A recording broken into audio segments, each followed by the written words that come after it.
Hey yo, people, what's up? Welcome to Strasbourg Steve for another watch along. Today, obviously, I'll be watching a few of the European qualifying games. You got fucking Poland, Czech Republic, Italy, Macedonia is the big one, obviously.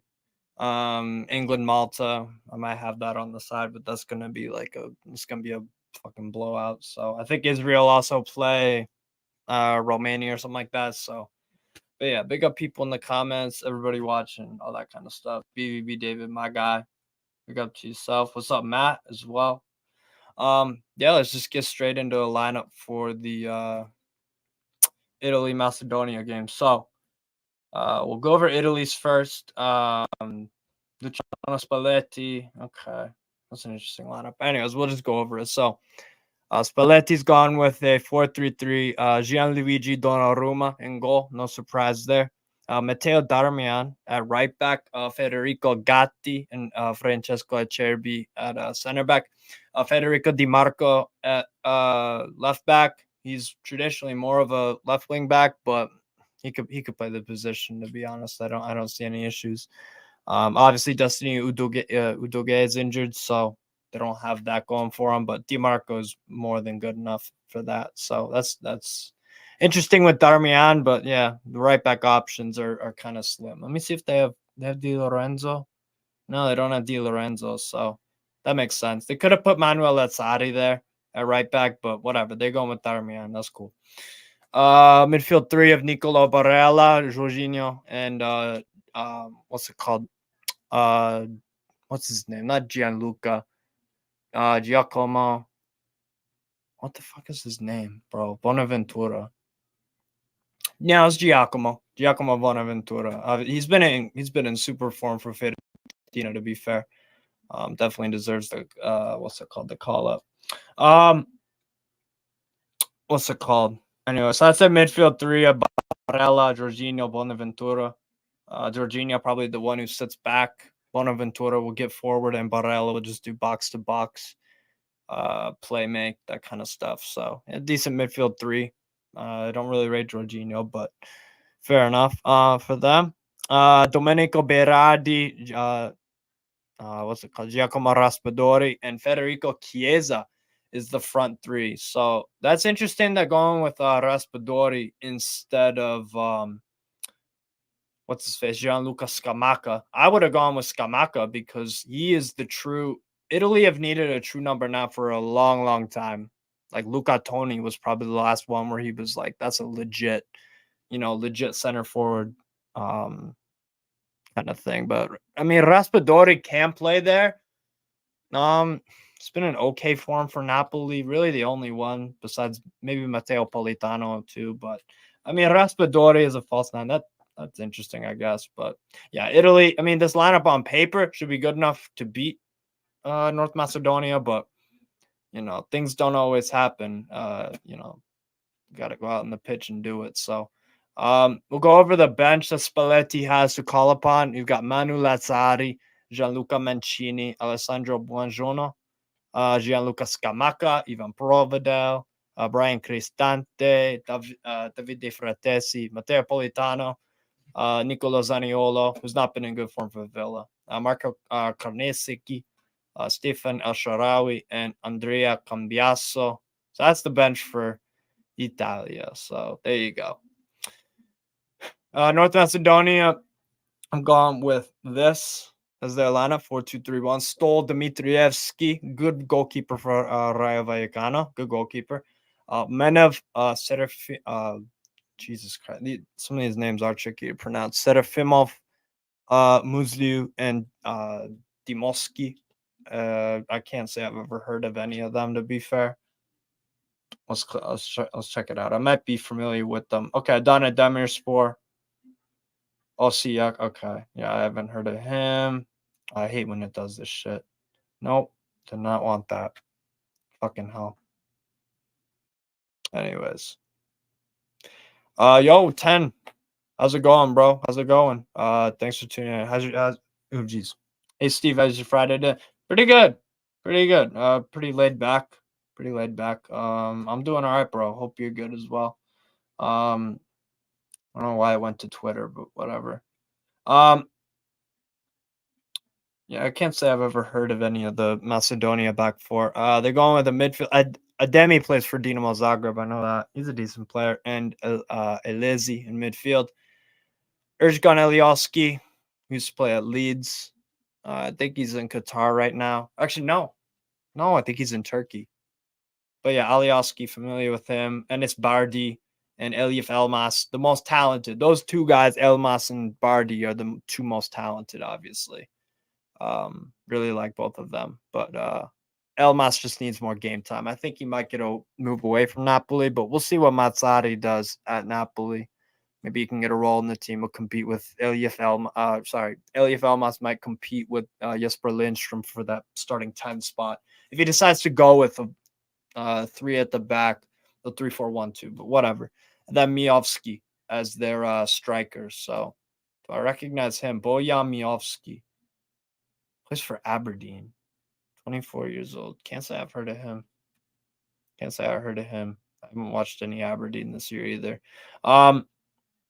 Let's see. Yeah, Ademi plays for Dinamo Zagreb. Musliu plays for Paderborn. Okay. The Zweite Bundesliga. That makes sense. But yeah, that's North Macedonia for their lineup. Then they're going with, they got a bench of Ilyazovsky, Ashkovsky, Cherlenov, Alexovsky, Dmitry Mitrievsky, Babunsky, Alimi, Milan Ristovsky, who's a right back, if I'm not mistaken, Ernan Daci, Yanni Atanasov, Shishkovsky, and Torosky. So that's what Macedonia got for a bench. I can't say I'm super familiar with many of them, to be honest, but you know, that don't really matter. But if we look at the standings, this is a huge game for oh yeah, Miowski has been good for Avenue. Oh, fair enough. Nah, but this is a crucial game. Obviously, if we just look at the table here, you've got Malta, no point. That's no surprise. It's still up for grabs, that second automatic spot. If it did finish like this, Italy would be going into the League A playoff spot because of their Nations League. So, we'll see how that goes. But nah, if North Macedonia got the 3 points today, that would be a huge problem. That'd be a huge problem. North Macedonia do have their next game is they play England. They host England. That could be a rested up England team though. And it's in North Macedonia. So it's not a write off, but you would still assume that North Macedonia, compared to England quality wise, even an England B or C team could still win.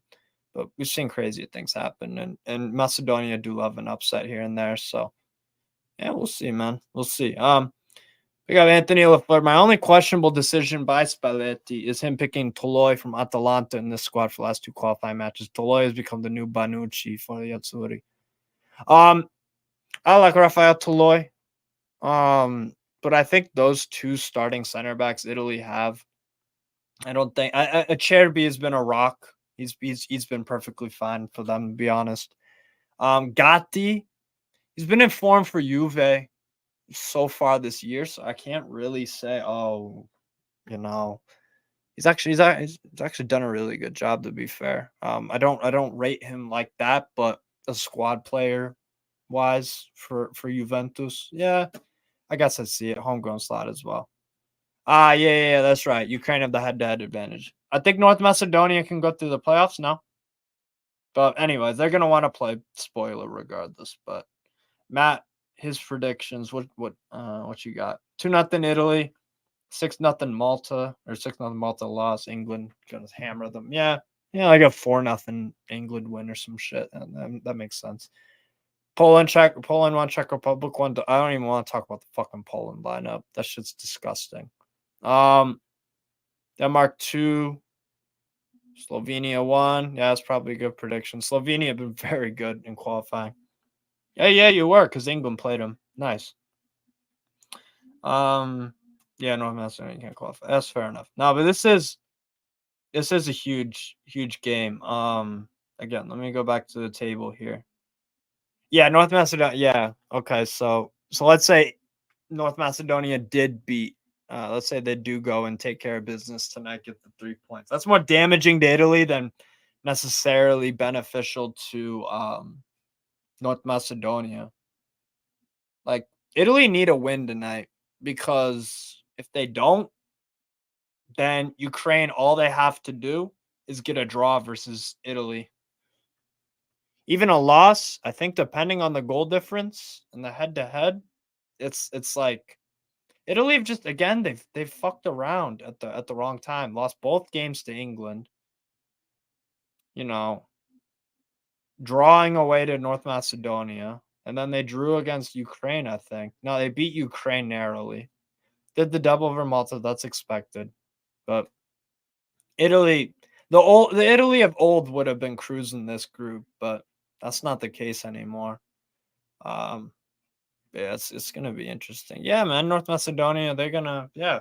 I mean, why wouldn't they want to go and get a point out of it? But yeah, they can't qualify. Nah, but Matt, they need the win. They need the win because Italy. No, they need the win because if Italy get no points tonight, Ukraine is on 13 and Italy's on fucking 10 going into the final match day. Both of them are on 7. Then a draw going into the Ukraine Italy game, it would be Italy would have a 3-point gap. So yeah, a draw would be fine for Ukraine. So Italy have to win this tonight for me. Like there's no excuses. North Macedonia, they done it once, but like the threats for North Macedonia are fucking the front 3 or 4. Yeah, they're decent. This dumb Demusky kid might be all right. But no, this is you gotta fucking if you're Italy, you gotta win this. Do I think they will? No, I actually don't, because we've seen Italy in this position far too many times, way too many times. So I think honestly, I would probably go a draw because I think both teams will score, and Italy drew with them away. I get it; they have the home advantage now, but I don't. That don't mean shit really, to be honest. But some players, yeah, they played for Vardar, North Macedonia, that club. Yeah. Oh, they'll be a top 4 team. Damn. Now Italy's stock is massively dropped. Imagine saying a fucking top 4 team. That's ridiculous. That's ridiculous. No, it's declined bad. 2-2 draw. Yeah.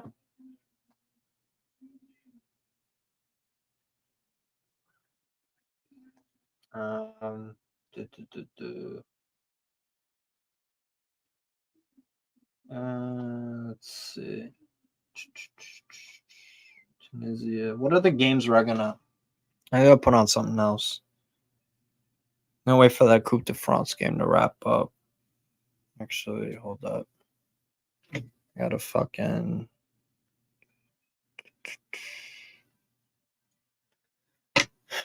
Italy still has chance in the playoffs. Yeah, they do.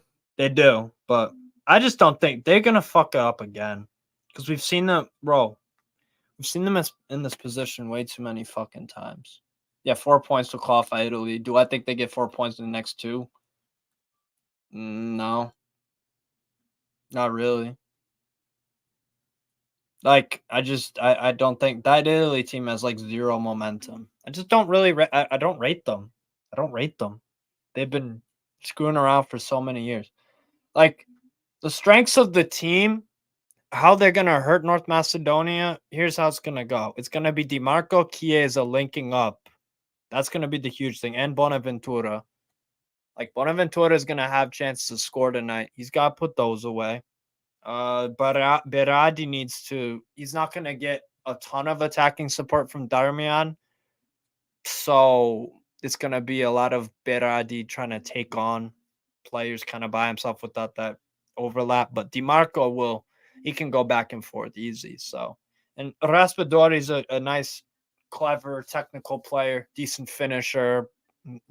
Picks up good positions on the field. So it's like, yeah, he's decent. But would you rather have a Scamacca to go up against him? Yeah, I would have. But Spalletti, I think the football's gotten a little bit better, but I would have gone for I probably would have gone for something like Lazzari at right back because he's been in relatively good form for Lazio. Do you think Spalletti would be another Hansi Flick? Yeah, it could be. It could be, but I don't know. It's like Flick always again. Both Germany and Italy are like, for their standards, they're terrible. So I don't think you can give many of the like they're just both going through down spells in terms of their era. Yeah, I'm not. Bro. You could put Hansi Flick on the German national team. Nagelsmann will fuck up this summer. Like Germany are just they're not in a good state right now in terms of their national team. Like it's just one of those. So I mean, do I think he's the next Hansi Flick? Not really. Not really. Because it's like, what does that mean? What does that mean? The next Hansi Flick? Oh, what a goal from Les Herbiers! What a fucking goal! Some Coupe de France. Very nice, very nice goal. Let's see if they have it on YouTube TV. We gotta pull out. Let's see. There we go. Nice. North Macedonia is Italy's. Hold on, let me pull that up. North Macedonia is Italy's bogey team, so wouldn't be surprised if it ends in a draw. That's what I'm saying. It's a draw. I'll just stick my neck out there because it's no coincidence that North Macedonia have been getting results against Italy. Since 2018. It's that stuff don't happen by accident. Clearly, they have, like you said, it's their bogey team. So it's just one of them. But we'll see. We'll see. We'll definitely see.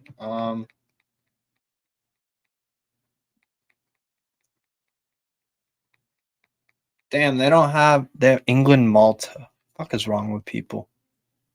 Yeah, okay. Fair enough. Michael has confidence in Nagelsmann. I'm probably somewhere in the middle of you two. I don't think he's doing shit. The team's awful. The Germany team is awful. That's in no shape whatsoever to do anything in the Euros. Like none. Like Nagelsmann's a good manager and all that. I like him, but no one can fix that. No one. It's talent deprived. It's too many midfielders, no striker. Kind of the same as Italy, to be honest. It's kind of the same thing. So, yeah, man, I'm not sold whatsoever on Nagelsmann. Just like with Spalletti, it's like, I don't know.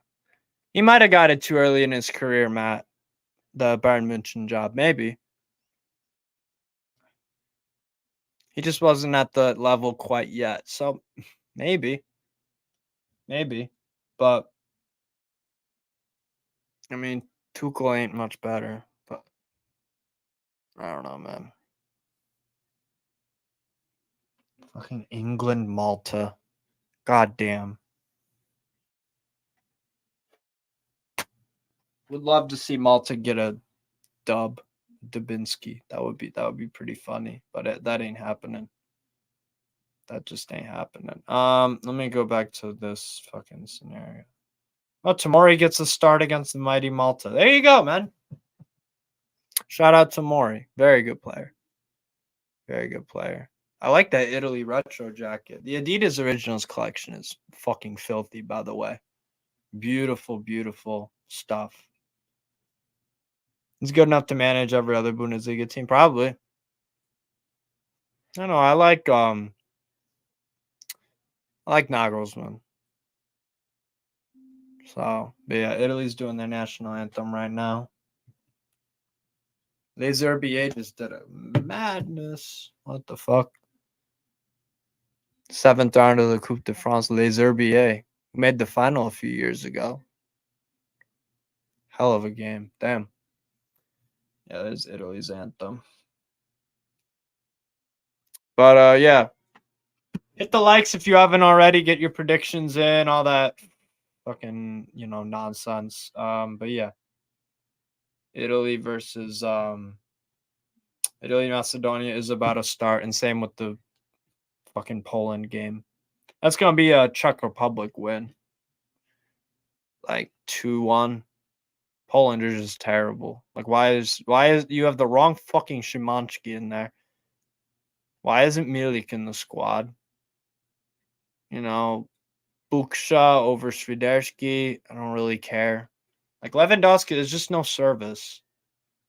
Frankowski can cross and provide and stuff, but he's gonna be fucking sitting back defending. So annoying, but whatever. What the fuck? Okay, there we go. Tomori also started against Australia in the last window. Yep. Yeah. I don't even know what the England lineup is. Any of it's going to be good enough. And it don't matter the lineup. They're going to beat Malta regardless. But yeah. Yeah, hit up the likes, people. Subscribe, all that good stuff. We're about to kick off in some of those qualifying games. So, damn, is this Gotti's first international cap?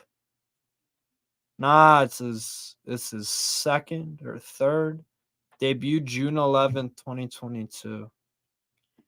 Big fucking game. Big fucking game to start him in, man. Jesus Christ. I need a bit of energy, man. Jesus Christ.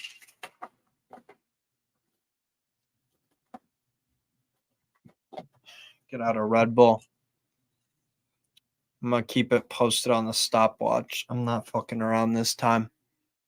That thing is starting on time. No 30 seconds late. No, none of that bullshit. Yeah, I'm going 1-1. I'm going 1-1. I forgot I got to put up that banner. Yeah, I'll go for a 1-1 draw. I think Alioski will score for Alioski will score for North Macedonia, and I got who's gonna score for Italy? Damn, that's actually tricky. I'll go for Bonaventura score for Italy. Yeah, I'll go for a 1-1 draw. I'll go 1-1. I think they can frustrate him again, but we'll see. We'll see. Very just crucial game. Italy can't afford to lose. Otherwise, then they go to Ukraine, wherever the hell the game's actually being played, and they need a win. And do I trust Italy in that scenario? Nope. Poland game started as well. Got to be on that stopwatch. All right.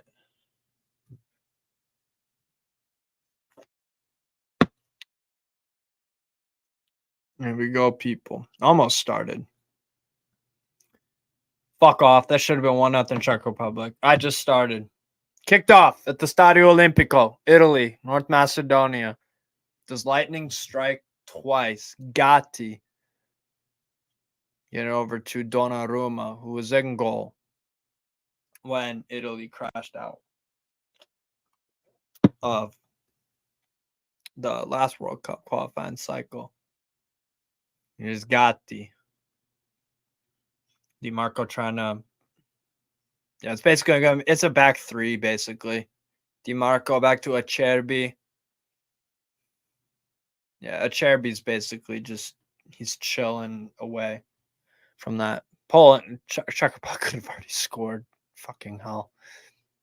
Sloppy pass goes right back to Dmitrievski, who kicks out Acerbi. Very sloppy touch Acerbi. Di Marco, though, there to easily save it. Maintain some possession there. Jorginho. Darmian. Barella. Darmian now. DiMarco. Acerbi. Looking for someone to get things going. Macedonia kind of half present. What the fuck? Why did the game just turn off on here? You fucking kidding me? Come on, man. Why did it just do that? That's mad annoying. What the fuck is wrong with Vix? Vix Plus. Come on. Let's go. Let's go. An AutoZone ad. You fucking kidding me? Bear with me, people. Bear with me. 5 people in the building. Good stuff. Good stuff. Hit the likes. Hit the likes if you can. Yeah, I'm getting the zone AutoZone. Now let's start the fucking game back up, please. There we go. Cool. All right, we're back in it. Oh damn, yo, there's Spalletti. Something happened with Chiesa. Oh damn. That shit, yo. That's terrible news for Italy. That's terrible news. And for him. That guy cannot stay fit. I don't know what it is. He's gonna be one of them, isn't he? Where his career just kind of never hits the heights that it should because of his fucking injuries. That shit. Anyways, DiMarco, ball it! Should be trying to get on the end of it. Nothing there. Dispossessed. Macedonia trying to hit on the break. Bardi. Pass goes astray. Will be a throw on for North Macedonia. Let's see if they can do anything. Alioski's at Al or whatever. No, Al Ali. He's in Saudi too. Shout out Alioski. I like him. Bit of a maverick. Serafimov. Muslu. Elezi. Kick back. Serafimov. Dimoski. Dimoski trying to find someone. Does. Very bad turnover, but recovered easily. Turnover there. DiMarco. Acerbi. Acerbi looking. Plays a safe right over to Acerbi.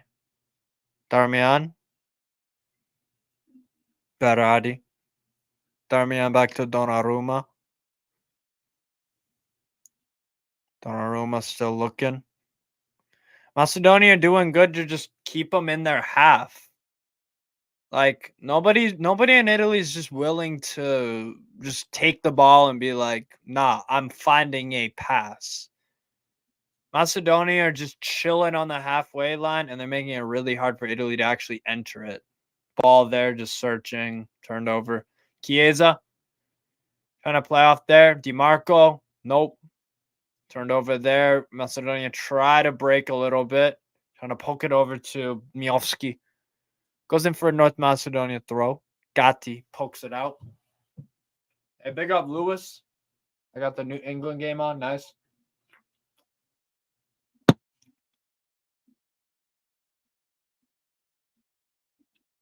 Miovski.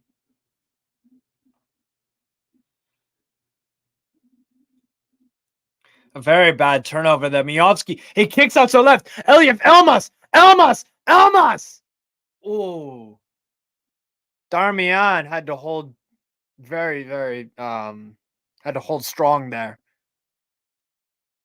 Elmas had that quick feet. Elmas has. He tried to go left, tried to go right, just little body hesitations. He could have gotten done there, but good defending there from Darmian just to keep steady and don't bite on one of those fakes. Because Elmas can make anyone look silly. Very talented player. throw in here. Macedonia, they're not messing around. They are not messing around. Anthony LaFleur, I'll get to your comment in 1 second. Here's Federico Chiesa. Chiesa, shot. Cuts back a little bit. An easy shot for Dimitrievski to save. Very easy, very simple. Macedonia some possession now. Kicks out to the right. Dimowski. Very poor pass, Dimowski. Raspadori. Bonaventura. What the hell is this decision? So if you're Italy right there, you have fucking 4 Macedonia defenders. One of them just gives you the ball. Raspadori's first instinct is to look to the side, and then you pass to Bonaventura, whose instinct is again to look to the side, and then just maintain possession. That's what Italy are fucking missing.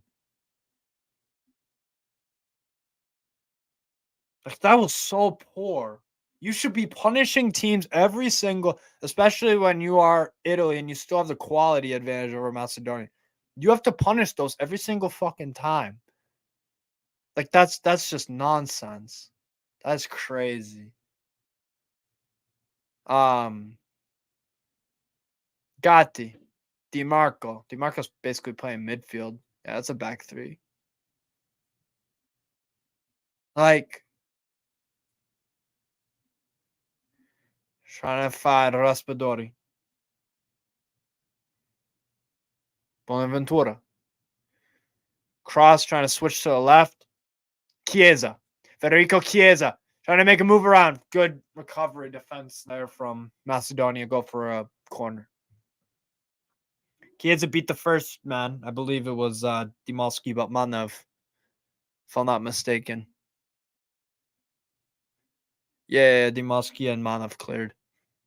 Good work there from Macedonia just to kind of clean that up.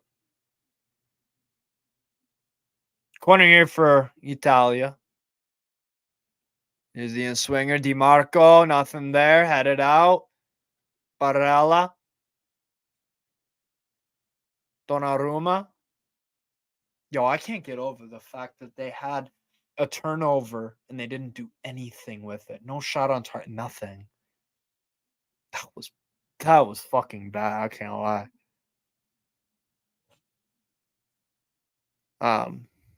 Yeah, that's crazy. Jorginho, Gatti, Darmian. They're just keeping a bunch of possession in their half. That's what Italy are doing right now. This isn't productive or anything. Donnarumma now on the ball. Macedonia throwing some more numbers for us. And maybe Italy are just trying to invite them to come forward in their box so they could try to break. But then that happens. Where you have someone trying to play a through ball, gets mixed up, and then it's just an easy, Serafimov, easy step up, play it in. Macedonia now on the counter. That's a shove from Gatti? No, I guess not. Fair enough. Acerbi clears it. Berardi. Was literally like, damn. Bardi. Trying to play Miovski. Nothing there. Turned over. DiMarco. Here's Federico DiMarco.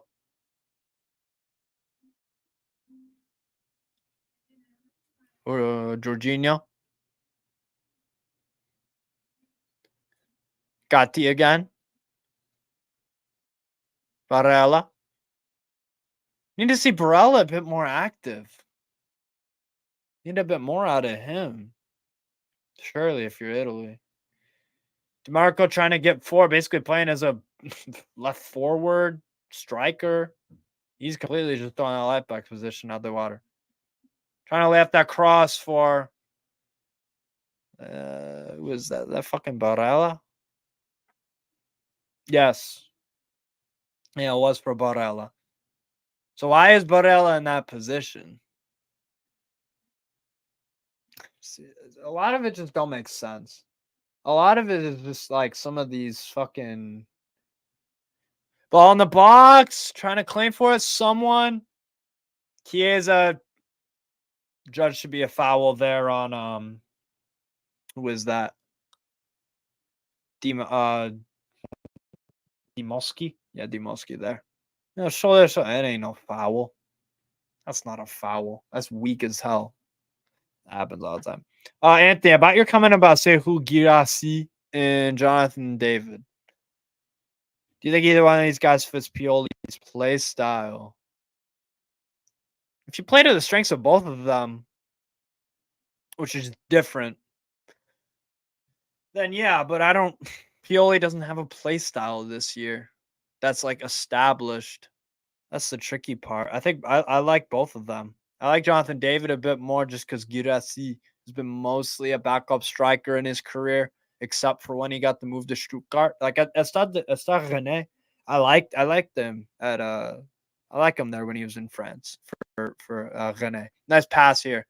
Italy could try to open up. Raspadori! It's a goal! Giacomo Raspadori. Offside.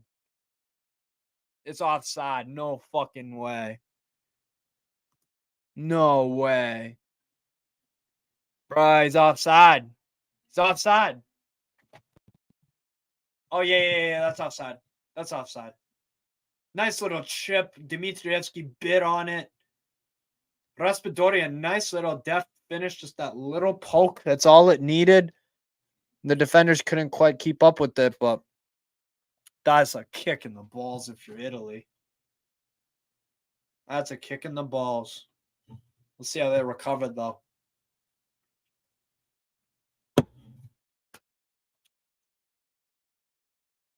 Dmitrievsky clears. Header won by a Cherby. Switch back.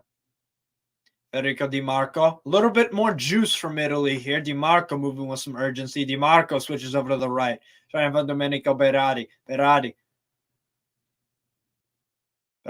nutmegs someone, but gets cleared. Cleared out. Elezi. Foul there. What's his face? Darmian. Yeah, Darmian fouled what's his face? Elmas. So free kick in Macedonia's half for Macedonia. Yeah, I ain't watching that trash ass England game. Oh wait, I have a laptop freed up. Fuck it, why not? Who cares? Sure. Put on YouTube TV for the fuck of it. Anyways, Federico Chiesa getting doubled up on here. Di Marco, Acerbi,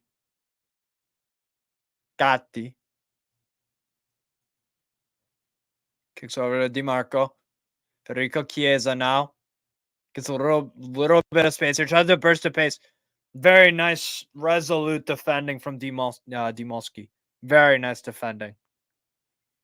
Well done there from Macedonian right back. Very well done. He plays for Akron Togliatti in Russia's fucking hell. They play in the third tier. Damn. He plays in Russia's third tier. I think that's Russia's third tier, the one Liga. That's crazy. That's fucking crazy. Anyways. Raspadori. Darmian. He's doing 3-5-2. They playing 3-5-2. Raspadori's dropping back a little bit. It's Bonaventura trying to play in Federico Chiesa. Save! Dmitrievsky from a relatively easy angle. Chiesa could have done a little bit better there, but it's a tricky finish if you're not on your right foot when you're coming on the left. It's tricky because you can bend it a little bit with the right, especially when you're receiving the ball there. Good pass though from Bonaventura. Again, showing some good form like he has been doing with Fiorentina the whole season pretty much. Corner for Italy. It's better from Italy. Baby steps for them. DiMarco plays it short. Raspadori, it's a beautiful ball in. That's 1-0. Go Italia. 1-0. Did Darmian get on the end of that? Very, very, very, very good cross there from what's his face? Raspadori. Very nice. No, I don't want to leave that. What the fuck? I'm not exiting out of anything. Very nice goal. No, so it was a corner. Had two guys, DiMarco and Raspadori. DiMarco drew one of the Macedonian players over. Beautiful cross in from Raspadori. And a good header there from Matteo Darmian. Timed the run perfectly. That's on side. Left corner. Good work there from Italy. Very good work. 1-0 Italy over Macedonia. Oh, Phillips in the building too. Word. Oh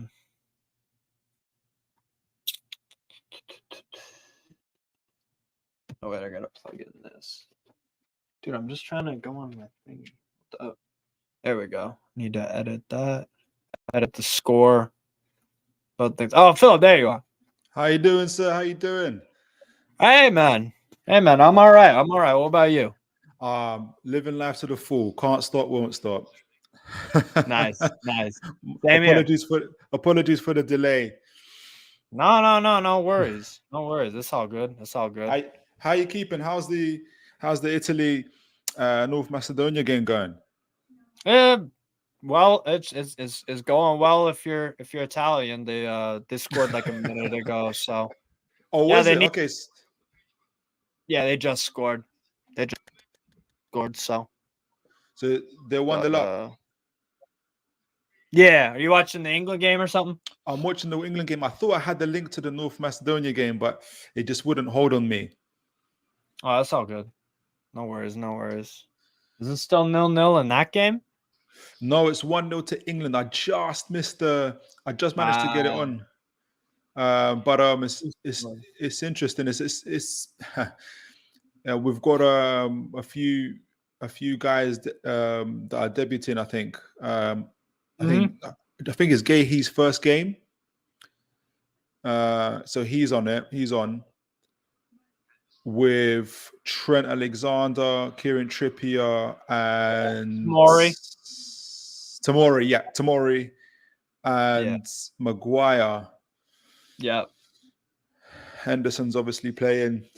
And Rashford, Kane up front with Foden. Nice. So they're camped out in Malta's half. No, that's to be expected. I'm assuming the Italy game's a little bit closer. Yeah. I would say so. Yeah, Macedonia could still get back into it. They have players like Enes Bardi, Alioski used to play for Leeds. He could score a goal. Yeah. They got Elif Elmas, creative, decent finisher. So they'll give Italy some problems if they keep it 1-0. That's a terrible ball though, right? Dimitrievski will claim that easy. Are you a big England fan or kind of? Or? I'm not an international fan, but you like the World Cup and Euros, and that's about it.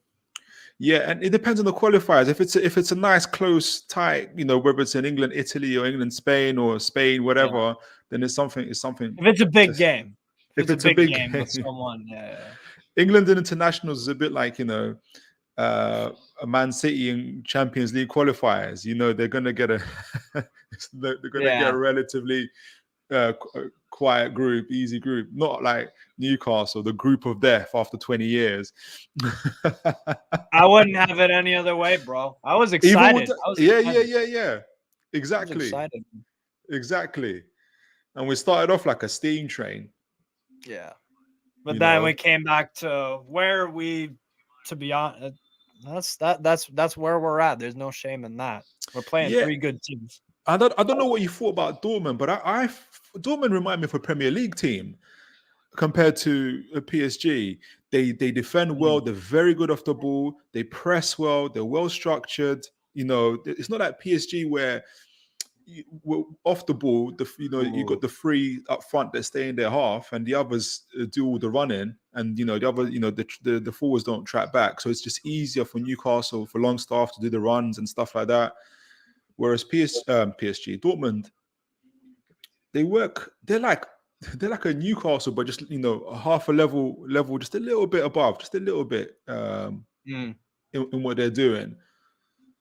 It's weird because they don't replicate those performances. They're so spotty. They are so Borussia Dortmund is so spotty. They can look like that.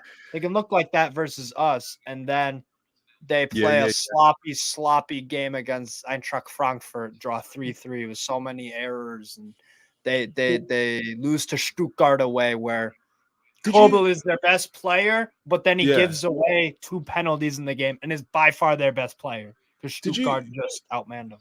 Because I heard the commentators talking about, before they played us in the second game, the commentators were talking about how the game before they played Bayern Munich. Did you see that game? Because they got thrashed. They got They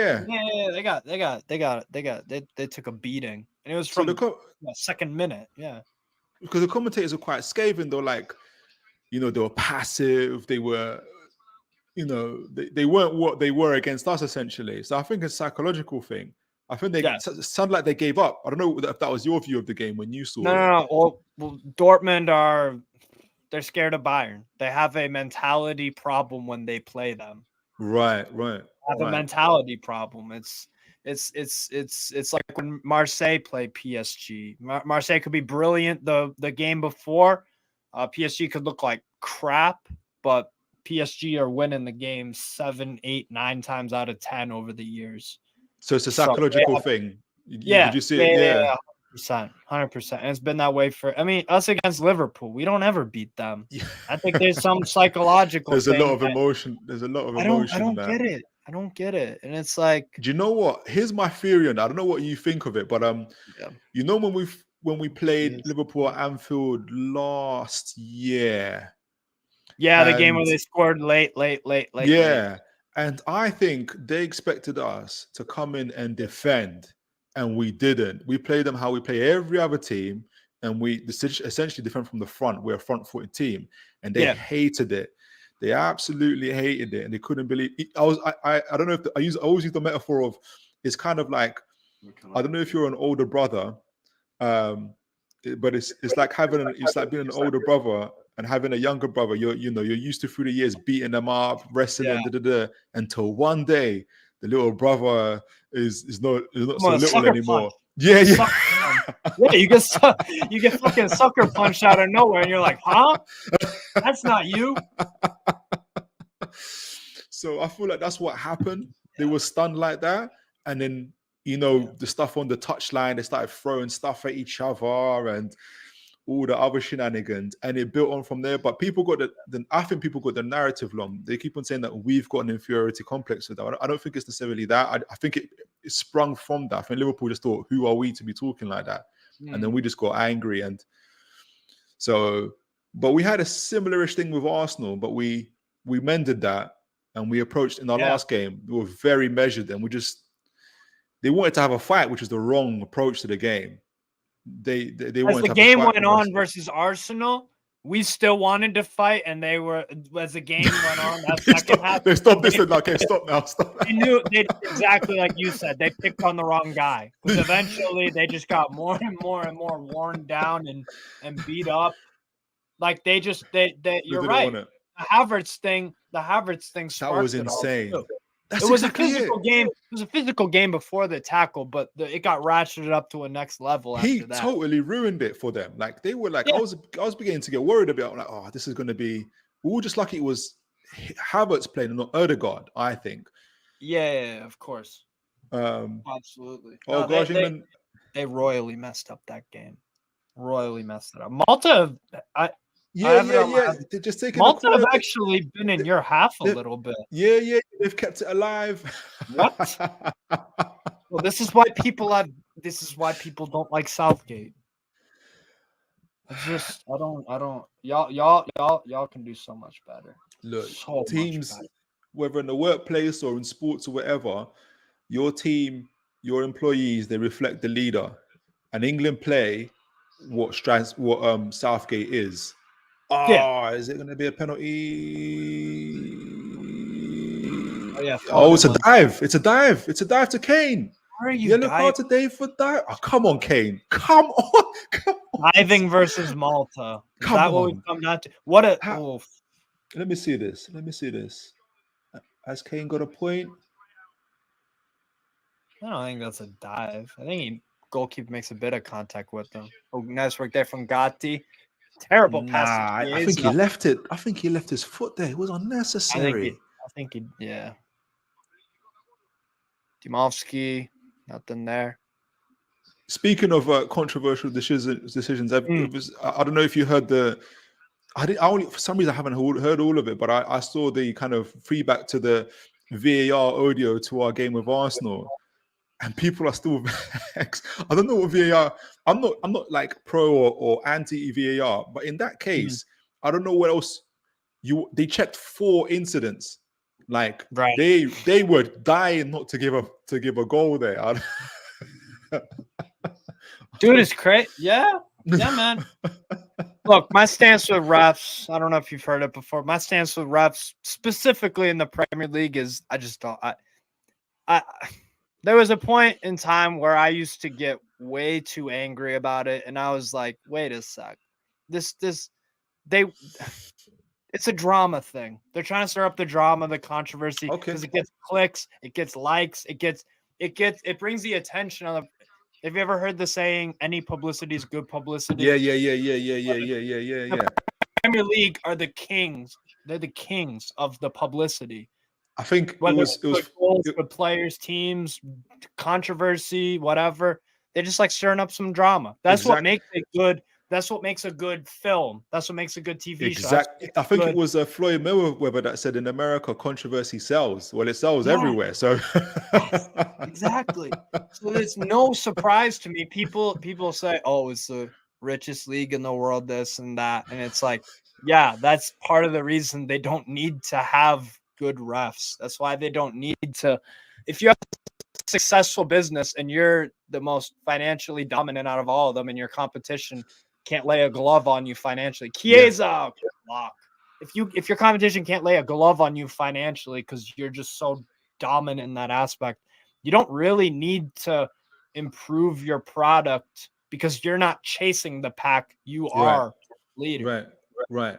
If you have a really good business and one thing is wrong and people are pissed off about it, but they're still buying your product and they're still giving you money, it's like, they're not bothered that much. If they were really bothered, they would go shop somewhere else. I know you can't. Maybe we'll start saying that people were paying to see him lose just because he just and it's a bit like that with the Premier League, isn't it? I think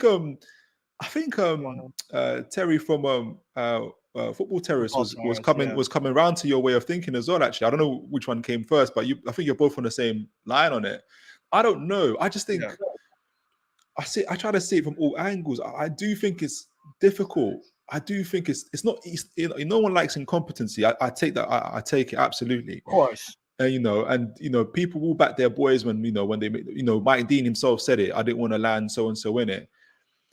But I do think it's also if you go on that pitch when you see the games live, it's so fast and it's so frantic. And I'm not trying to make excuses for them. They've got to get better. I don't know if you saw it's a tricky job. No. You make a valid point. It's not easy being a ref. Otherwise, they would just hire anyone.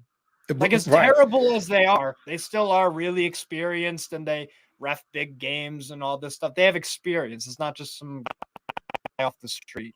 So it's like they need to do classes and stuff. They just don't have to. They could learn all this stuff and be taught all this stuff. Do they have to be good at it? Do they have to? No, not really.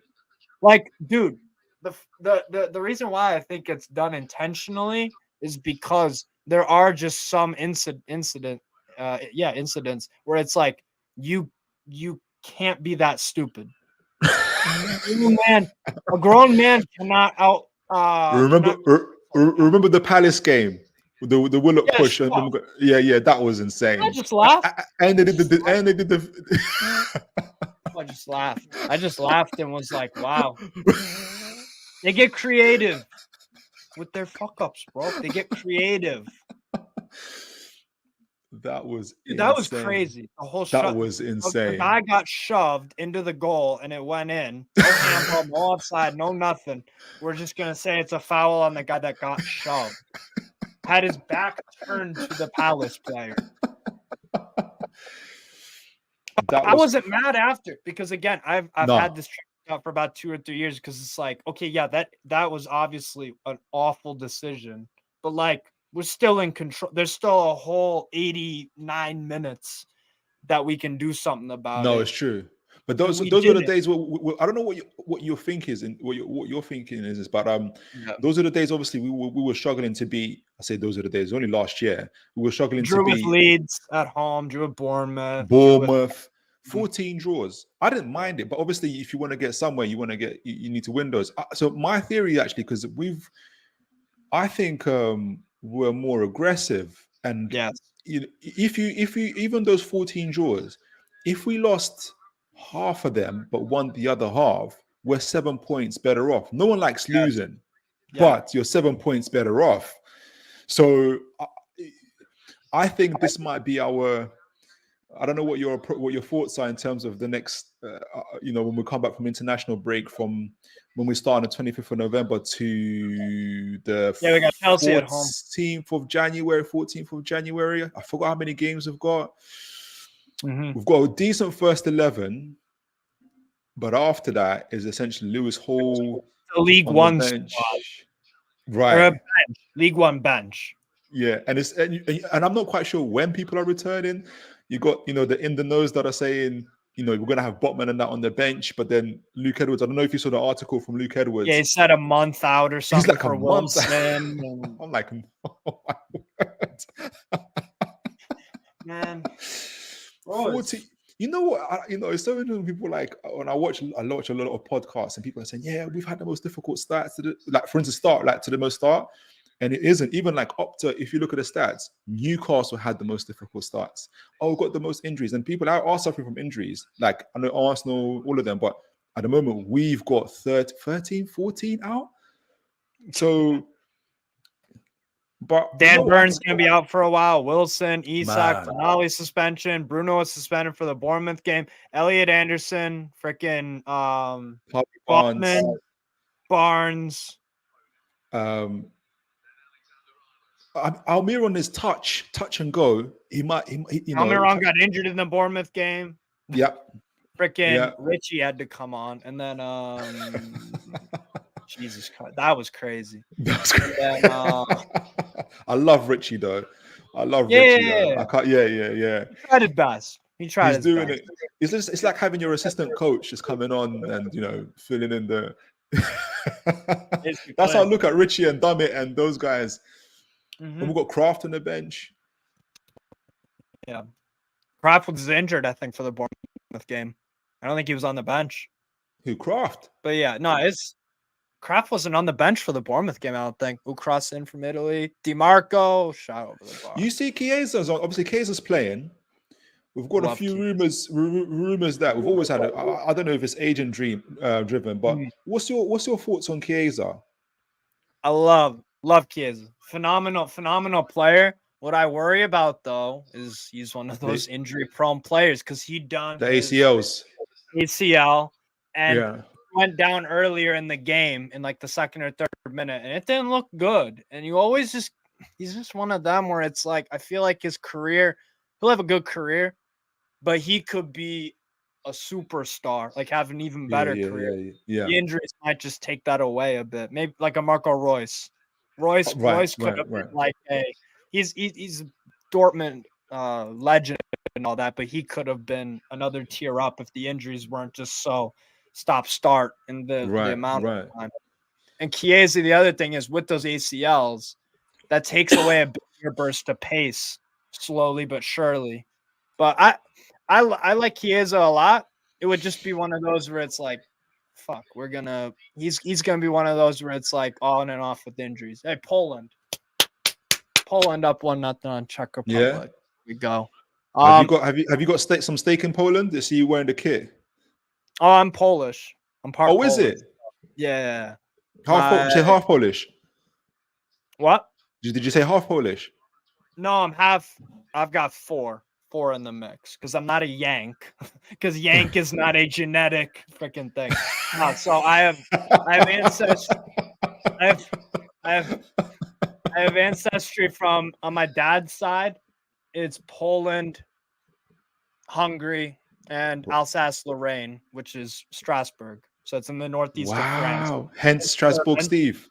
Yes, exactly. Incredible. And then my mom's side fan German. Wow. German. So okay, yeah. so you got a few teams that to support. Hungary are looking like a menace. They are looking like a menace. It's all because of Marco Rossi.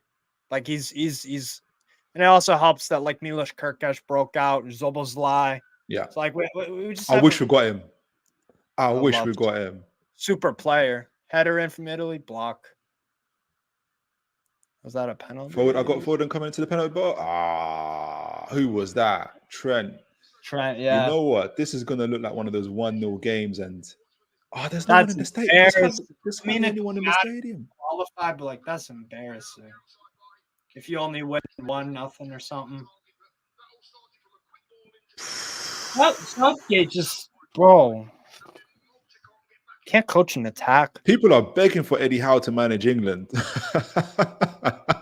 Yeah. Oh, yeah. Oh, he would turn them into a mean machine. Everybody knows. Yeah, right. Yeah.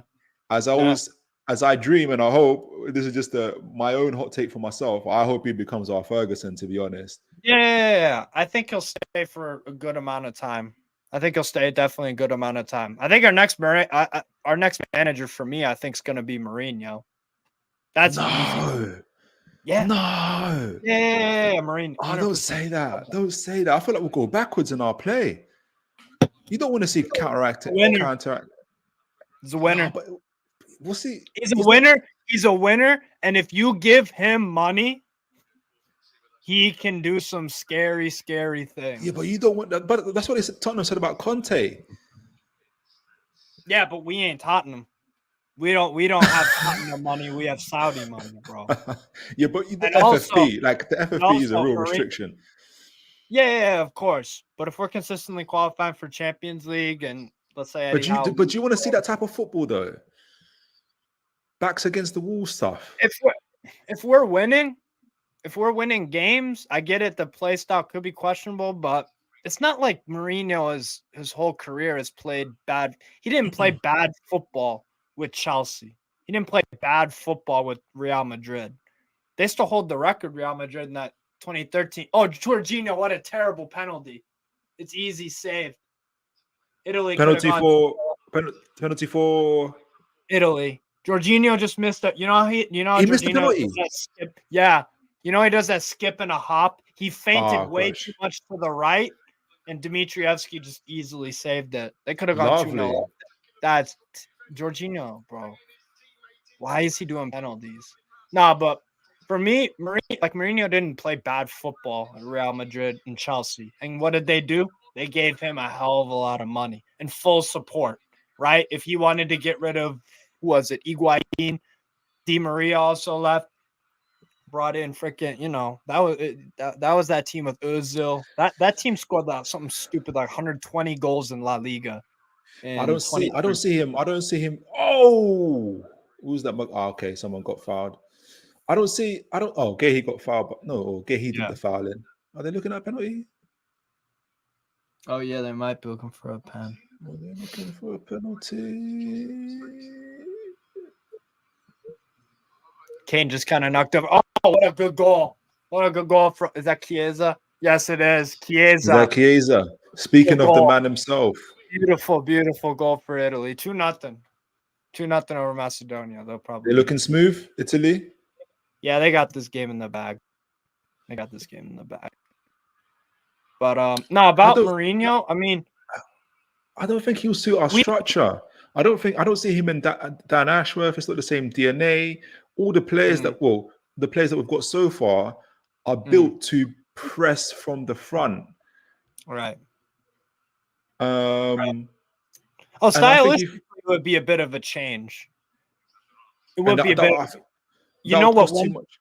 You know one thing though that easy is a Mourinho easy fit. We have tough dudes, and to be a Mourinho player, you can't be a scrub. That's true. Right? That's true.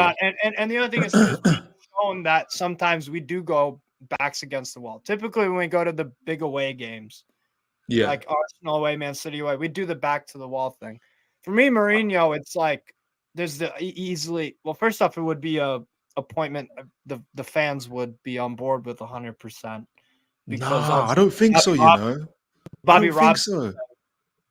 The Bobby Robson thing. That's a romantic thing, but the guys that are looking at the football, I don't know because I'm not gonna disrespect Mourinho. He's incredible.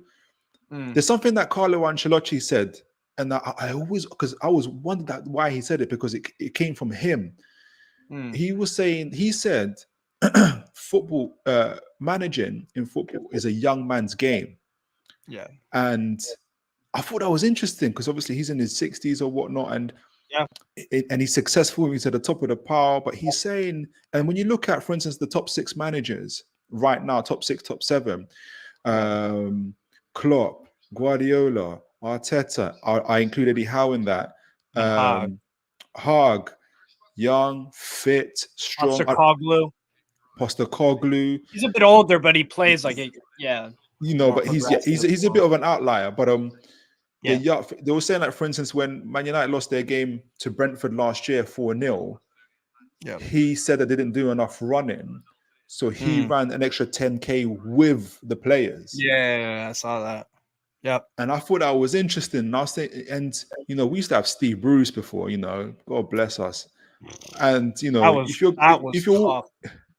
if you're walking onto if you're a young, fit, athletic player and you're walking onto the training ground and you see Steve Bruce, are you full of inspiration? No.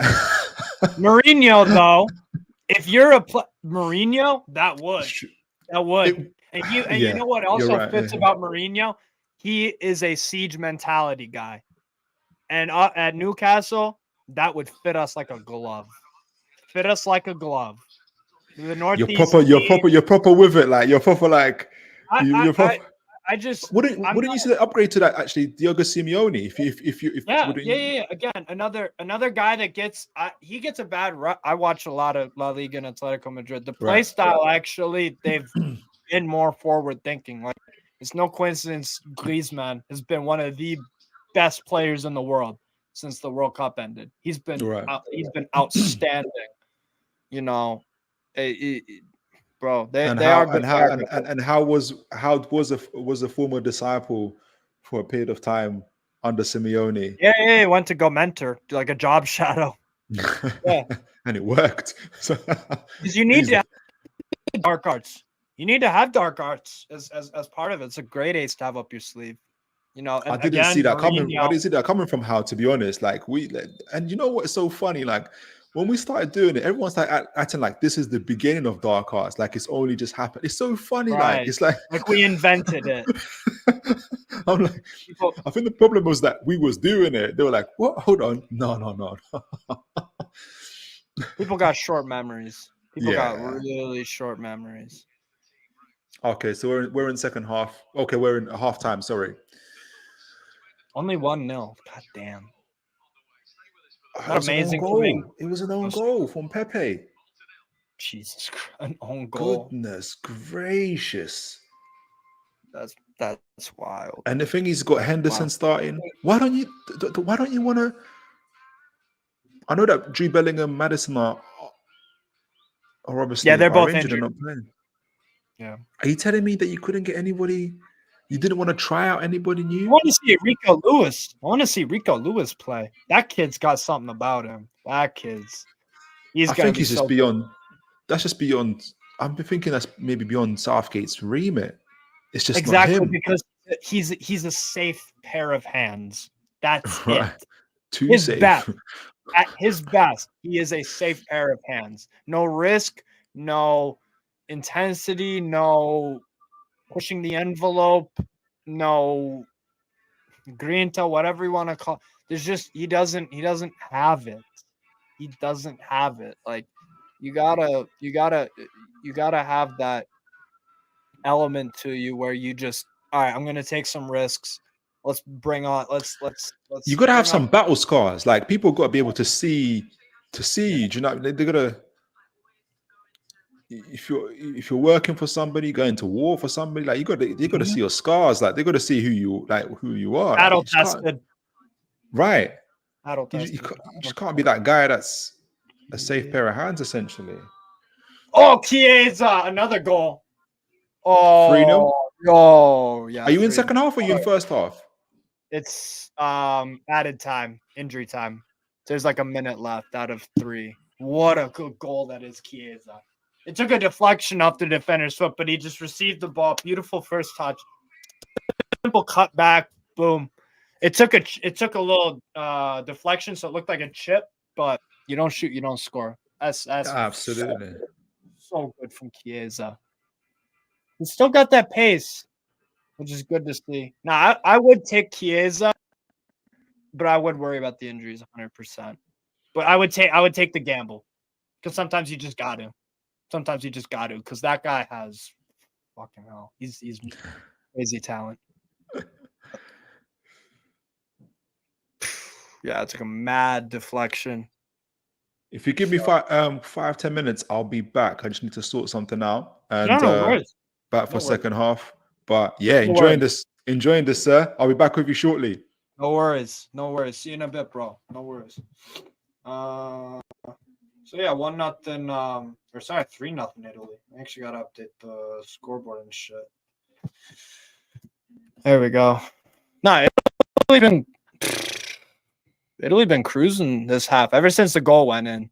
I thought that penalty miss could have affected them a little bit, but hey, they put their foot on the pedal and 3-0.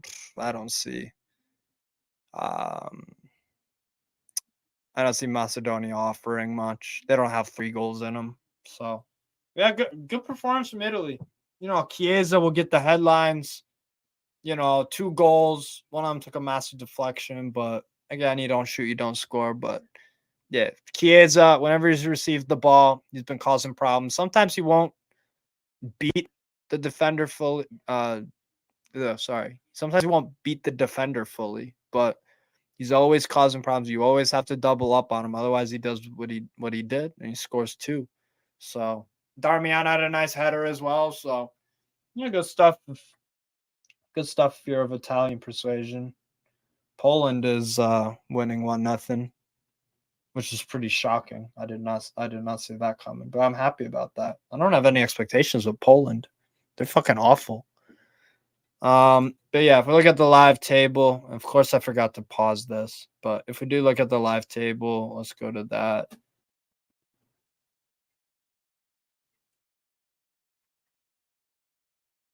Oops, I did not mean to have that on. Yeah, if we look at the live table here.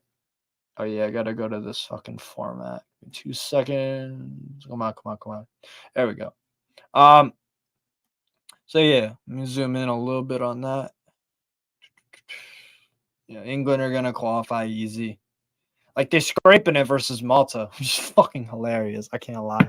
But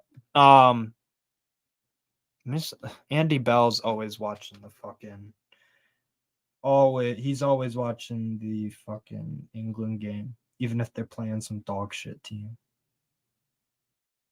What the hell? Let's see if Andy Bell's around.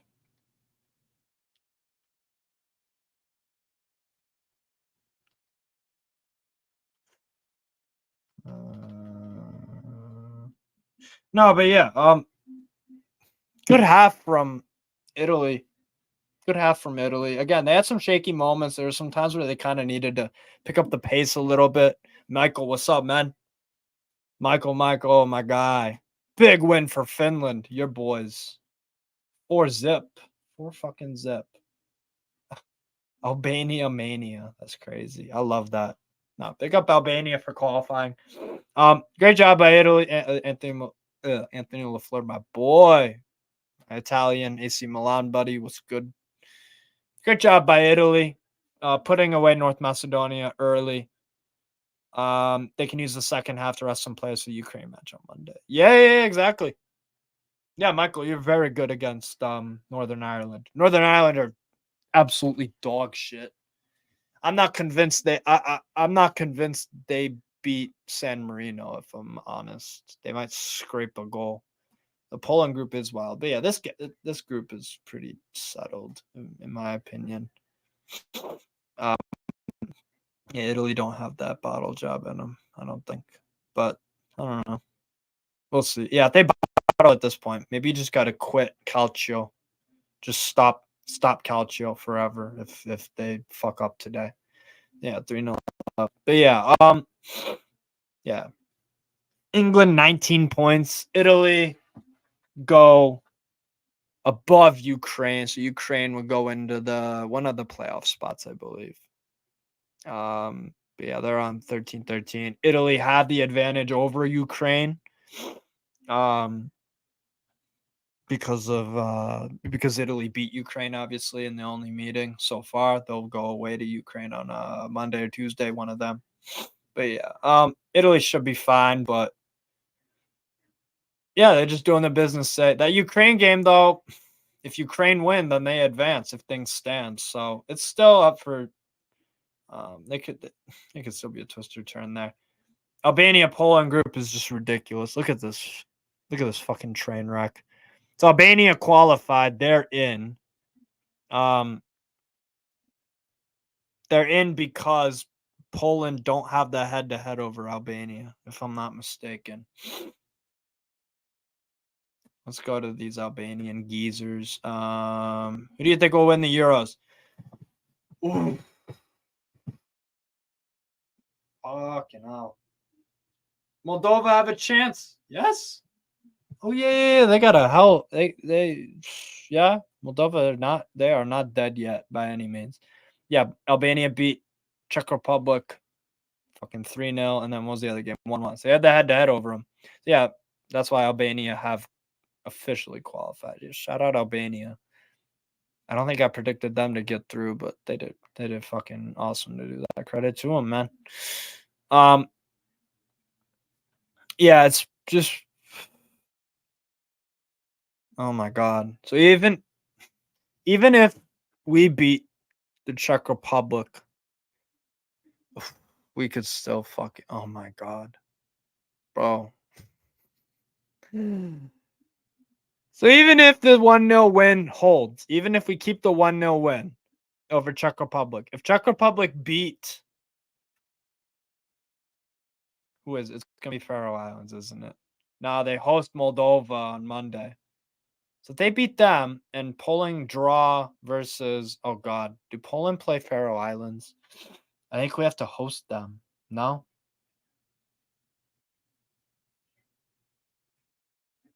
I got Latvia. That should be a layup. No, this is our last game. Fuck. So if Czech Republic beat Moldova, we're done. We could still go through the playoff round, but Poland ain't winning no playoff round. No chance. No chance. Like it's one thing being jammy in the group stage. It's another thing being jammy when it's two legs and then a semifinal. Nah, man. Only Poland have themselves to blame for being in this position. Like, and then Moldova, bro. Moldova still have a fucking chance to qualify. Because they drew. Moldova had the head-to-head over fucking Poland. That draw did hurt them today, but Yo, so that game. So even if this Poland result holds, let's say we win. That would mean Czech Republic or Moldova could qualify still. That would mean that game has to be a draw for Poland to automatically qualify. Otherwise, we're going through the fucking playoffs. Jesus Christ. Oh, Phil, you're back. Yes, sir. Yes, sir. What's going on? I made a coffee. I would have made you one as well, but I think a few thousand miles separates us. All good. But just know that the goodwill is there. That would have. Yeah, exactly. Exactly, man. It's the thought that counts. That's it. That's the word I was looking for. Facts. So are you able? Do you go through the whole stream like without food, drink? Like you look I got a just drink. Steady. All right, I didn't see. I got a drink. I was gonna say this guy is tough. I'm like, yeah, man. Yeah, no, I enjoy doing these. Some people are like, "Oh, you should be a commentator." I'm like, let me get some practice first. Because I'd like to do that'd be a cool job. I wouldn't. Do you know what? I thought the same thing when I've watched your stuff. I thought this very, very, very same thing. We could be a duo. We could do a duo. Hell yeah! I'd be like, Steve, what's that again? Who's that guy from Hungary? I'll be asking the questions that most fans would be asking. You'd be like, yeah. This is. No, it's something I would definitely do. It would. I would definitely do that. I'm surprised that most people haven't because like there's times where not many do this because with folks that do like watch alongs, because sometimes you're watching the game and the commentators aren't bad, but you do want to hear something a little bit different. You don't have to. It doesn't always have to be like wild or crazy. I'm not saying like that, but like you just want to hear something a little bit, just a little different. And so I think there's a niche for it. There's a scope for it. Like, why not? Facts, absolutely. No, I'd love to do something like that. The job that I want to do when I'm older, that I'm doing college for right now, is gym teacher. So it's still sports. Like I want a career in sports, whether it's sports, as a PE teacher, PE gym teacher. That's the one I've kind of nailed down. Special education too. That's another thing I'm is it? Yeah. I'm on the spectrum. And I've done a lot of work with in high school. In high school, I did a lot of work with the Special Olympics team that the high school has. So coaching up people. Yeah. So same thing with the YMCA. There's a program there that I did. That was my first. You have to catch me up on that. That's an American thing, YMCA thing. It's a nonprofit gymnasium, basically workout place. Sure. Young Man's Christian Association. They have them around the world. But yeah, it's a gym basically. They have summer camps, stuff like that. So incredible. Incredible. That was my first job. Then COVID happened and they fucking fired everyone. So that's crazy. Yeah, no, that I did that job throughout high school. So yeah, I like the education field. So you said you was on the spectrum, but it sounds like it feels like you've honed it, like you've kind of what it is. You know why? Because I have great parents. My mom caught on to it early, very early. And so what happened? Is she a teacher? No, she's a everything. Okay. I kid you not. My mom is an everything. If I have something, if I need help with this, if I need help, do you know about this? She's worked as a dentist. She's worked as what else? As a what is it called? Bakery. She's worked. She's just Swiss Army. That's what I call her. Incredible. We got Michael, by the way. What's good, man? How you doing, sir? Yo, can you hear me? I don't think I have a voice anymore. Oh yeah, you just got back from the Finland. Yeah, man. I just came back from the game. Oh, it was fucking cold. It was fucking cold. It's -6 Celsius here. Where Where is that? Where is that? Sorry, in Finland. Oh, amazing! Yeah, bro, it was cold. The game. Oh my god. What's the group situation for Finland? Oh no, we're going to the playoff in the Nations League. Nice. No, Nice. no, man, I can't. No, my heart can't take that I mean, stuff. it's better than not having any chance at all. You're mean- gonna play Bosnia probably. Yeah, I mean, we do have a lot of history with Bosnia in recent years, so I'm not really confident about that. But they're in disarray. Those guys. They're terrible. They're god absolutely awful. terrible. Slovenia are gonna qualify outright, or Kazakhstan could still. Yeah, they play against each other the final day as well. Slovenia, Kazakhstan. Yeah. Monday's gonna. No, Steve. Monday is gonna be a madness. For your qualifiers, it's gonna be madness. 1,000%. I mean, this is gonna be a weird Euros. Yeah, this could be a weird Euros. I'm just hoping I can go if Finland qualify, man, because nobody got tickets. Nobody. Did you see that? Like online, like everybody was trying to do the ballot, and nobody got tickets. So I think it all went to the corporate people. Oh, that's a shame. Yeah, it's all the sponsors, man. That's just football for you. What's the perception of England, both in Finland and in America, in terms of for these Euros? Because here the expectancy is we can't be wasting this golden generation. They have to. They are favorite. You know, if Southgate doesn't win this, then it's the biggest waste ever. What's the perception up where you guys are? Do the other nations view England in the same way, or not so much? Go ahead, Steve. I mean, in America, from what I talk to people who live here, we don't have super specific soccer culture, but like the guys I talk to on Twitter, my USMNT group chat, like if we talk about England, same thing. Southgate ain't gonna win them anything. They have a great team and all that. Maybe if you want to poke holes at the squad, maybe left back depth, center back outside of Stones. But that's really splitting hairs, isn't it? That's like, right. Exactly. You're more complete than anyone besides it's like, France. When I don't have the Range Rover, I still got the Bentley. Like, exactly. and then France are the Ferrari Enzo. Right. They're just everything. But they win. Yes. Yeah. Or they win.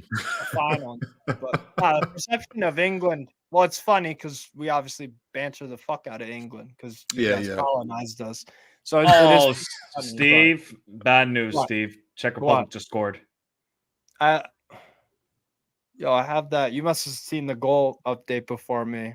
Oh, Zalewski, you fucking moron. Why is Zalewski doing that? It was Suchek as well.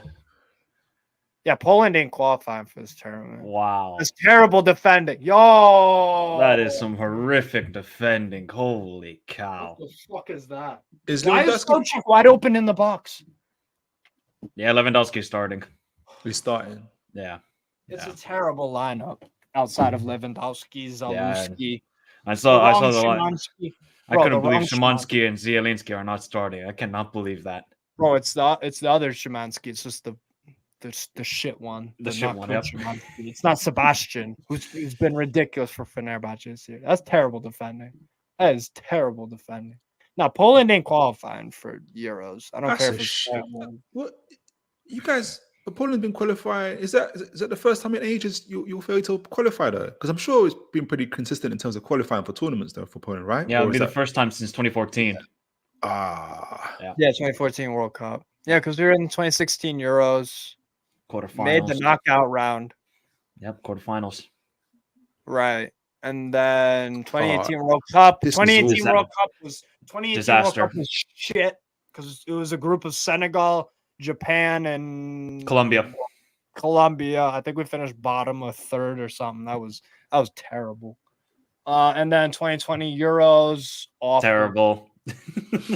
Hungary have been the ones keeping me happy. Yeah. They've just emerged out of nowhere. We'll see. Yeah, Steve, we don't need to talk about the USA, Steve. We don't need to do that. The USA is tragic. Was the game bad yesterday? It's the same. Oh, dude. The U.S. had no chances against Trinidad and Tobago until the 60th minute of the game. Has the U.S. regressed? Because I swear you guys were better at least.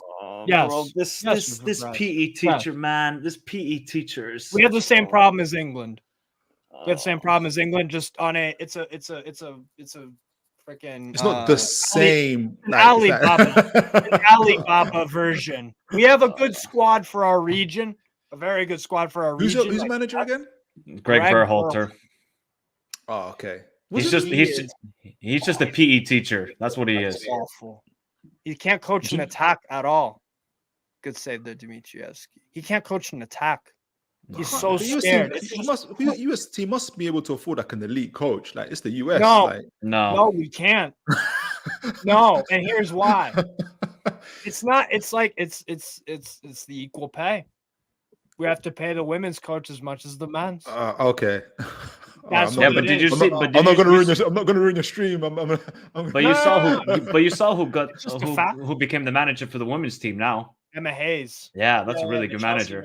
For the US women's team. Okay. Yeah.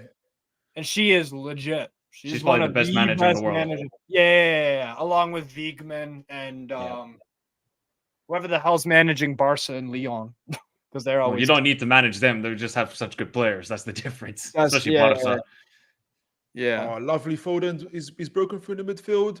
He's looking to his left. He's going to Rashford. Are you guys actually watching England-Malta? I have that. Is that a penalty? Is that a penalty? No, foul the other way.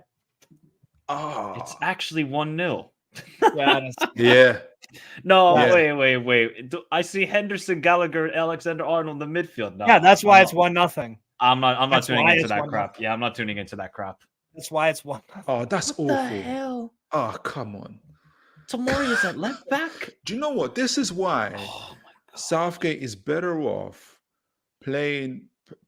They've already qualified. Why don't you play players that want to play?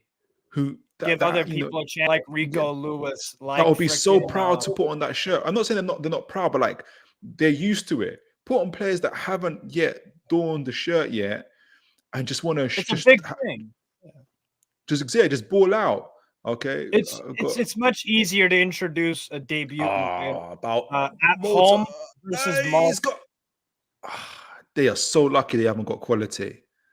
Yeah, they are so lucky Malta don't have quality. That should have been 1-1. Is there that Teddy Talma guy from Malta, Steve? Yes, he is playing. He's playing. He's a quality midfielder.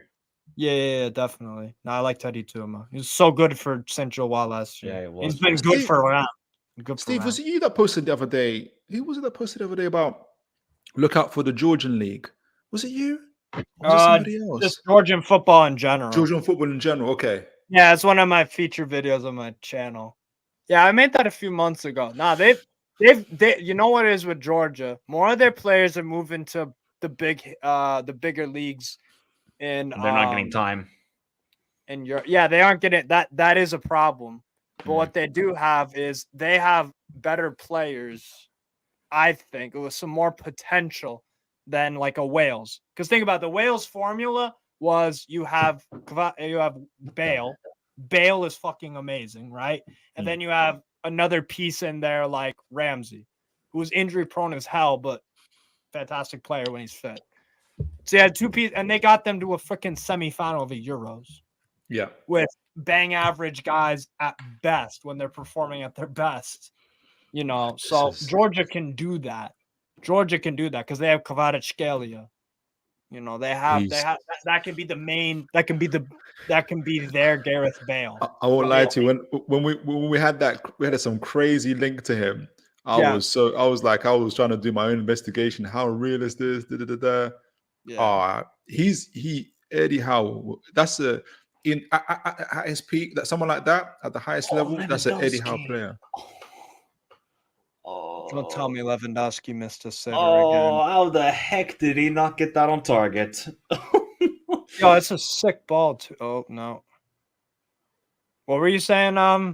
Sorry to interrupt. Sorry. No, not at all. Not at all. I was just gonna say that type of player. When people are saying that's an Eddie Howe player, if Eddie Howe had all the money in the world, which he sort of does, but that would be the ultimate type of player for him. Yes. Oh, 100%. What's your thoughts on in terms of what do you think? How do you think Newcastle might approach the transfer window?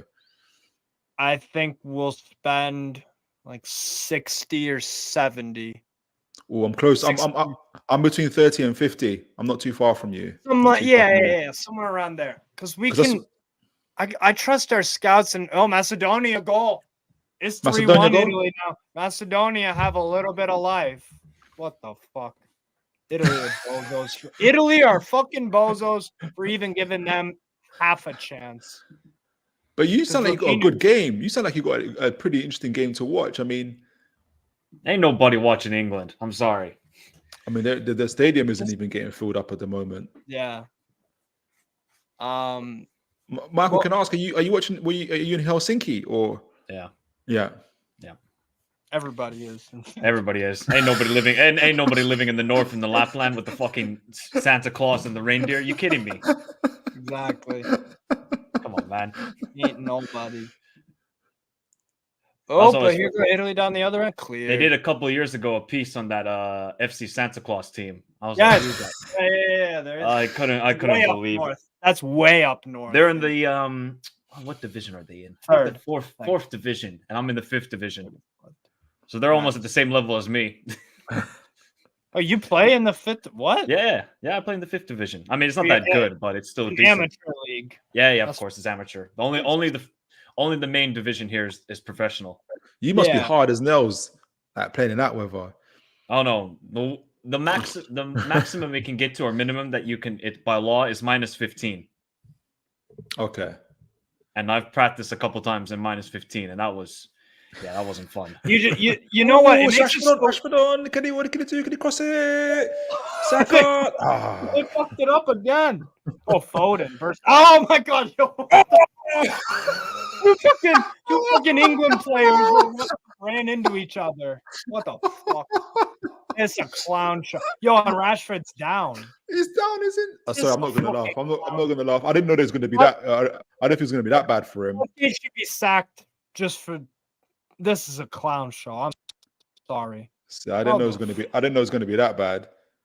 Oh. Yeah, Alexander-Arnold was running full speed at the ball. Rashford was at the top of the box. He was trying to play it off, and they just both went boom. No head contact or anything, but yeah. I think definitely a collision. Jesus, what were we talking about initially? Oh yeah, the Newcastle thing in January. I think we'll spend 50, 60 million. I trust our recruitment team 100%. to find good players for 25, 30 mil a piece. Because that's Bruno was how much? 35?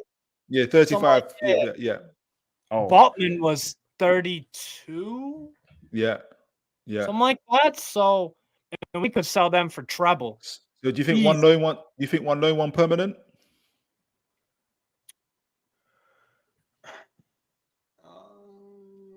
I think we'll buy 2 players for a combined 60 mil all in.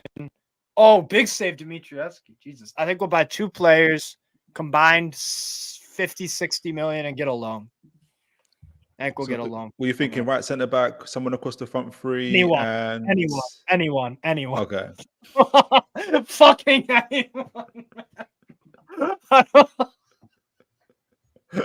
Really fucking anyone. Striker, you can play there. Right wing, you can play there. Left wing, you can play there. He's injured. Midfield, injured. Left back, injured. Right back, Trippier's still somehow gone. Center back, we need one of those. The only one that literally is filled without the injuries is goalkeeper. Like God forbid, we've got good depth there. Oh, it looks like Carlton Palmer. 10 years ago. You can tell how old I am. Palmer. Did he ever play a game for England? Let me check. He's from the under-21s. He made 7 appearances for England. Yeah. Fair enough. He looks like Southgate's son. And Rice. He looks like Southgate's son. He kind of does. Does. It's the brows and the, yeah. But you know what? I would have started off with Declan and Palmer. What's there to lose? That's what we would have done. Southgate just does the opposite. You know, what's there to lose? You've qualified. Why are you playing Henderson? What are you going to learn? Nothing. What are you going to learn? It's just another bonus cap. I don't know. I don't get it. Good riddance. That guy's gone from my club, man. What's that? But... Who's that? Liverpool. Good riddance. He's gone. Oh, what, Henderson? Yeah, man. I couldn't stand that guy at the end. Oh, was it? Oh, man. Yeah, Mike's a Liverpool fan. I couldn't stand him anymore. Yo, Czech Republic should have just scored there. Holy. Yeah, I saw that, Steve. What was it? So did you kind of like him right until the end, and then the end he? That last season I said sell him. He's a bum. Now you could just tell that his legs were gone. But do you think that was Klopp's fault? Because my next door neighbor probably it was to extent his fault, of course, but also Henderson. You know, what he brought to the team was just more energy than football technical skill. And once the legs went, the complete game for Henderson was gone, and he didn't bring any impact to the team. Same with Fabinho, same with Henderson. You saw the legs gone. But do you think Klopp should have anticipated that? I only say that because my next door neighbor is a Liverpool fan, and literally when you guys won the Champions League, I said to him, "This is going to sound nuts, mate, but you're going to have to. This is the time for you to sell those players, because and rebuild. This is exactly what Alex Ferguson used to do. They won the treble, and he sold like." Players, people thought he was insane. I said, you should think about maybe selling Salah or Mane. But that's the problem, Philip. That's the problem, Philip. That Klopp is just too loyal, man. He's a loyal guy. He'll stick to you at the end. Doesn't matter. Way too long. If it's a rusty tool, he'll keep on using it, and until he's forced and the club tell him, hey, until it snaps and breaks. Until it breaks. It nearly took his job. He's still recovering from that. Oh, I can't lie. I was Klopp out last season. I really thought that he was done. Wow. Because he did nothing tactically. He just kept going with the same thing. I said, okay, if you're not going to change, let's go in a new direction. But then I saw him try and make a little tactical switch with Trent. I was like, all right, you still have some ideas in you. And then we saw what the summer and then we see what the midfield is doing. Right. Just gotta give it time. I mean, to be honest, I'd rather have the owners gone than anything else. But that's just me. Yeah. Right. Because those owners don't care. They're just black ambition. But when you guys say you don't care, remember you're talking to two Newcastle. Oh no, fans. obviously Mike Ashley was a completely different thing. No, Mike Ashley is a horrible. I'm not saying that FSG are one of the worst owners in football because there's Valencias with Peter Lim. There's many in France, even in Italy. There's bad owners. Same thing in England. To look at Sheffield Wednesday, Reading, and all these teams. Yeah, FSG are not to that point. But what I need from Liverpool owners is that you want to win, and these guys don't want to win. They're cool with we just get the. But you have one though. But you have one. Yeah, but this is Liverpool Football Club, right? this is the club with 19 league titles and 6 Champions Leagues. So it's not that they don't want to win. It's that the maybe the fans' appetite is their stomach is their eyes are bigger than their stomach, as they say. All I've heard in my lifetime is 1 in 30, 1 in 30, 1 in 30. Give me 2 and 3. That's what I want. 3 and 4. You know the biggest. No, Philip, you know what it is. Remember about that Champions League final when they won it? Guess who they bought in that summer window?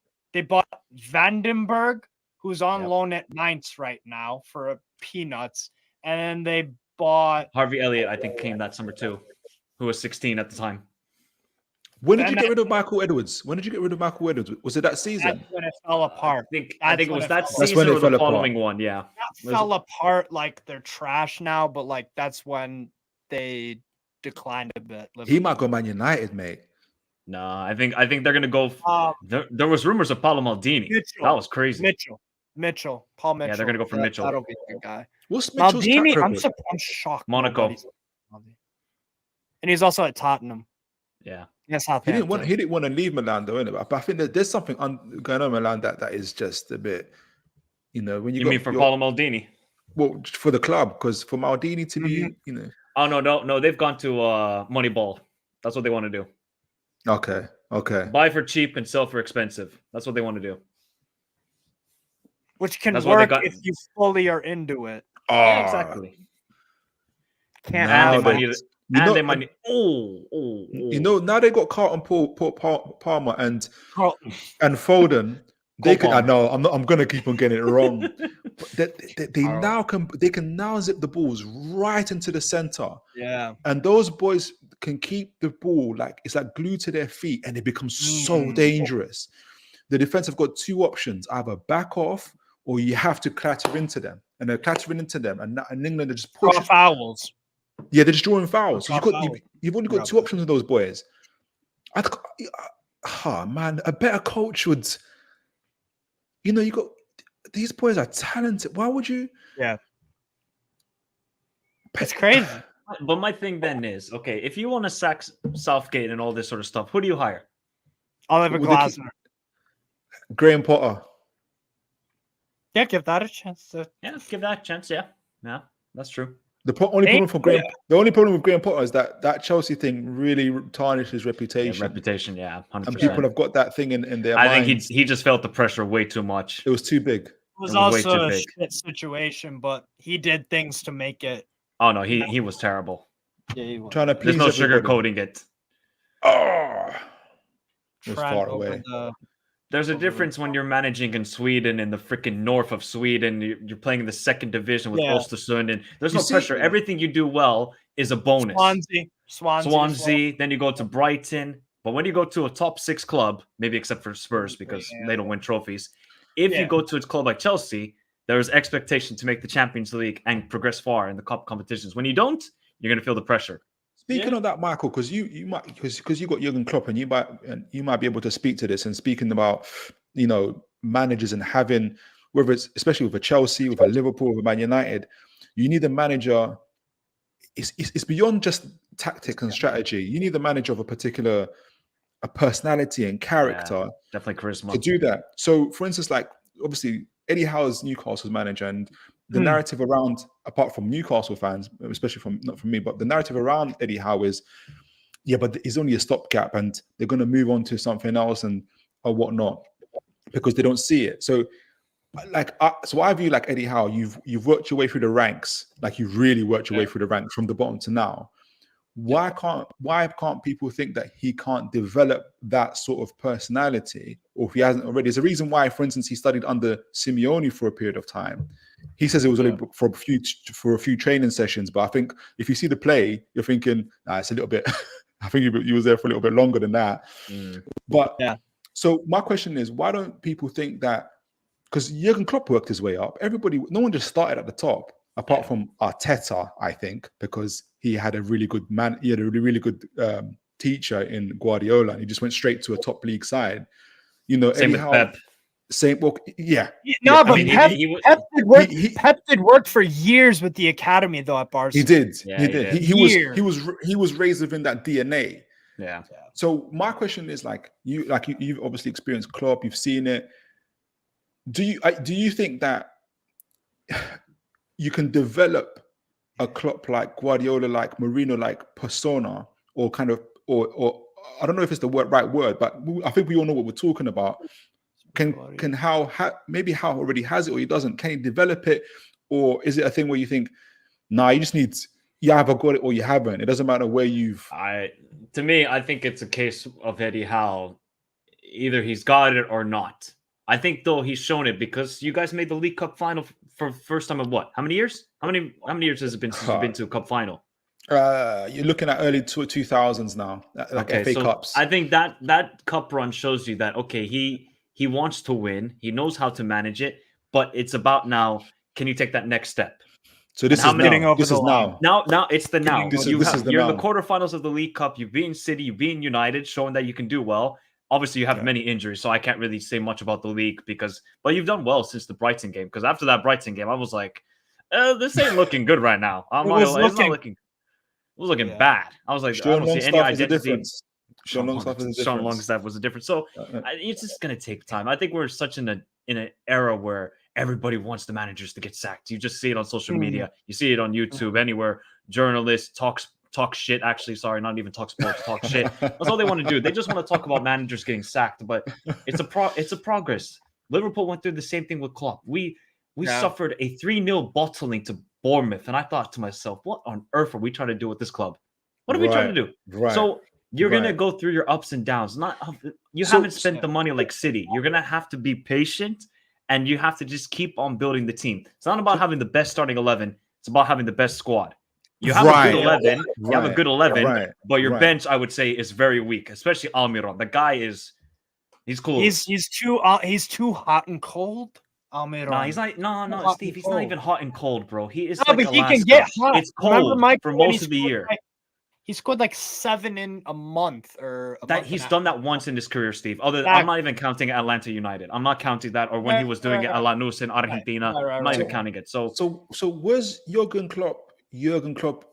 Could you already see him from the first year, 2 years? I'm not saying like. Oh no, I could see the football, but then when you got players like Sacco, Mignolet, what are you gonna do? Lovren, even though Lovren was obviously there to win the Champions League, but it's about then getting the players. All right, Eddie Howe's got his style. Maybe at times it could be too defensive, but you have to just manage with it. So yeah, look, it's a process, and I know a lot of people don't want to hear the word, but if you guys want to get back, when was the last time you won the league? 1925. We haven't won anything. We haven't won anything in 69 years. Don't worry about that. Don't worry about 69 years. Yeah. Don't worry about that. No, our last major honor. I count. Don't say the championship. Please don't say the championship. Please don't say the championship. No, 1970. The Intercities Fair Cup, which is the precursor to the UEFA Cup. What? The what? Wait. The what? The what? The Intercities Fairs Cup. That sounds like the Asda Cup. Huh? That's why I stayed quiet. As does the Walmart version of just say in England. 69 years, Steve. Just say 69 years. You can't. There's a Liverpool. You can't, don't tell a Liverpool fan about interfere. Okay, so at what point then would you say that Eddie Howe is not the guy? Great question. When I feel it. Great. Okay, no, but what? Okay, so if you don't make top 7 this season, is that a failure? No. So for instance, you just made the Champions League and you're not going to finish the top 7. That's not a failure. My expectations for this season are, so I don't do it in terms of position. I do it in terms of points. So it'd be between 65 points to 81 points. Okay. And to go deep into all competitions, or bar in the Champions League, where I wanted to go through the group stage, and in terms of the cup competitions, semi-finals and finals. So obviously, the further we go, the context is the further we go into the cups, the more tolerant I am in terms of the overall points tally in the league.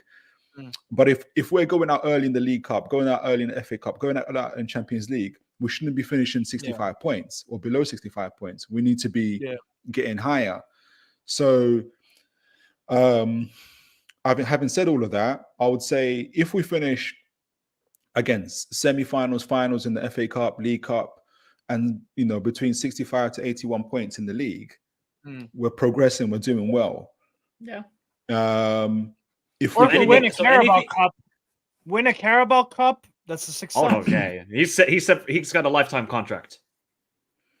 You know what? He's come in a position where Newcastle was so far back, so far back that. I mean, what Mike Ashley did to your club is a disgrace. He should be going to the Hague for that, for the crimes he committed. He should. When 100%. And I love these players. They were great for us in the championship. Richie, oh, lovely! You see that right through the middle. Right, what did we just say? Just right through the middle. They cut them right open. Right open.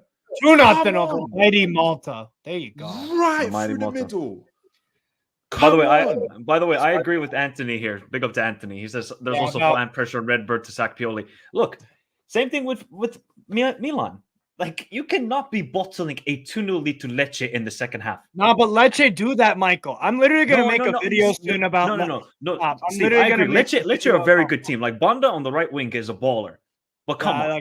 You're 2-0 up. It was the same thing Napoli away. They were 2-0 up and bottled it. This cannot be a reoccurring theme. And that's AC Milan. Their standards compared to ours at the moment are So I agree though that if you look at the manager market, so what is there? Hansi Flick? Glasner? There's no point in changing now.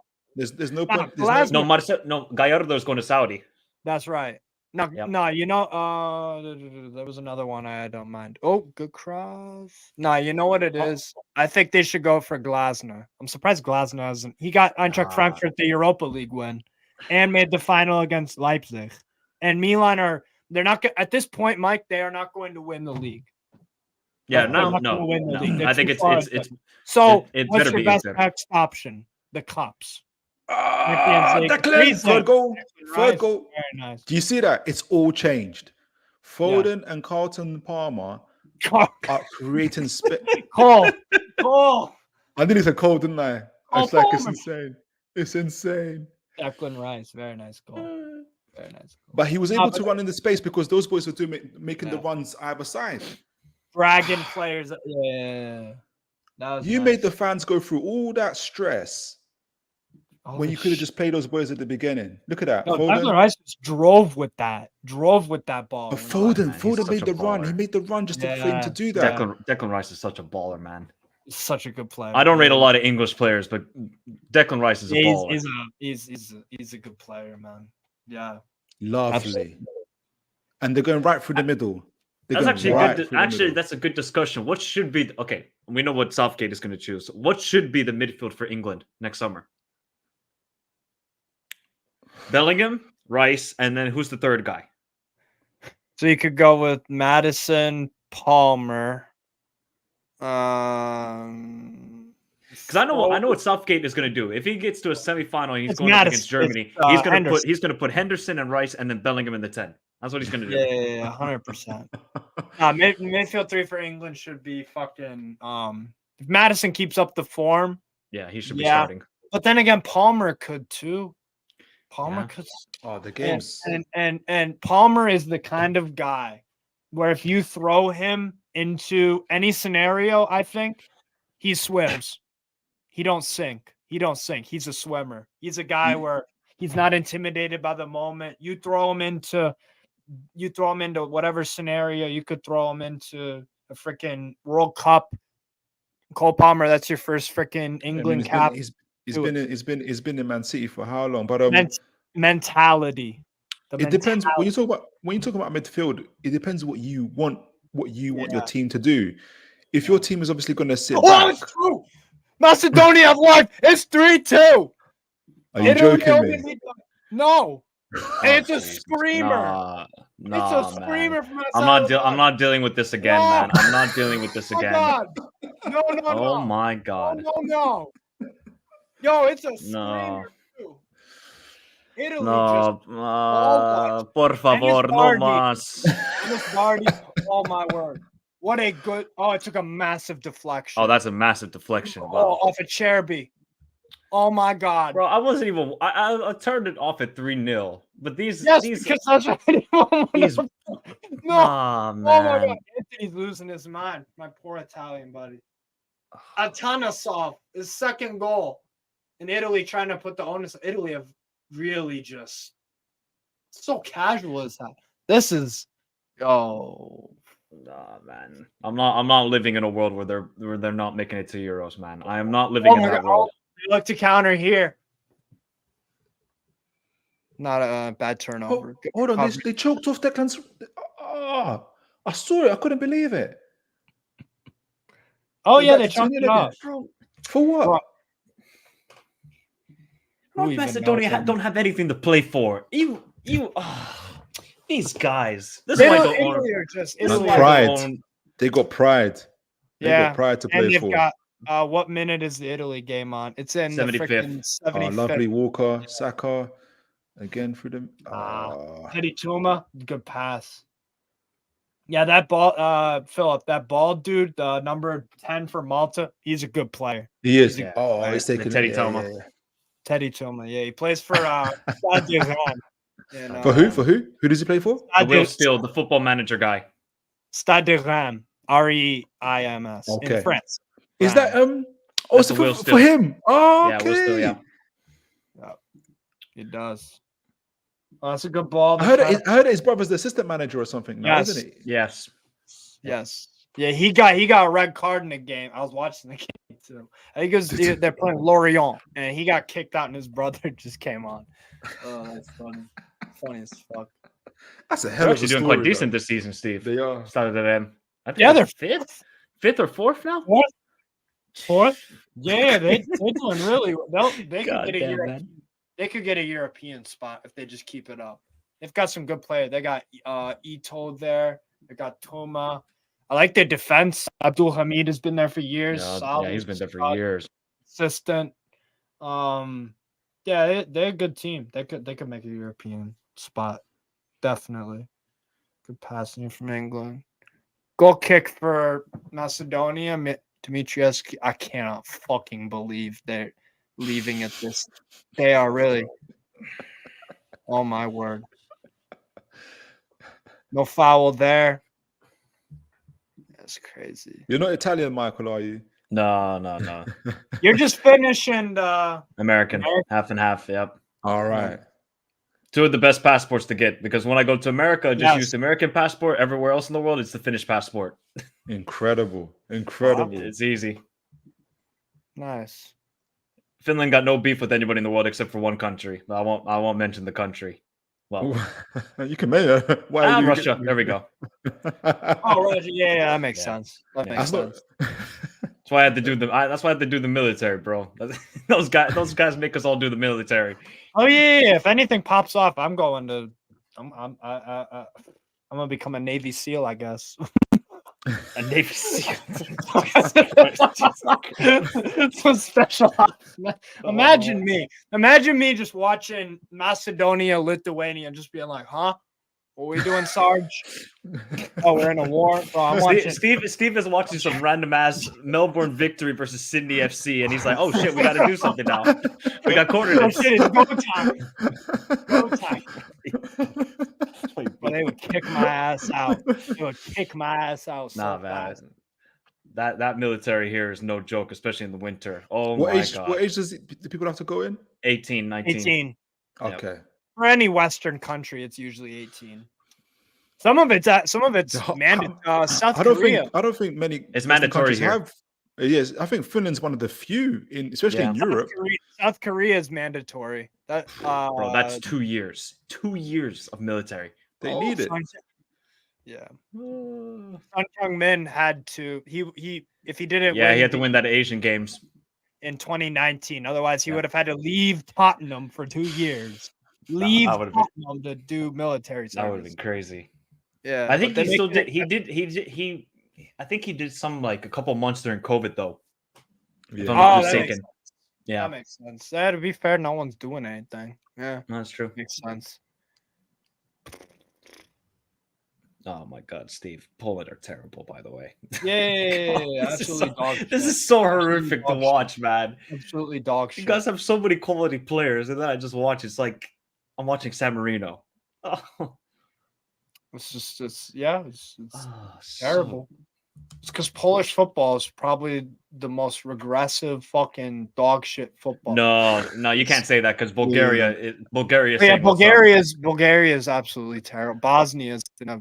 you see the fans rioting yesterday? Yeah, the Luxembourg thing. Oh, and Bulgaria. Yeah, Bulgaria. They had enough. No, because there's a lot of issues now with the federation, and the fans just threw a bunch of flares at the federation offices and stuff like that at the game. Yeah. It's a really bad situation there. Bro, Bulgaria used to be legit in the 90s. Yeah. Stoichkov, man. That guy was. I think they made the quarterfinals in '94, if I'm not mistaken. Yeah. Stoichkov. Yeah, in the World Cup. Yeah. It's the same thing as Sweden. Oh. Czech Republic could have scored a golazo, but it just went wide right. Oh my God. Sweden were semifinalists in '94, and now they lost to Azerbaijan 3-0. Yeah. No, man, I laughed my ass off when I saw that. Azerbaijan. Yo, can Azerbaijan still qualify for this Euros? It's Austria and Belgium. Actually, there's one way. For Azerbaijan, they might get a playoff. Yeah, that's what I was thinking. I think they can get a playoff. Fucking hell. Who you guys? Okay. Who you guys backing for the Euros? Not France or England. Raspadori 4-2 Italy. There we go. Oof. They made that so stressful on themselves. They did not have to sweat like that. Jesus. They really didn't.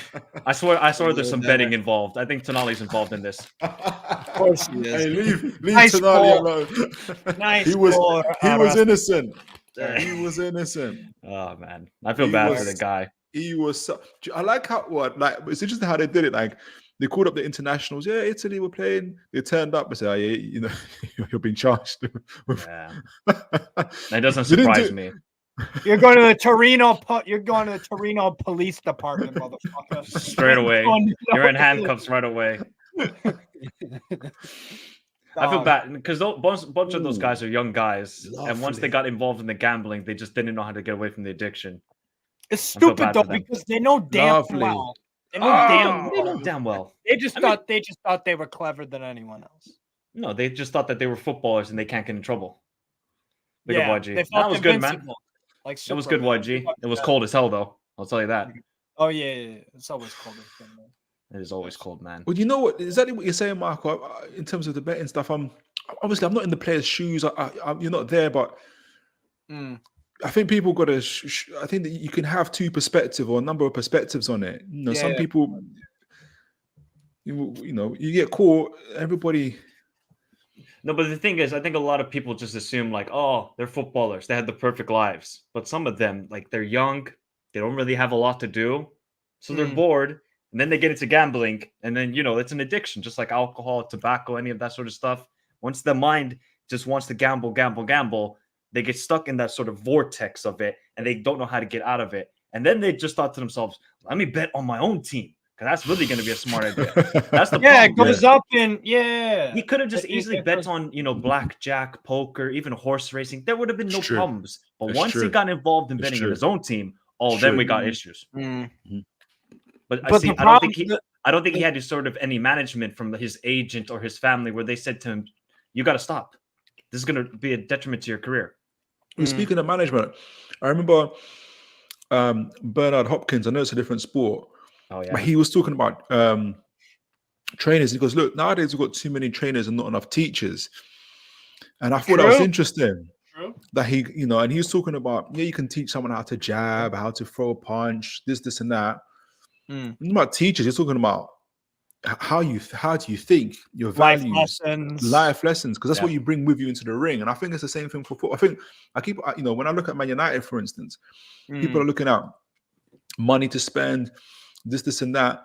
But what made Man United an institution is that it had a culture of leadership. That's the word. That's the fucking word. Culture. Yeah, they had culture beats strategy exactly every fucking time. Because Ferguson didn't always have, during that era, you had still Barcelona, Real Madrid, all this and that. Man United were a good team, but they didn't have Rivaldo in their midfield, R9 or anything like that. Right. So there was some, and even they were hugely breeding. Even when Man United players left, for instance, to other clubs, they almost always became captains, managers. So you can just tell that there's something else coming out of there, and obviously it stemmed from Ferguson. Yeah. And nowadays people think you can buy culture, which I think is what Chelsea attempted to do by buying out the entire structure of Brighton. But it doesn't work like that. It takes you have to put your hand on the soil. You know what's funny? Chelsea actually had that culture, and then they decided to get rid of it. Yes. Well, that's because new ownership came in. They're gonna have their own ideas, their own philosophy, their own whatever.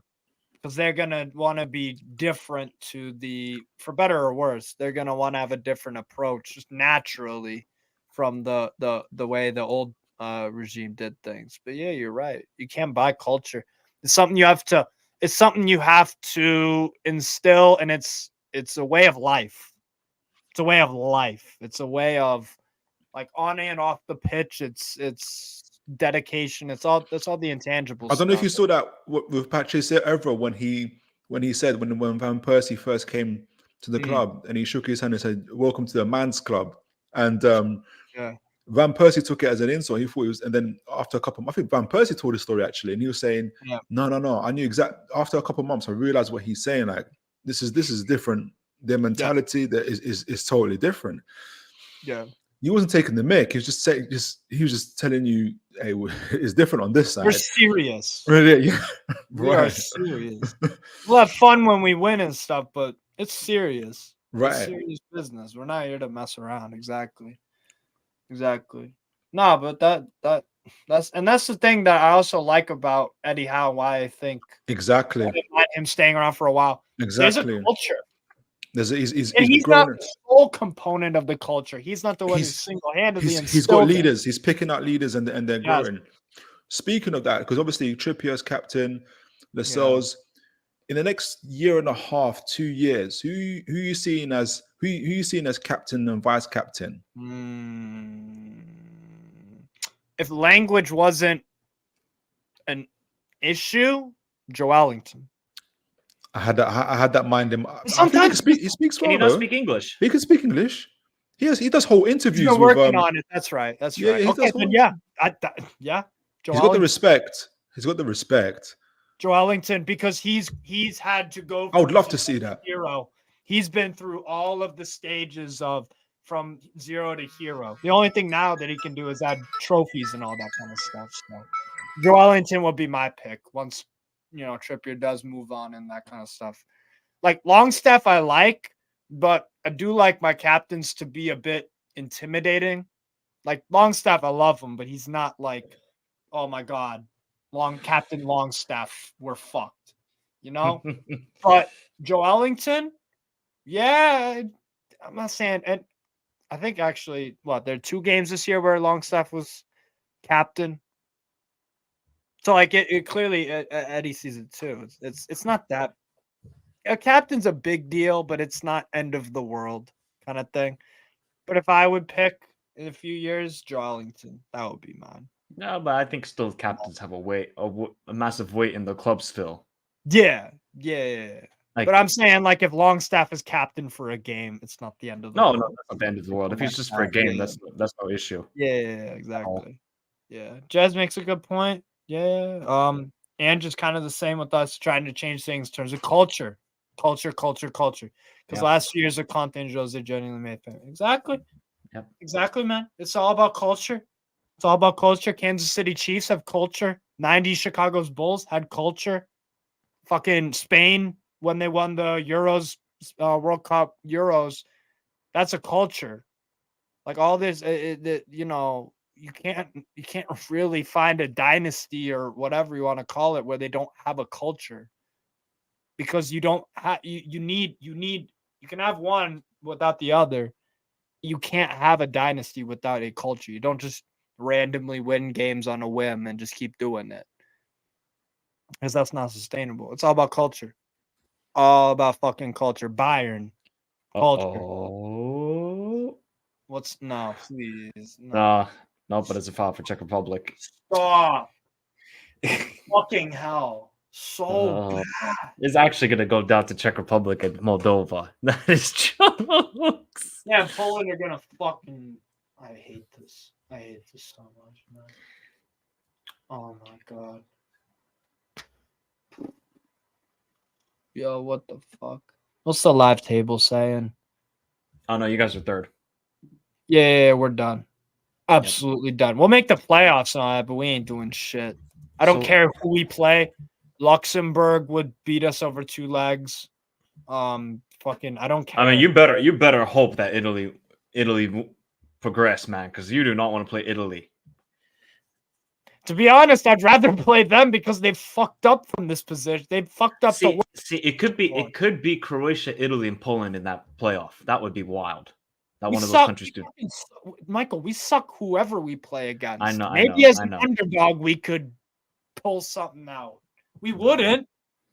But from what I've seen today, Steve, you got no chance. Oh, and the Czech Republic almost scored. We're not qualifying for the fucking tournament. Heck no. So we'll get the embarrassment out of the way right now. Italy should have had a 5th. Goddamn Scamacca. It's a good chip, but wide left. Fucking throw in. Unmarked in the fucking box, and Wojciech Szczęsny has to. Oh my God. When you play 3 at the back, that's supposed to mean defensively. Oh, you have everyone has a man. Yeah, but the thing is, you guys are searching for a goal now. That's the issue. You're just so exposed, especially with a minute to go. Yeah. I have no expectations. What the heck are these guys doing? Hungary is my pride. Hungary is my pride. They at least. I mean, lately though they haven't been performing as good as before. Yeah. No, lately it's been a bit sketchy, but we did enough early. Yeah, I just think they might have been taking their foot off the gas a little bit. Yeah. What did I miss? Marco's got his hand on his head. Don't tell me it's 4-4. There's a corner for Poland. Here we go. Last chance, Steve. Do you guys believe Son is a good captain? Because many Spurs fans don't believe so. Because the last 2 games and he was shouting at students. I haven't seen enough. I haven't seen enough of Son as a captain. Yeah, I'd like a full season to kind of look at it. Exactly. He's done fine so far. It depends what people. He's captain for Korea too, South Korea. So it's not like he isn't. It's not like it's a brand new thing. Yeah, look, captaincy is about leadership, isn't it? Leadership is essentially influence. So I don't know how you're able to see. Is he able to get other players to follow him and to whatever the vision of the manager is or whatnot? Does Son have that sort of influence? I don't know. Only Spurs fans, I suppose, can answer that. Do they see it in the interviews and stuff like that? If so, then continue on. We can I can only speak, for instance, Kieran Trippier. I went to see the game, the preseason game against, it was in that tournament. Fiorentina or something? Or was yes, it Villarreal? Yes. I saw a couple of. I saw Fiorentina and the other games. Yeah. And constantly talking to Almir, and this is why we spoke about Almir, but he is better. He is much better, and he's constantly talking to it, and that's why that side is so safe. And just his overall influence in the games. You remember even when he was injured in the first, after a few weeks, and that he was still going to the games and stuff like that. That's influence. That's leadership. If you're seeing your captain doing that on crutches, coming to see games, I'll take that.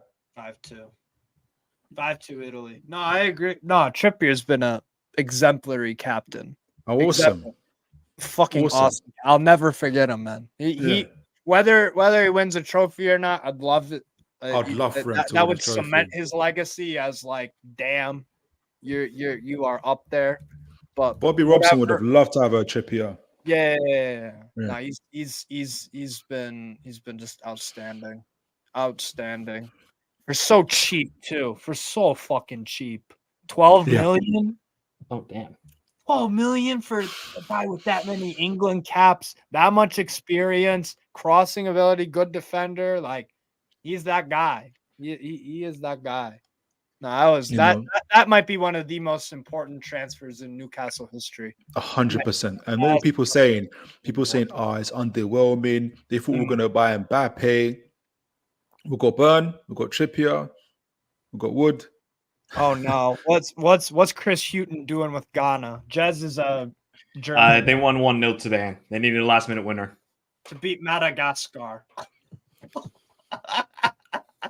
Inaki Williams too. God damn, that's funny. Chris Hughton, bro. I was gonna say, Steve, Onana came up injured today for Cameroon. No. Yeah, I saw that. Yeah. Man. Yep. What? Whoa, Andy, this is a wild take. And I don't even rate England like that, but I don't have Italy anyway. You might laugh, mate, but I bet Italy go further than England in the Euros if we don't get each other in the group stage of the competition. They could, though, because the Euros, it's just a World Cup thing. Italy's fucking I think Italy would be a pot 3 team right now in the draw, if I'm not mistaken. Which is scary. Yeah, that's scary. That pot 3, what I saw projections, I think it had Denmark, Netherlands, Italy, and some other big team. And pot two is weak. Well, I say weak, but there's some decent teams there. And that's the whole thing with Southgate. And that's the whole damn thing with Southgate. Y'all still have the same issues. What bails him out as a players, you can put on Palmer and Declan Rice, and things change. Yeah. But if you don't have Palmer and Declan Rice, and Harry Kane. Harry Kane bailed him out plenty of fucking times. I just don't think Southgate's the guy. But the FA, I know why the FA have him, because they're just like Southgate, they don't want to push the envelope. They're happy with the, they're happy to just do well, go far in the game, and whatever. I think I say I'm worried, but I'm thinking that they'll really begin to push for Howe or somebody else. If they can't get a but player. here's the thing. What's up, Andy? By the way, the thing is, boys. I don't think Eddie Howe would do it just based off the fact that in his interviews and stuff that, he always talks about he loves the day-to-day coaching, seeing his players every day. Yeah.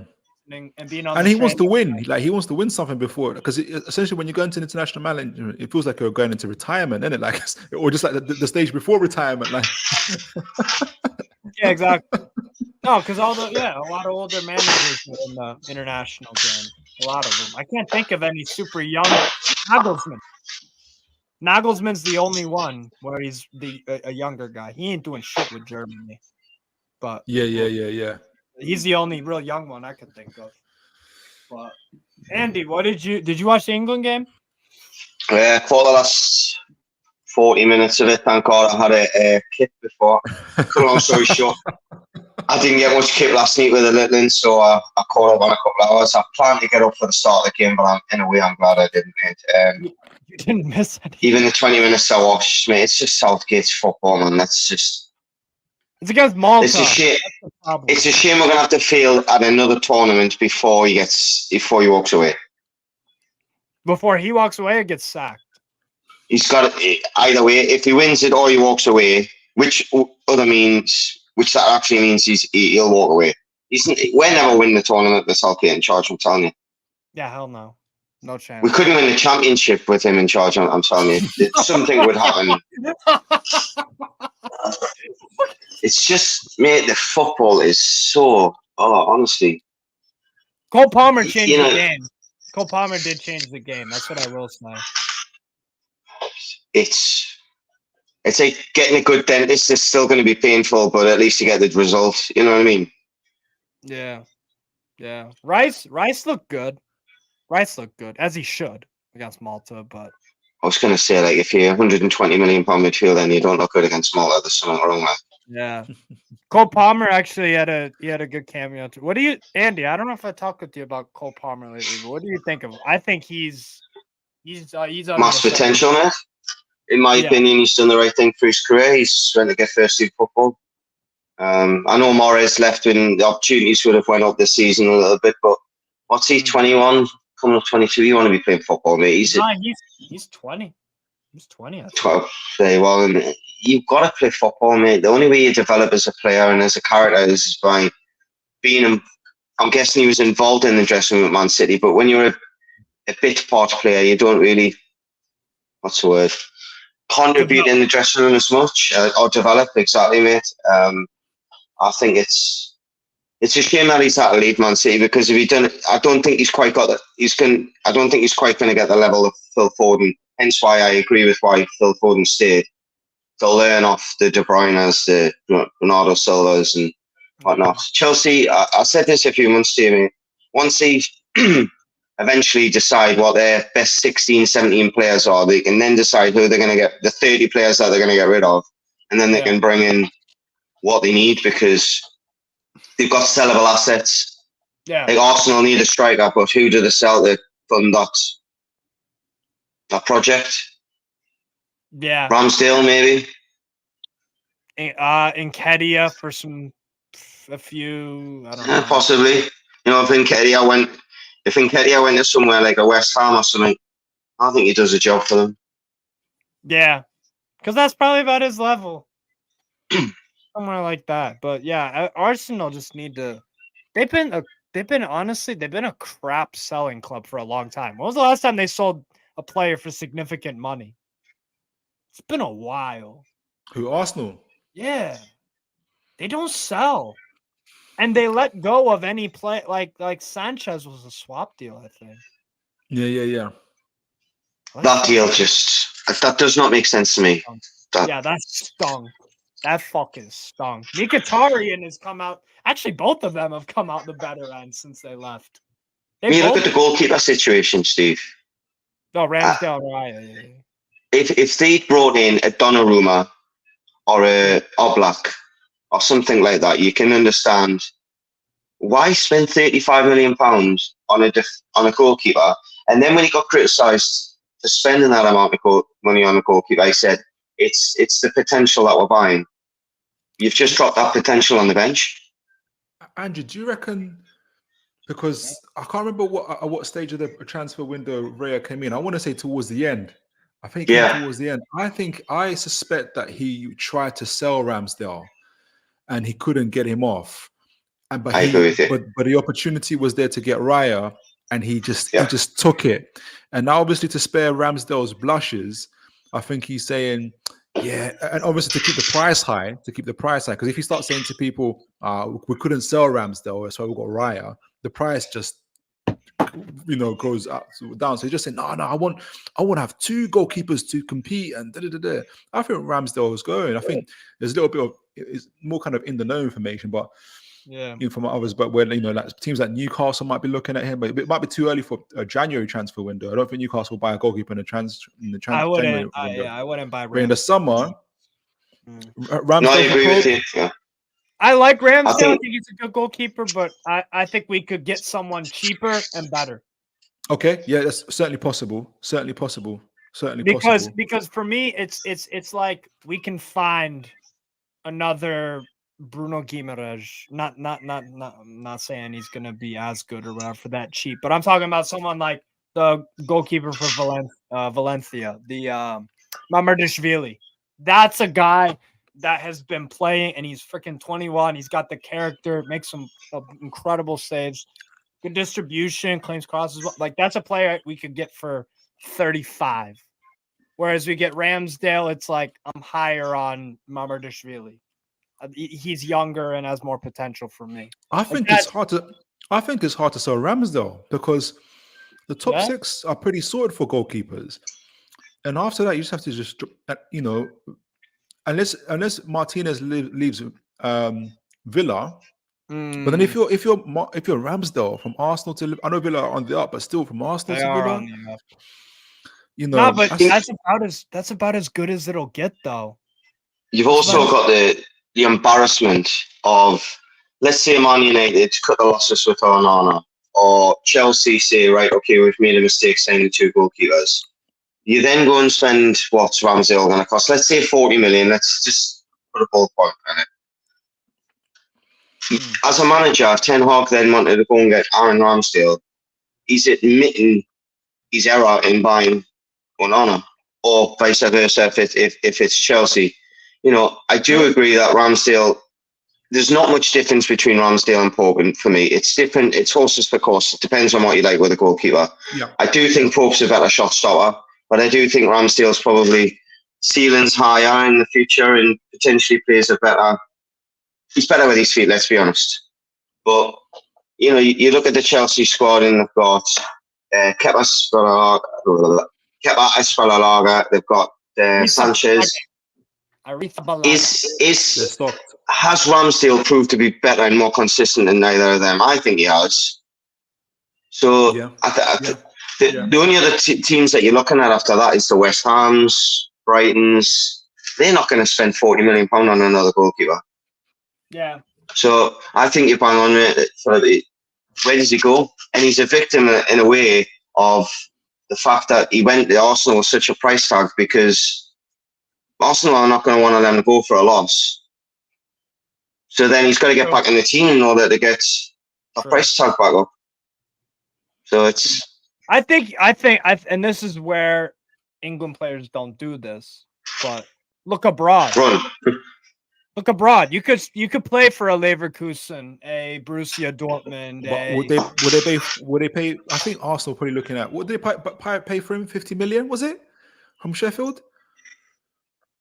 40. No, was it 40? 45? I think it was 35. I think it was 40 million euros. I think it was about 36 million pounds or something. Yeah, it wasn't cheap. I mean, a lot of eyebrows were raised when people paid. I'm pretty sure it was around about 35 million. I think Michael's right. that's a lot of money. I mean, we've also got to consider is his previous experience in the Premier League was relegation. Both sides that he's been in the Premier League get relegated. Yeah, and I think because Arteta spent so much, this is a crucial summer window. He's bought Declan Rice. He bought they only Havertz. got him, 30 million. Sorry to interrupt. They bought him from Sheffield United for 30. No, but it makes sense, yeah, because he's had he's gone this far in the transfer window. If I think he tried to sell Ramsdale, but whoever's trying to sell it to said 25, 20, because we know you need to sell him. And if he sells Ramsdale for 25, 20 million, that's going to look awful. The whole perspective on that is going to look, optics on that is going to look absolutely dreadful. Yeah.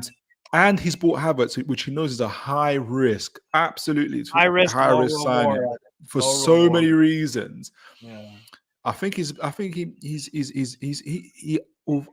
needing to, he put his own position at stake for no reason.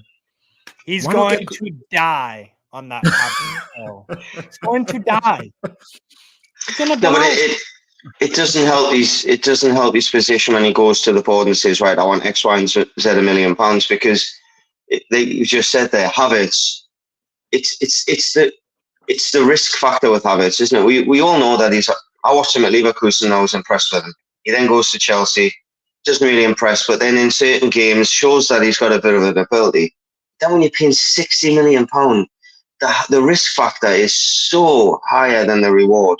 But he buys Havertz for 60 million, sells Ramsdale for 25 million. Exactly. That's an insane transfer window. And then you've got Jorginho as well. As much as they got him on the cheap, I bet he's on a hell of a bumper contract. Yes. And I've not been. I mean, when he was at Chelsea, everyone was saying, "Oh, he's been nominated for a Ballon d'Or," and that kid can pass the ball sideways very, very well. Yeah. Other than that, what does Jorginho do? He's very, very good technically in tight spaces, but for Premier League, I'm sure that he was back in Italy. He'd probably show what a good player he is. But this league is nowhere fitted to him.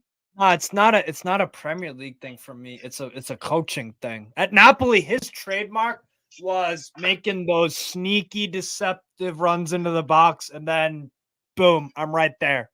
Him and Alan, who used to play at Everton, used to do that. Yeah, Alan, yeah. They used to just sneak up and get some easy goals, and it's a coaching thing for me.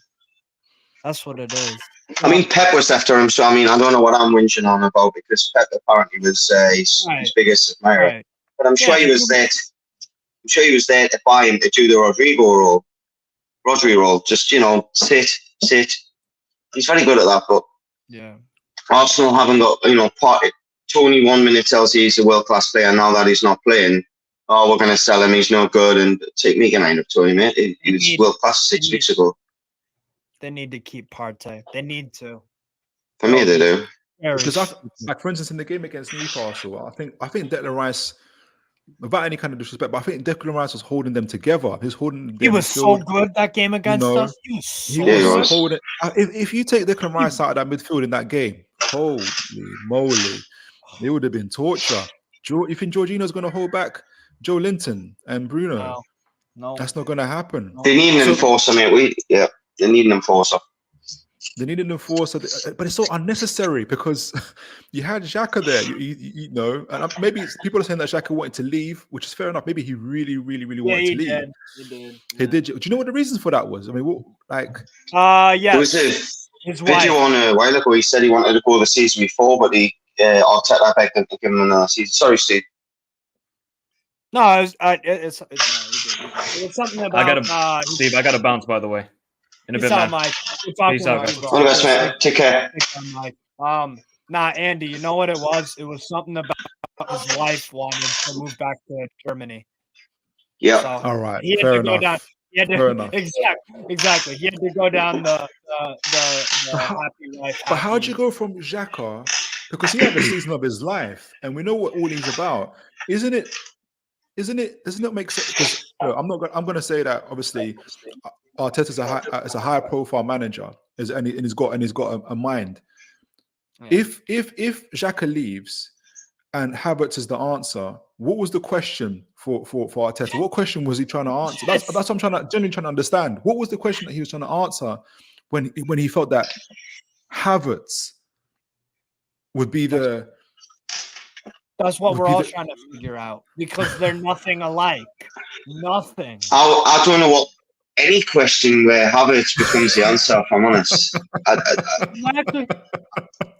I really don't. You know the answer. You know what the answer to Havertz? Oh, he timed out. Oh, he's back. Yeah, no, you know what it is? You know what the question is? If it's Havertz, it's who sits on Werder Bremen's bench and comes on in the 80th minute? Kai Havertz. That's what it is. Mid-table Bundesliga team. Yeah, bro, he was good at Leverkusen, but like, it's not a Bundesliga taxing. Again, it was a coaching thing, and it was a 3-4-2-1. He played off the right, and he was given very specific instructions, and he did that. And then no one he moved them around everywhere, and no one plays that way. No one plays that way. Arteta knows this. Exactly. But he don't play a 3-4-2-1. That's the thing. That's literally that is the sole formation and that position on the right where Havertz would do really well at Leverkusen. He could have got a Kudus. He could have got a Maddison. Yes. And if you wanted, for instance, legs and armory, I know that he might not be popular, but like maybe Douglas Luiz or Nana from Everton. Yes. You know, could have gotten Maddison for that money. Maddison, 40 million. He would have said, yes, please. Bargain. I'll go. No, Tottenham or Arsenal, where you're going to go? I don't think he wanted to put the pressure on Ødegaard by putting, because if you put Maddison, now everybody knows Maddison is better than Ødegaard. I'm surprised they didn't know that before. Maddison's stats are just so much better for a Leicester team than Ødegaard's. And I'm not saying that, when I say that, I'm not saying that Ødegaard isn't I would love him at Newcastle. He's a class player.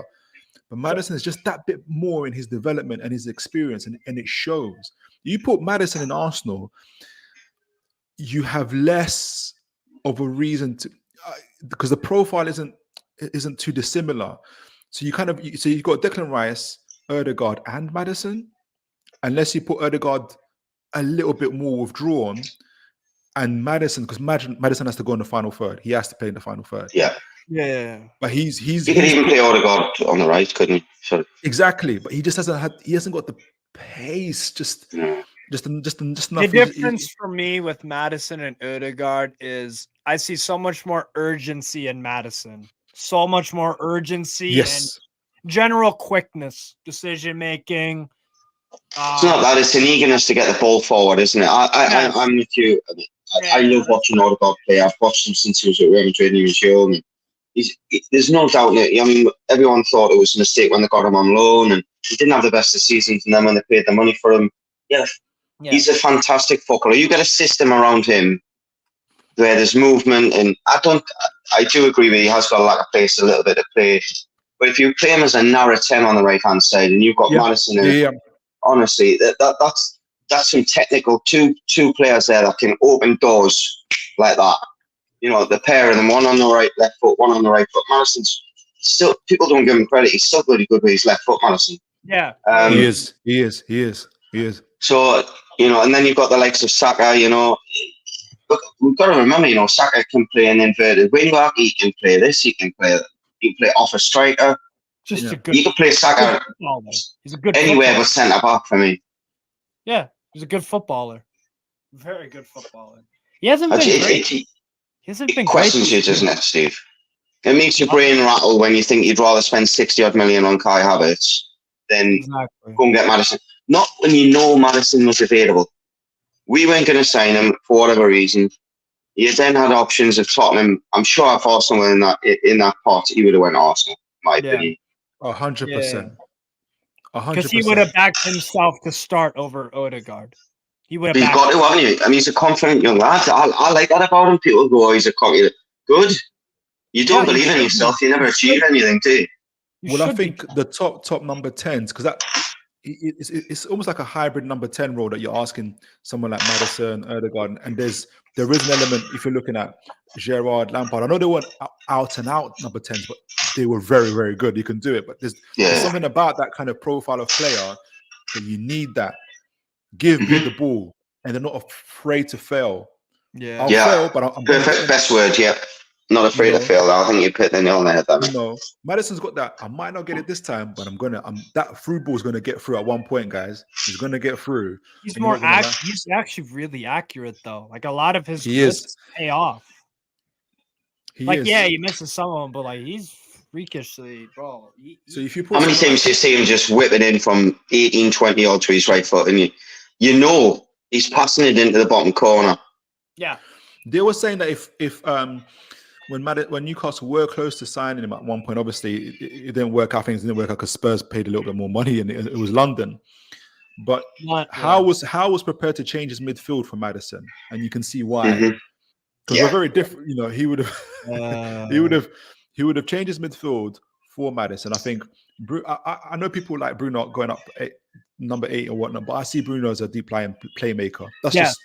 That's me. I think he's a deep lying playmaker at heart who can score goals. He can play any of those mid. That's why I like so much about the 4-3-3 that we have. Yeah, you don't have to play Bruno. If we wanted to, he could play as a 10, 6, or 8.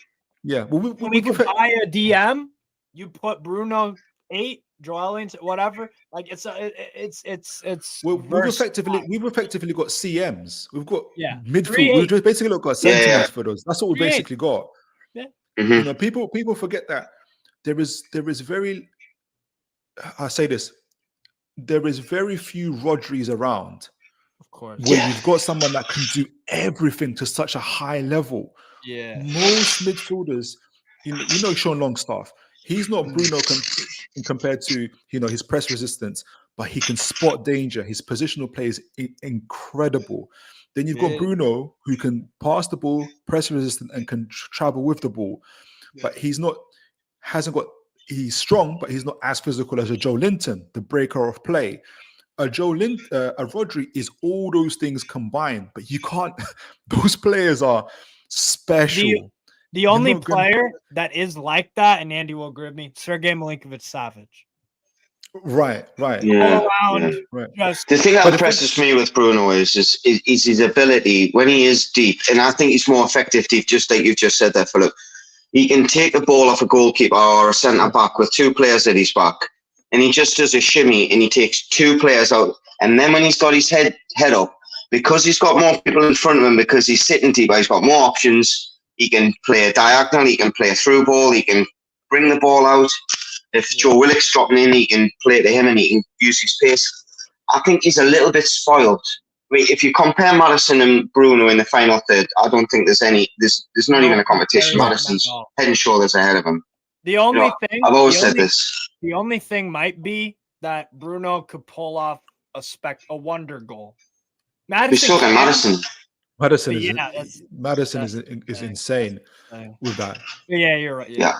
I just think we play to our needs when we first signed Bruno. Because of the quality that he had, we knew that we had to get him further forward to get options because he was miles ahead of everybody else. Mate, that's why he played in the position he did, and he got the goals. When Bruno first started playing, I swear I could feel tears going down my cheeks. I couldn't believe what we were seeing. After all of that, I said, he plays for us. Oh my word!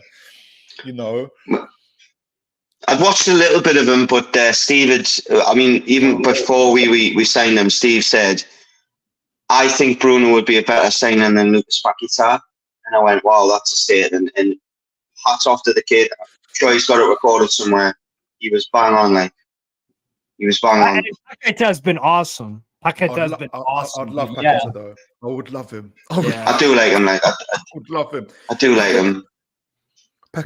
He was linked with Man City for a reason because he could play for fucking City. He could. He's got the work. If you let the leash off him in the final third and know that he's sometimes going to be a little bit stupid and he's going to lose the ball, it's a bit like Laurent Robert. I don't care as long as he every other weekend or every 4 weekends hits a bullet with his left foot or puts a ball onto someone's nose. I don't care. Paquetá can grab a game by the scruff of the neck. Whoa, exactly. Yeah. But just what Andrew was saying in terms of, people get a bit stupid, but this is why, and people outside of Newcastle might not understand it, Sean Longstaff is so important for us. I always call Sean Longstaff our designated driver. You know, when you got mates that go to a party, they're going out drinking, they're going to do something crazy. You need the one guy that's not going to smoke anything crazy. He's not going to drink, and he's going to get everybody home safely. That is Sean Longstaff. That's a great Sean analogy. Longstaff's allowed Bruno to be Bruno, because without Sean Longstaff, then that's when people were saying, you know, against the Brighton game, Bruno he hasn't got his position right. He's not tackling. He's not the same guy. You put Sean Longstaff back, and all of a sudden Bruno becomes Bruno again. Joe Linton isn't getting out of position. Sean Longstaff is just so important for our positional play. And you know, I think if Arteta, I think he overthought it. And I speak to the guys in Liverpool, and they think I'm insane when I'm saying it. You guys need a Sean Longstaff. It doesn't have, you need the guy that's just going to just high level, up high level. and that's it. Yeah, biggest thing, but just why? But he makes it now, because remember when we were about to start the season, people were saying, you know, Tonali, Bruno, Joe Linton, could this be the best midfield? But now we know that Newcastle's best midfield is, it has to be Sean Longstaff and anybody else playing around it. That's what it is. That's how it works for us. It is the donkey work that he does. It's like you just said there with the designated driver. You get Bruno Guimaraes and Joe Linton are going to enjoy their night more if they're allowed to have a drink rather than have to drive back as well. I totally, you let the leashes off them, yeah. Totally agree. Especially Joe Linton's record of getting back in the car after he's had a beer as well. So, sorry, Jason. I forgot that even happened. I forgot to. Which Miggy's just getting on as well, hasn't he? He refused to confirm who he was driving. I bet it was Joe Linton driving his car. That's funny. Tonali can go to the bookies and not bet on himself for games. That would be good. And then and you know, that's what Sean Longstaff is, and he's just so important. But his progressive passing isn't that bad either. If you watch it, he's not too bad with it. Yeah, it goes under the radar, doesn't it? He goes under the. You know, PSG didn't even pay him any attention when he ran in. They just thought, who's Sean Longstaff? And he just walked. He could have the moonwalk into the penalty box. Yeah. You know. Longstaff is gonna be around, and that's fine. It's that quiet guy in the room, isn't it? You always watch a quiet guy in the room. It's Longstaff. He's the how do I put it? He's the player on the pitch that no one suspects can wallop them if they let them out go. That makes sense. Andrew, before you came on, I was asking Steve actually in terms of who do you reckon is going to take over the captaincy from Trippier and Lascelles, and obviously Steve pointed to Joe Linton. I agreed, but I think it'll be between. Well, you can choose either or in terms of vice captain and captain between Sean Longstaff and Joe Linton. I personally don't think that would be a bad shout. I think wasn't Sean Longstaff captain against? Yeah, he was in Man City game. The Man City game? Yes. Yeah. I think he was captain for Man United as well when we beat them. I know he was for the Man City game. I'll look it up. I agree. I think the only problem with the Longstaff is I think as we do then start to progress to the next level, is he getting in the team every week? I think that's the only thing. Not every week, squad player. Yeah. Absolutely squad player. If he can just maintain. Yeah. But what's stopping him from growing? Yeah, what's stopping him from becoming even better? Because I didn't know how good Longstaff could be until we saw Bruno next to him. True. I didn't know how important and good Longstaff could, how good his positional awareness was until he had Bruno next to him. That's good coaching. That's good coaching, is what that is. Because clearly he has it in him, but like it's just given that it's relit the fire in Longstaff, isn't it? If you believe in yourself and I give you the opportunity, I'm putting the tools around you to get the best out of not just you but everybody else, and you will thrive from that. And like you said, Philip, I don't know if his ceiling's going to be as high as a Bruno or anything. I hope it is, because there's nothing more that us Geordies want than a Geordie to go on that ride for, you know what I mean, be a pivotal part in our success. But I think it's just going to be too tempting. we don't know what's going to happen with 2-3 years down the line. We could have another manager. We never know what's going to happen. Yeah. And I just think that maybe he might not be given the same respect by another manager than he does off Eddie Howe. That's not to say that I think Eddie Howe will leave. You've got to just look at the law of averages. What happens? Speaking of that, if we're thinking about things, Howe isn't going to live forever. But like, if our next manager, and I was talking with Philip about this, for me, the next manager is Jose Mourinho. I think it's bit. Well, I've always said to you, mate, it would be a fairy tale for me if Jose Mourinho did, because he's finished off his mental Bobby's job, and that's exactly what Steve said. He's like it's not just that as well. He hasn't got the best record at Sir James. When you look at Jose Mourinho's record worldwide, you look at Sir James, it's probably got to be one of his biggest bogey grounds as well. He loves us as a people. I'm sure the fans would connect to him.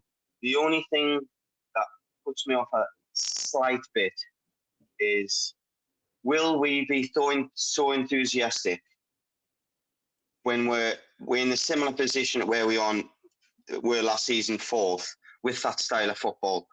Well, people accuse Jose Mourinho of X, Y, and Z, but I mean, you look at the Chelsea side he had with Robin, Damien Duff, Drogba. He set a record for the most goals in the Premier League. He then went to Real Madrid and set a record there for the amount of points scored and goals scored. I just think if he's got a decent canvas to work with, and you throw him 5-6 top players, he wins you trophies. Guaranteed. You give him money. And you let him have control of that money. That's something that I think our structure doesn't suit that. I don't think. No, I don't think. I think you're right there, mate. That's why I'm a little bit. I think Mourinho, baby, isn't it? Let's be honest. It's Saudi Arabia's baby. It has to be someone that can do what Eddie Howe can do, but better. Because I think people have realized that you cannot build a team and a club and a structure around one man, around one manager. It has to be that if that person doesn't work out, we can replace, just like Brighton, but on a higher level. Potter goes, De Zerbi comes in, this and that. It has to be almost seamless like that, and the football just gets better. But it's the same principles, and I think Mourinho takes it back. Mourinho would do that because I want 200 million this summer. I want 32-year-old Savic. I want this and that. After we've still got Lewis Miley. Lewis Miley isn't going to get us. Do you know what I mean? Like, because that's Mourinho's going to say, Miley, you need 10 more years before I put you on in the first team. So everything just goes back. He's thinking of, isn't it, is short-term success, and then I'll work with the young ones. He wants to get a trophy under his belt, then he'll work with the squad. I totally agree with you, mate. If you look at the ownership and everything that they're doing, it's so controlled. We don't want to just be number one. We want to 1 year. We want to be consistently number one every year. And I think it was you, Steve, that said, you have to build. People always say, I see people arguing, do Newcastle go for a League Cup to get the win? Do they go for this? Because they're not going to win the Champions League. I don't think they understand. They're building a squad to compete at every level. So yes, for instance, now we've got 13 injuries. Nobody wants 13 injuries, but and it don't happen much. It doesn't happen much. But at the same time, this is an incredible opportunity for them to see how good is our squad. And what and where do we need to go? No one likes to lose. It's going to be difficult. It is going to be bumpy. But if you see a silver lining, you can see, okay. So then this is what it is. This is how it is. That's why they bought Lewis Hall, Tino Livramento instead of Livramento. Oh man, that's the successor. He is slowly but surely, game after game, or even substitute appearance for 45 or whatever, he's making his case. He is hungry. He's loving it. Get a starting berth and to get more involved. But this is Howe's way. I don't know why people are confused. Oh, he bought Tino, he bought Lewis. When are they going to? Bruno took how many games? 10 plus games? A few games. And the only reason Sven Botman started after 6 games, I can't remember if it was Jamal or who got injured or suspended. Didn't Botman play Forest at home first game or no? No. Let me pull it up. He might. He came on as a sub because somebody was injured. So Eddie Howe, he's a genius in terms of how he's handling the squad. You know, it's going to take a little while, and when Tino gets in, he is staying, and so it's a careful succession process with Trippier, and so obviously with the it's an opportunity. I know that nobody wants 13 injuries, like I said, but it's still an opportunity for the owners and for Eddie Howe to see how what our squad is capable the deficiencies. Yeah. If there are. Yeah. If there are, obviously. Yeah. Andy, what are your thoughts on you never find out about your weaknesses when you're on top, do you? Let's be honest. Exactly. We're about to find out in this next. I tell you that we're about to. Man United, Chelsea. Well, that Chelsea game, Tottenham game is gonna be. It is really gonna be something. That Chelsea game, I think. I'm a bit worried. I'm still fucking worried about that one. For me, if they had a top striker, they would be definitely top 4 contenders. I think they cement top 4. They've needed one since Diego Costa. Because they could lose 16 players tomorrow and they've got another 23 to come in. I mean, how many internationals are Chelsea not even getting on their bench? Yeah. Or injured. When they're fully fit. When everyone's fully fit, it is laughable. And the fact that they spent that amount of money and they don't have a recognised striker it's the basis of football. You've got to score goals or you don't win games. Facts. No. Facts. Exactly. The problem with Chelsea is never their quality. For me, the problem with Chelsea is their mentality and the psychology of the team, and that takes the beginning stage. Exactly. So they're still learning how to deal with adversity. Yes, they beat Tottenham. Yes, they had a 4-4 draw with Man City, and that helps. So they're going to be riding high a little bit. But we're a bit further than that. We've had some adversity, like fighting relegation. How about that? We were talking earlier, Philip, about battle. Steve Bruce pick your team. That's adversity. Steve Bruce. Steve fucking Bruce, man. So we've got our starting 11 for that game isn't going to be too bad. It's going to be pretty, probably going to have Gordon or either on left or right wing, Joe Linton or Joe Willock on that left, Joe Willock on the left, Gordon Isak if he's fit in the center. Harvey Barnes maybe. Yeah, I hope, but I wouldn't rush Barnes back. It was weird. Off subject a little bit on that, but I had a dream the other night. I came doing assist for last. I've just had a dream, and it was 2024, and we're still saying, "Oh, it's going to be like a new signing when Harvey Barnes comes back."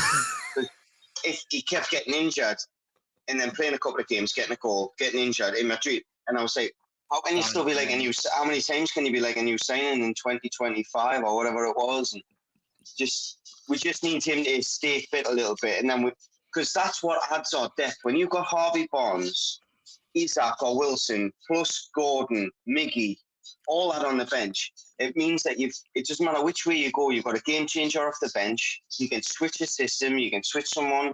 As soon as he got injured, you were then starting to look, well, if we get a couple of injuries now, we don't have that whirlwind to be able to change the game. Harvey Barnes, my favorite thing about him is for a winger, he is a superb finisher. He's so effective. He's so he's effective. He's going to get better as well. And he's a good finish. Yeah, exactly. Yeah, he could get better. Definitely. If he took all his chances that he got when he got that season at Leicester, he would have been in 20 goals, 17, 18 assists. For a winger. Yeah, you're not Salah. I think he's brilliant when he's instinctive, when he just takes the chance, but when he's got a little bit of time to think, like Nunes, he does struggle at times. But he's only, 22, 20? He's going to get better at that. You want him receiving the ball in the box, snapshot, done. Yeah, and not only that, he makes the right decisions in the right areas. This is why when people want about ASM, and look, everyone was a fan of ASM. If I paid my ticket to go and watch the game, if I took my little in, he's the one I'm going to go. Keep your eye on him. Wait till he gets the ball. He's going to be the entertainment for the Ben. But he's he's not going to bring the money bags in because he just doesn't make the right decision in the right situation. He's a hell of a lot better footballer than Harvey Barnes probably. He's a 90s freestyle footballer stuck in the wrong generation. That's what it is. It's Ben Arthur with a blindfold at times. Yeah, basically. I don't know. We got Sean Longstaff, the designated driver, fucking ASM, the blindfolded fucking Maradona or whatever you want to call it. And Botman's the bouncer with Joe Linton. If there's any Botman the bouncer. Do you know what I saw? I saw Botman in preseason against Fiorentina. He absolute. I took my mate with me. He's an Arsenal supporter, and he's like, that guy is absolute class. Like, he is absolute class. I was watching the Fiorentina number 9. He didn't want any problems with Botman. He was doing everything he could to avoid Botman and go to the other side. He's so like, I can't wait to have him back. You know what he reminds me of? And that's a bad analogy, but he could catch you in bed with his missus and he wouldn't get flustered. He'd just pick you up, snap your spine and throw you outside. He wouldn't get flustered, would he? Nothing flusters him. It's a composure. Yes. Absolutely. And once we get that right centre back, who I think is going to be a little bit more pacier, a little bit more going into the supporting the midfield and just biting into the challenges, it's finished for everybody in terms of our defense. I would love the Genoa center back we've been linked with, Radu Dragusin, the Romanian kid. Have we been linked with him? Yeah. Apparently, some Sporting Lisbon centre backs got a release for 70 million. Usman Diomande. That's a guy. He's mainly playing in a back 3 at Sporting, but whenever I've watched him, he's been very high quality. What's he like? The Sporting one?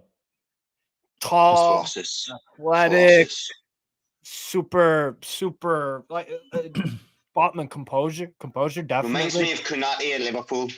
Yeah, like he is built like a fucking F-150 You're truck. not running through him like big American truck, like a Hummer, some shit, you know? If you try to run through him, you'd end up like Thanos just clicked his fingers. Yeah. That sounds like speaking of Thanos, that could be like the last ring on our finger, because you'll have Livramento for Trippier. You'd have, maybe it's Inacio, for instance, for Shaw, Botman for Lascelles, and Lewis Hall for Burn. Yeah. Do you guys think Lewis Hall's best position is left back though? Because I've been talking about Chelsea fans a lot. I don't like him at left back. No, he's not. He's not. He's a midfielder that just happens to be decent at a left back. I don't think. See when he gets older. Sorry, mate. No. Go on. I don't think that means to say when he gets older that he won't become a good left back. I think at the minute, the goal against Dortmund, in my opinion, was his fault. He tries to get in front of the defender rather than just get his body in front of the ball and take the play if he has to. Bit on a face. How old is he? 20-year-old. He's gonna. Yeah. You can tell that he's raw potential, but he's frustrating because you see him in the chat. I remember watching him at Chelsea against Man City in the Cup. Yeah. I think he played against him twice in 2 weeks. Arguably the best player. He was a different player. He was picking the ball up, but we're not that attacking on our left side, in my opinion, from the back. It all comes down the right hand side. But there's nothing to say to me that I think he's more of a wing back than he is a left back. Because at Chelsea he was left midfield DM and occasionally a left back. I don't think he's long. For me personally, I don't think Howe brought him in, sat him down and said, you're going to play left back for the future. Right. I think he's a little bit higher. Because we still got Target and Burn. So our left back position wasn't priority in that sense. Yeah. But they invested that. They took their loan for that. They took what they sacrificed a lot. So there's clearly a plan for him. Otherwise, they would have used the loan spot somewhere else. Precisely. And the boy's 18, 19. And I think just like Andrew said, he's not a defensively good left back. But I know he's 18, but I don't think that's his position. I think it's probably left-sided midfield. For me. Yeah. Left-sided midfield or left midfield. But he just needs that growth. He just needs that. It's a bit like Miley. I really, really like Miley. I really, really, really like him. I really like, and I think that Bournemouth game, and somebody pointed it out. I forgot who it was. I think it was on Twitter or something. If I can understand why the players did this. I think they protected him a little bit too much by not giving them the ball. Give him the ball. True. You have to trust him. He's a number 6, 8, whatever. You know how we play. But he's taken over Bruno from that position. If you got Miley in there, you need him for that purpose. You have to give him the ball. Yeah. And that's why the midfield battle was lost for us, I think, in that position. That was so odd watching that game. I thought, this is not us. This really is not us. I knew Bournemouth were going to get something out of that game. I just hope it's Miley. We all know when you're that young and you get thrown into it that quickly, there's going to be games where you might give the ball a pie up the pitch and someone goes and scores. I just hope we don't nail them because of the standards that we're going to be playing at. You know, it'll be insane. That we're going to be, that'll be insane. Don't nail a 17-year-old for trying to pick a progressive pass and get it. Bruno Fernandes does it every week. Tries a low percentage pass, gets cut out, gives the ball away. He's going to learn, and I'll tell you what, I think he's an absolute diamond. I see Miley as a Carrick. I see Miley as a Carrick type player. That's what he reminds me of. He's got a very, very good play. Again, I saw him in the preseason. Didn't look out of place because he's got a very, very good play brain with him. Wants the ball. He wants the ball, but he hasn't got the senior. He's 17. He hasn't got the seniority to tell Joe Linton, give me that ball. Joe Linton's going to tell him something in Portuguese he's not going to like. So that's the problem. He's just a bit too young, but he has to earn his spurs essentially. He reminds me, I know it's a different sport. I don't know if you watch snooker. He reminds me of a Luca Bracel when he was 15, 16, coming onto the scene as a snooker player, knocking in centuries, and everyone's going, what a talent. And it's taken him 10 years to win a world championship. But when he did, he was miles ahead of everybody. I think Miley could be to Howe what Foden is to Guardiola. Because remember Foden, he didn't let Foden go out on loan. He kept him with the first team squad. He's not going to let. I don't think he's going to let Miley go out on loan, which I think is wise. And I think he's going to keep him in our system because Miley knows exactly what we're doing, how we're playing. I think the main key is that we have to trust him. And I know he has to earn it, but we have to trust him like we trust Bruno. We have to give him the ball. And he has to make a mistake and he has to learn from it and do the good stuff as well. And that's the main thing. Because now we're in a season when this next period, Miley's going to be playing, whether they like it or not. They have to, because Bruno can't do all those games. You look at him as well for a 17-year-old. He's physically gifted, isn't he? A 17-year-old. I think I was 6 stone wet when I was 17. You know, he's 6'2", 6'3". He's got such a frame to fill into. You're looking at an Essien or a Vieira type body when he fills out. I mean, I was looking at him. First I was saying, is he Lampard? Is he Gerrard? And I thought, he's looking more and more like a Carrick. He's in between all of those, and he's looking like a Carrick. But he's just got to have that taste of. They've got to, he's just got to. I think that Bournemouth game is going to do him a lot more good than it's going to do bad because he could be with us when we're beating Villa 5-1 and playing this and that and thinking, this is going to be like this forever. It's not. You are going to lose to Bournemouth on a cold night. He's going to start probably. He's going to start one of the next 2 games: PSG away or Chelsea at home. Well, that's going to be. I think the first couple of games, obviously, hopefully, will be fresh, and it's after that. It's the third game almost. I think the Chelsea game will be okay. And then, is it PSG? Yeah, because Bruno had the one. Bruno was a 1-game suspension for Bruno. I forgot about that. He's back. We've got Man United on the 2nd, then we've got Chelsea on the 25th, I think. We've got Man United I'm on really the 2nd. worried about Man United. Then we've got PSG, I think. But you know what, Man United though, I think people they still got. They're not playing well, but they're safe. They're getting results. They're getting results by the grimiest, sloppiest. I know for a fact if we played like them, we'll be bottom half of the table. Yeah, I know for a fact. My wife's a Man United support, and she was getting you play, you're getting dead excited. You're playing so well. You're in the Champions League, and we're still above you in the league. And I'm like, how are you still above? Getting a lucky just because you've got a forehead like a paving slab, Harry Maguire. You get a goal in the Champions League. The McTominay's popping up with a goal in the league for them to get them 3 points when they didn't deserve it. It's just like, honestly, it's like, I know I had Fergie time back in the day, but it's like someone got a time stone or something and just going, we'll play this 14 million and 65 times, so we'll just ring it back to McTominay's one goal where the one time and they will get a result. Yeah. So I mean, their luck is going to run out eventually. So that's why I'm not really that worried. But they're you can't keep falling in shit and not getting any in your eyes. That's all I'm saying. And it's a home game. It's a home game as well. So it's. I just hope we've got the players, though. I just hope that the players. We didn't have the players when we beat them 3-0 at Old Trafford. They had a Premier League quality lineup out there for them. Hoyland's out as well, isn't he? He's just getting an injury. Yeah. He got injured. Not that. Yeah. And Onana picked up an injury. I would love him for our team. Yo, Hoyland for playing for us. Ooh. Oh my word! I liked him when he was at Sturm Graz, and then last year for Atalanta, he didn't get the game time I thought he would. I guess Gasperini is just trying to, bet him in. Yeah, he did. He still did relatively good, but it's the little movements in the box, isn't it? Little movements in the box.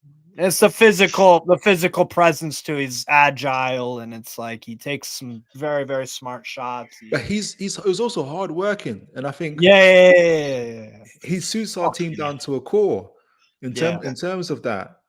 And but I mean, I'm just looking. Obviously we kick off with Chelsea. That's a home game.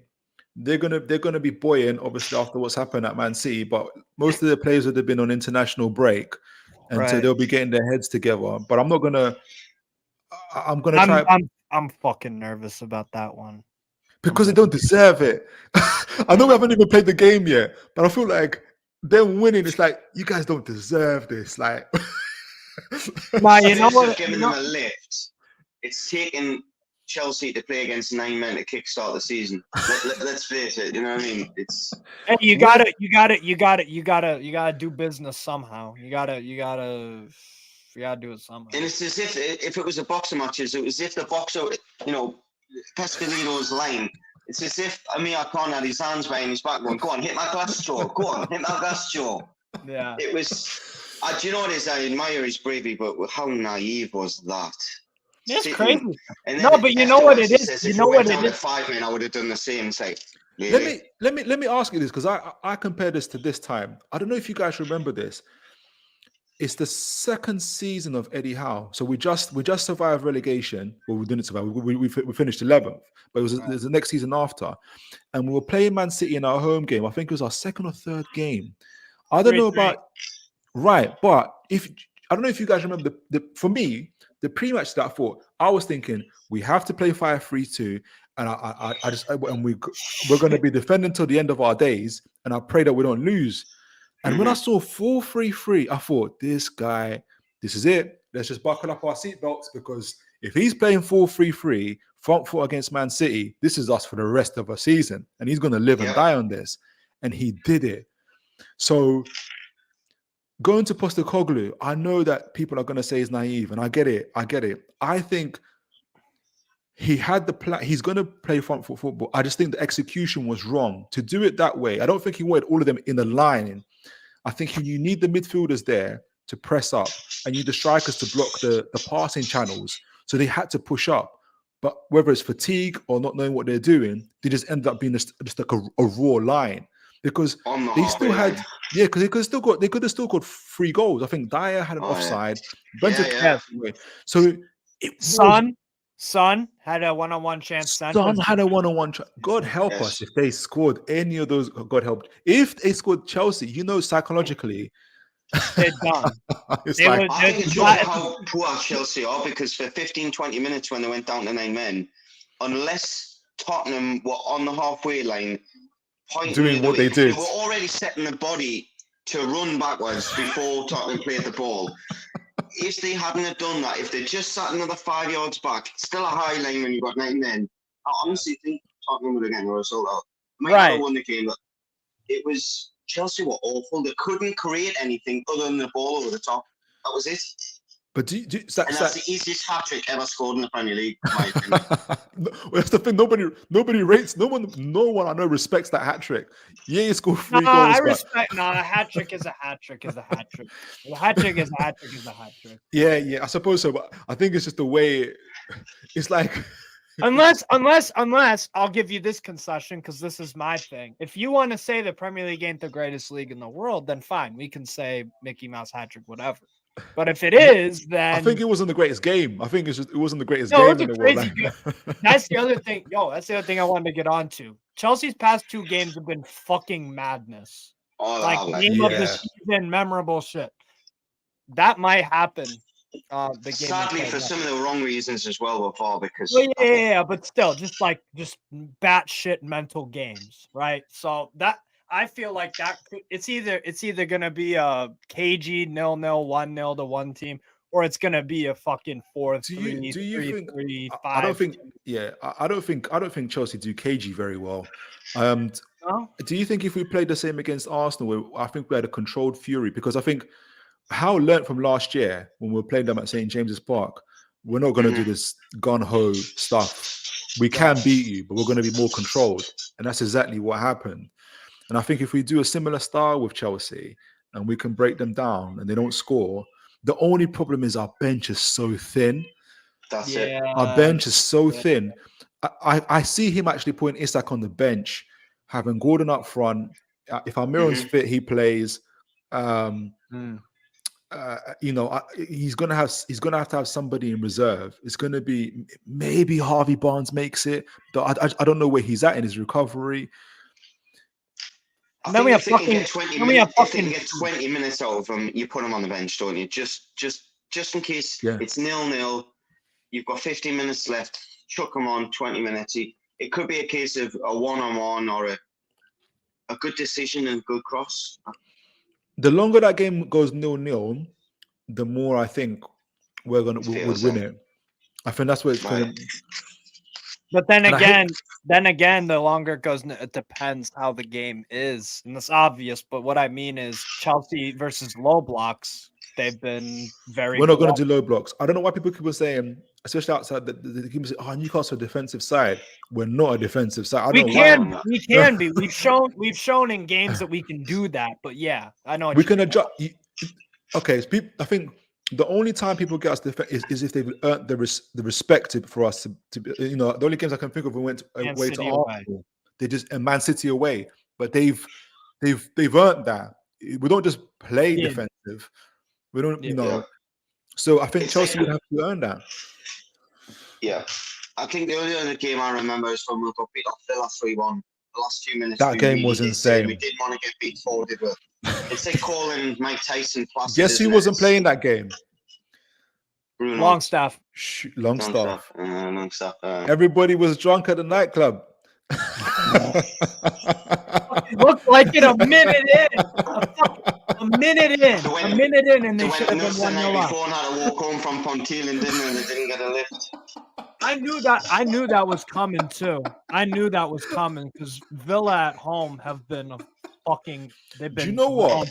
Villa took that game. Villa took that game against us. We sometimes take against Liverpool. I think because that's where we are almost in that project. We're just a step ahead of them. I know they're ahead of us on the tip, but we're just a step ahead of them in our progress and our development. And I think they took it as that, and then we remembered that, and we all know what happened this year. so it reminded us as well that we made a mistake not getting Diaby, in my opinion. Oh, Diaby I heard that is Diaby living in London and traveling up to the training ground? I mean, if that's true, how's not gonna take that? It's a 5-minute run for him, though, isn't it? Let's be honest. Yeah, they got private jets and shit. You got private jets. Yeah, but how's not taking that? You're either living here, you're right, it's not. 5 minutes from the stadium. Yeah. You know, I agree with you on that one. Yeah, he's not. Nah, Diaby's. I wonder if it's a case if we had the opportunity, saying him and turn it down. I'm starting to think, because I don't believe for a moment that if he was our top target, that Villa beat us to that. We've got a strict wage structure. We've got Eddie Howe and Dan Ashworth. But Eddie Howe, I think we can see that our to get into for us to actually really want to buy a player, they go through such a rigorous process before we even get there. And I think Diaby, they wanted us initially paying 60 million for it. We said no. I think eventually it was bought for 40 million. I don't know what his wages are. What is Diaby's wages? If it's anything above right, he's not getting paid more than Trippier. He's not getting paid more than Bruno. Let me look up his wage. You can't bring him in and give him a bump of contract and then after up Bruno's, up Trippier's, up Wilson's. So it's not sustainable. For Diaby? Out of all the players to do that for, it's not going to be for Diaby. 30 Tielemans is Aston Villa's highest earner. I would not have guessed that. I like Tielemans. People were begging for. He's not a Newcastle player. Yuri Tielemans is not a good businessman. He's a good businessman. He is good. But they got him on a free, didn't they? They got him on a free. Yeah, it's a Bosman rule, and it's all signing fees set over 4 years, isn't it? That's what it is. Diaby's on 130 grand a week. Oh, is he? That's not that bad. That isn't. 3 players are tied for Villa's top earner. Boubacar Kamara, Longley, and Tielemans. How much? How much are they getting? 150 for them. Do you know what's then going to happen to Villa? If I'm Ollie Watkins, I'm going, I want his money. Well, that's exactly it. And they'll give it to him. Though. They will.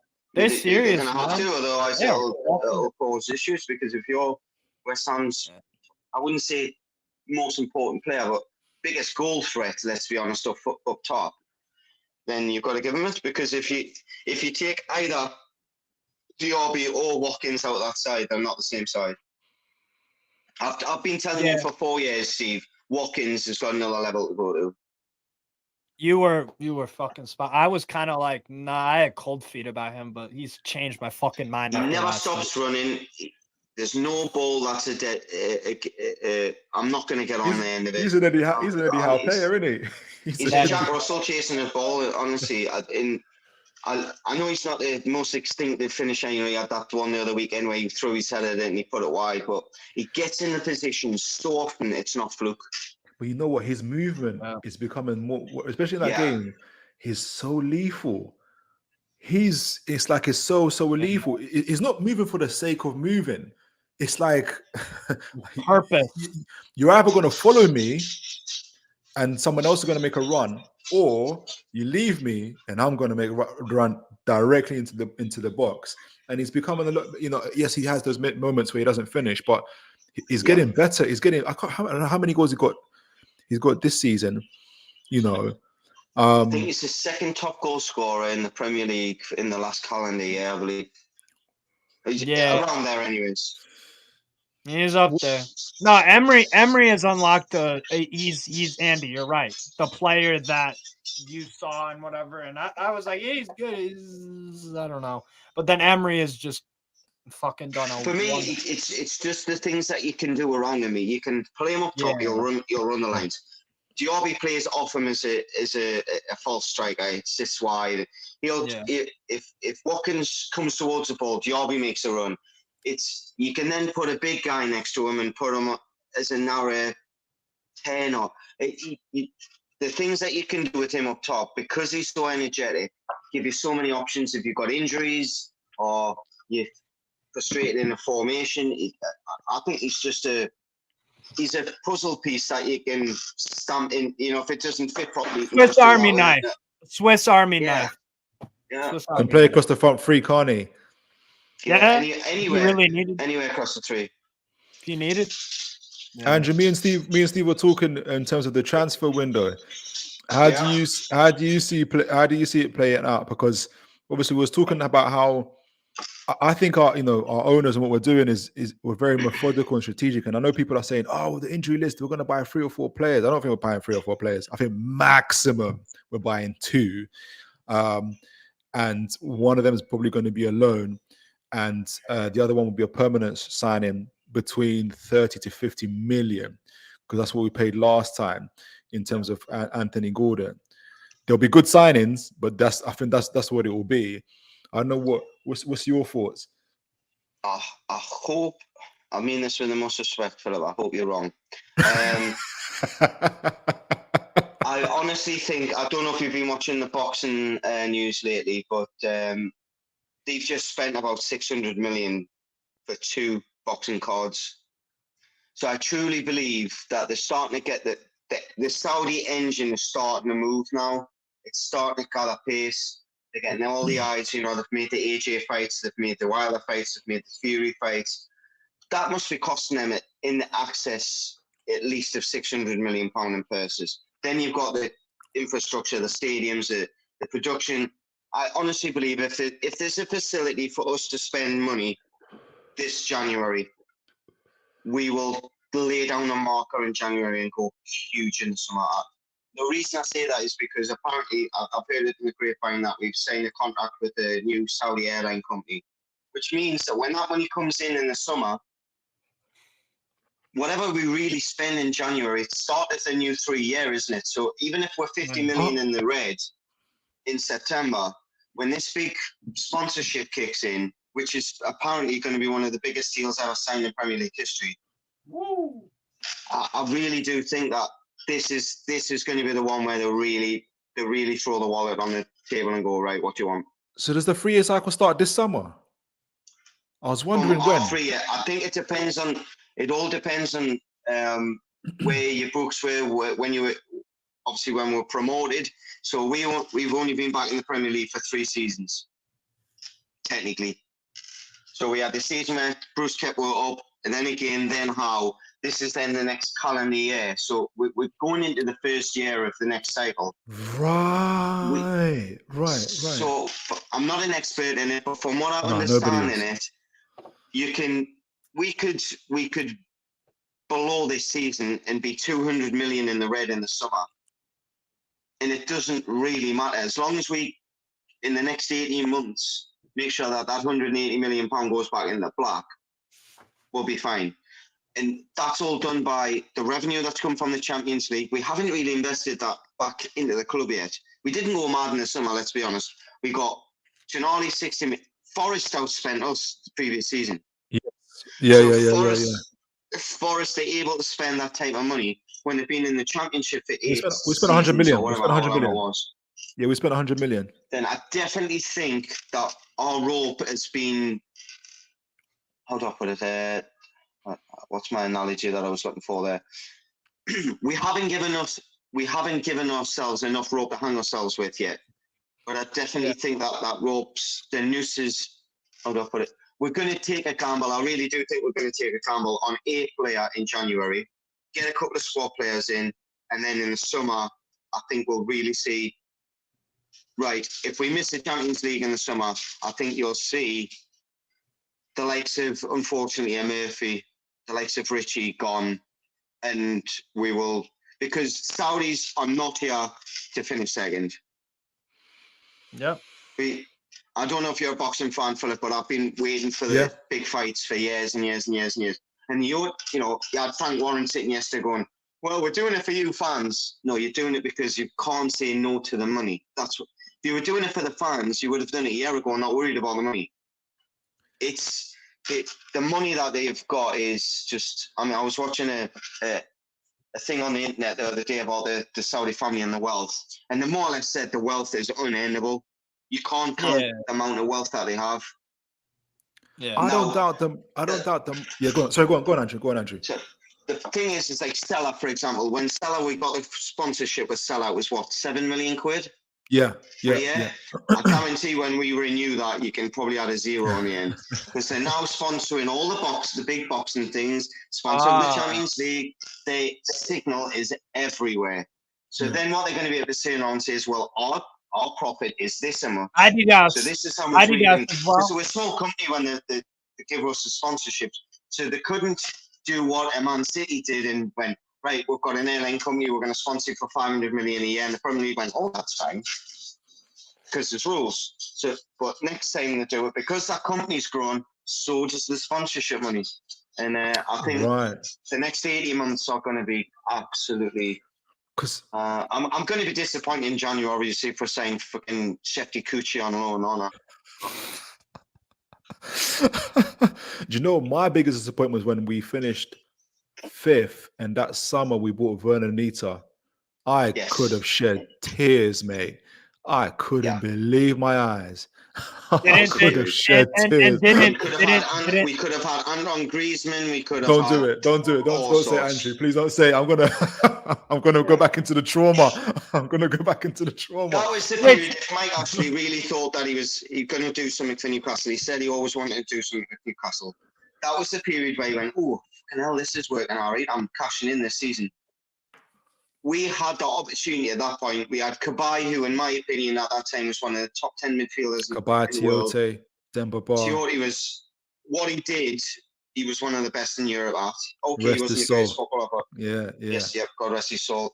We had Santon. We had some good players. We had Demba Ba, Cisse, Ben Arfa. Even Colaccini was good. Colaccini was great that season. Goodness gracious. Yeah. Enrique. We never capitalised. You always see the big sides here, like the Gary Nevilles, and when you're at the top, if you don't bring somebody in, then you go backwards. And we went full tilt reverse, didn't we?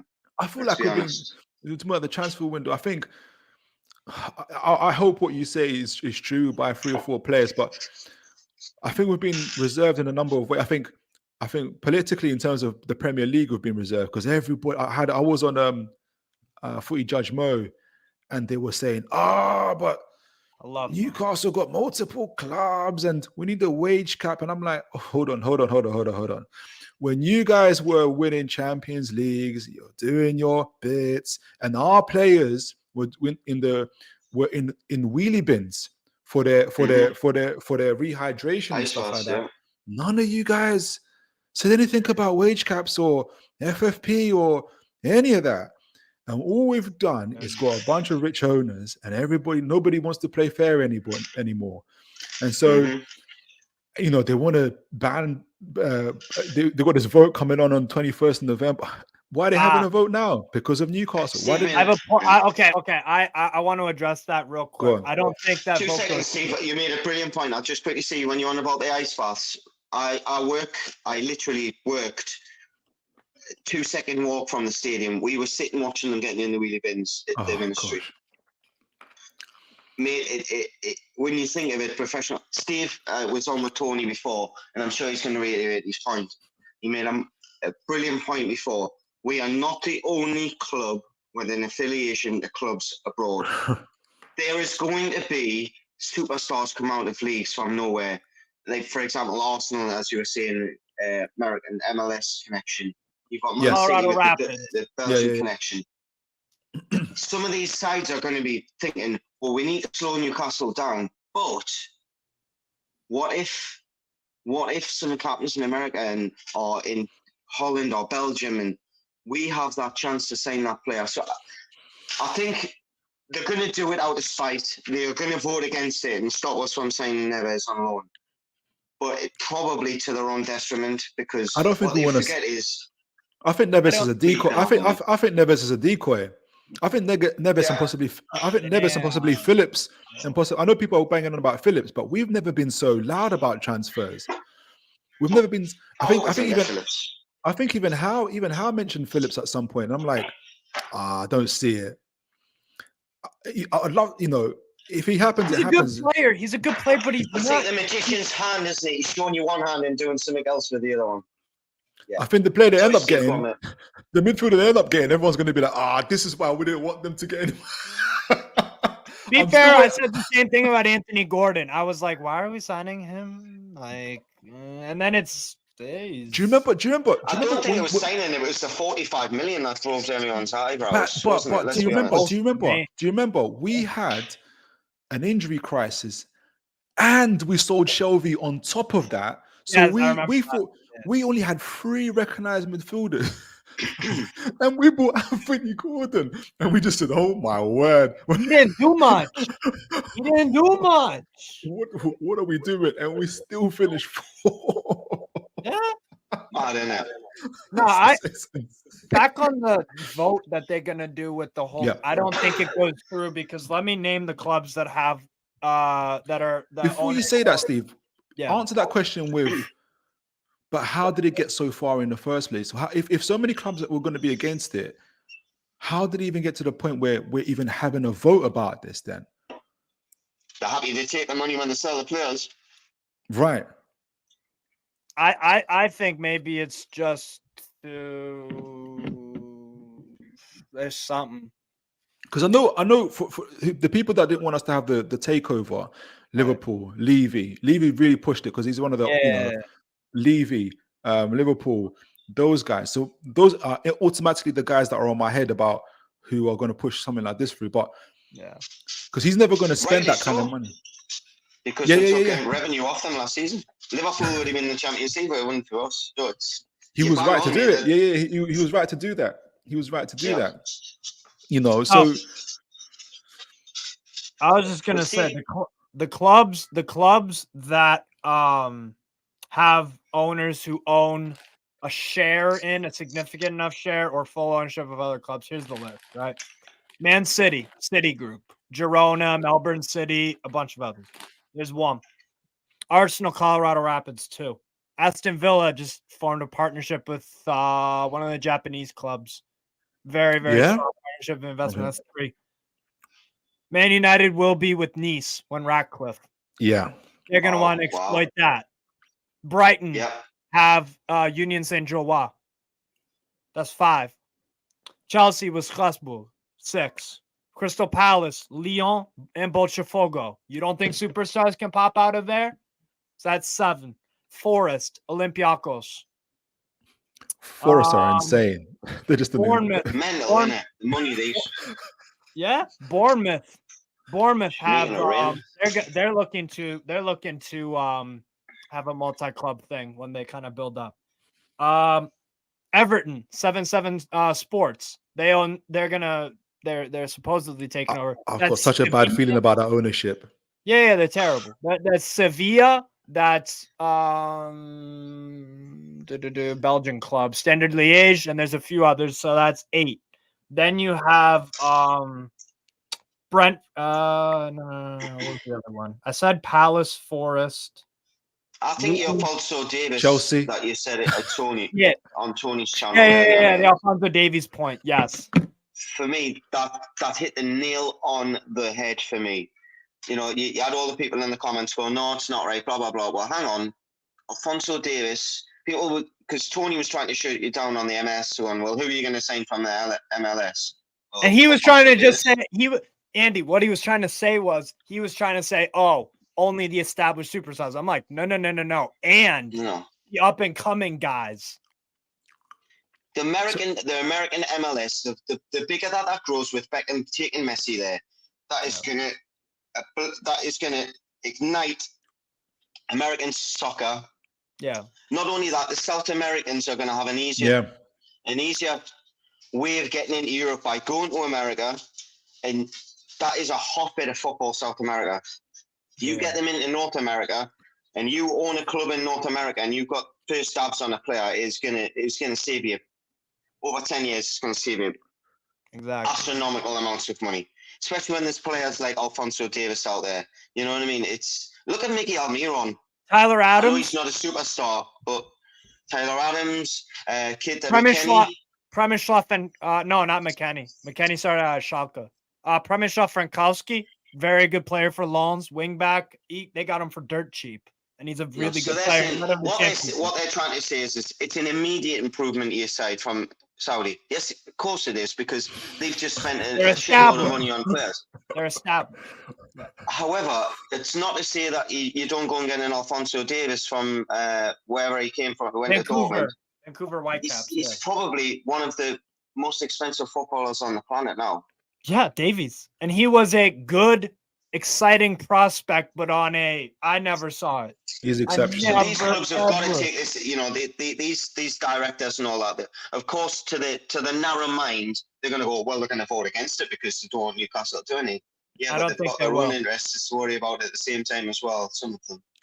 I don't think they will, and if they do, a lot of clubs are just shooting themselves in the foot to spite their okay, so it's like, so for instance, say I'm Daniel Levy. I'm a smart man. I'm not stupid. I know all these clubs have all these affiliations. Why would I push this far though? That's the bit I don't know. I'm still trying to not understand. It's like going into a fight. You know you can't fight, and the other guy's a professional boxer. You just leave it alone. So but he's saying, no, we're gonna push this through. We're gonna go for this vote. Why just to? And this is just before the transfer window. He's trying to land one before he gets battered, isn't he? That's what he's trying to do. He's trying to land one before he gets battered. Rainy days. Because I think we've all been there. We've getting ourselves the cheap shot in. When he said outside, I probably should have just sat in my seat. Yeah. We've all been there. I think we're doing a decoy with this. The more I think about with Phillips and with Neves, because I don't know if you guys, you might guys know him. I forgot his name, because we've got a new global scout. I say new. We've got a global scout for the first time. Yes. From Manchester. And, City or United? I was watching a podcast the other day, and all I spoke about was that guy's name, and it's still eluding me. Like, that's what happens when you get older, Steve. What do you know about him? Because don't forget, we've got an established scout also in Brazil, in the South America. Like, that's where we, I forgot that gentleman's name, but he's like known to them as well. So I think we've got something cooking. I think the player that we get isn't what people would think. Phillips, Neves. We're not loud. We're not loud like that. So I think it's going to be Barella, didn't we? But even I was thinking, this is it. I'm still waiting for that name where people are going to say, now they're taking the mick. Yeah. I hope we just. I hope we just go balls to the wall for Mbappe. Just try. Have any of you seen the film called The Prestige? Say that again. No. Have you seen the movie called Prestige? I feel like I should have. It's a Christopher Nolan movie. It's about a magician. He's showing you one thing, and he does in the thing at the end of the movie. It's similar to exactly what you're saying. You're showing someone something with one hand, but you're doing something entirely different. It's like, when you watch these thriller movies, and you're like, that was the last thing I expected. Yeah. Because I think you're onto something. I really do. I think that they're doing the business in the dark. Yeah. Even Dan Ashworth is coming out and saying, Neves, maybe. And I'm like, what? Like, since when have you started doing that stuff, mate? When do you hear Eddie Howe talk about other players from other clubs? Exactly. Do you remember when we bought? Who was it? It was during the transfer window. I think it was Botman. Was it on about Milan? They were asking him about him going to Milan. And the guy was literally in the medical room, and Howe was like, I don't know, I've heard of him. I think he's a good player. I'm pretty sure it was Botman. I might be wrong. The guy just sits in the medical room and is like, he's a good player. Yeah.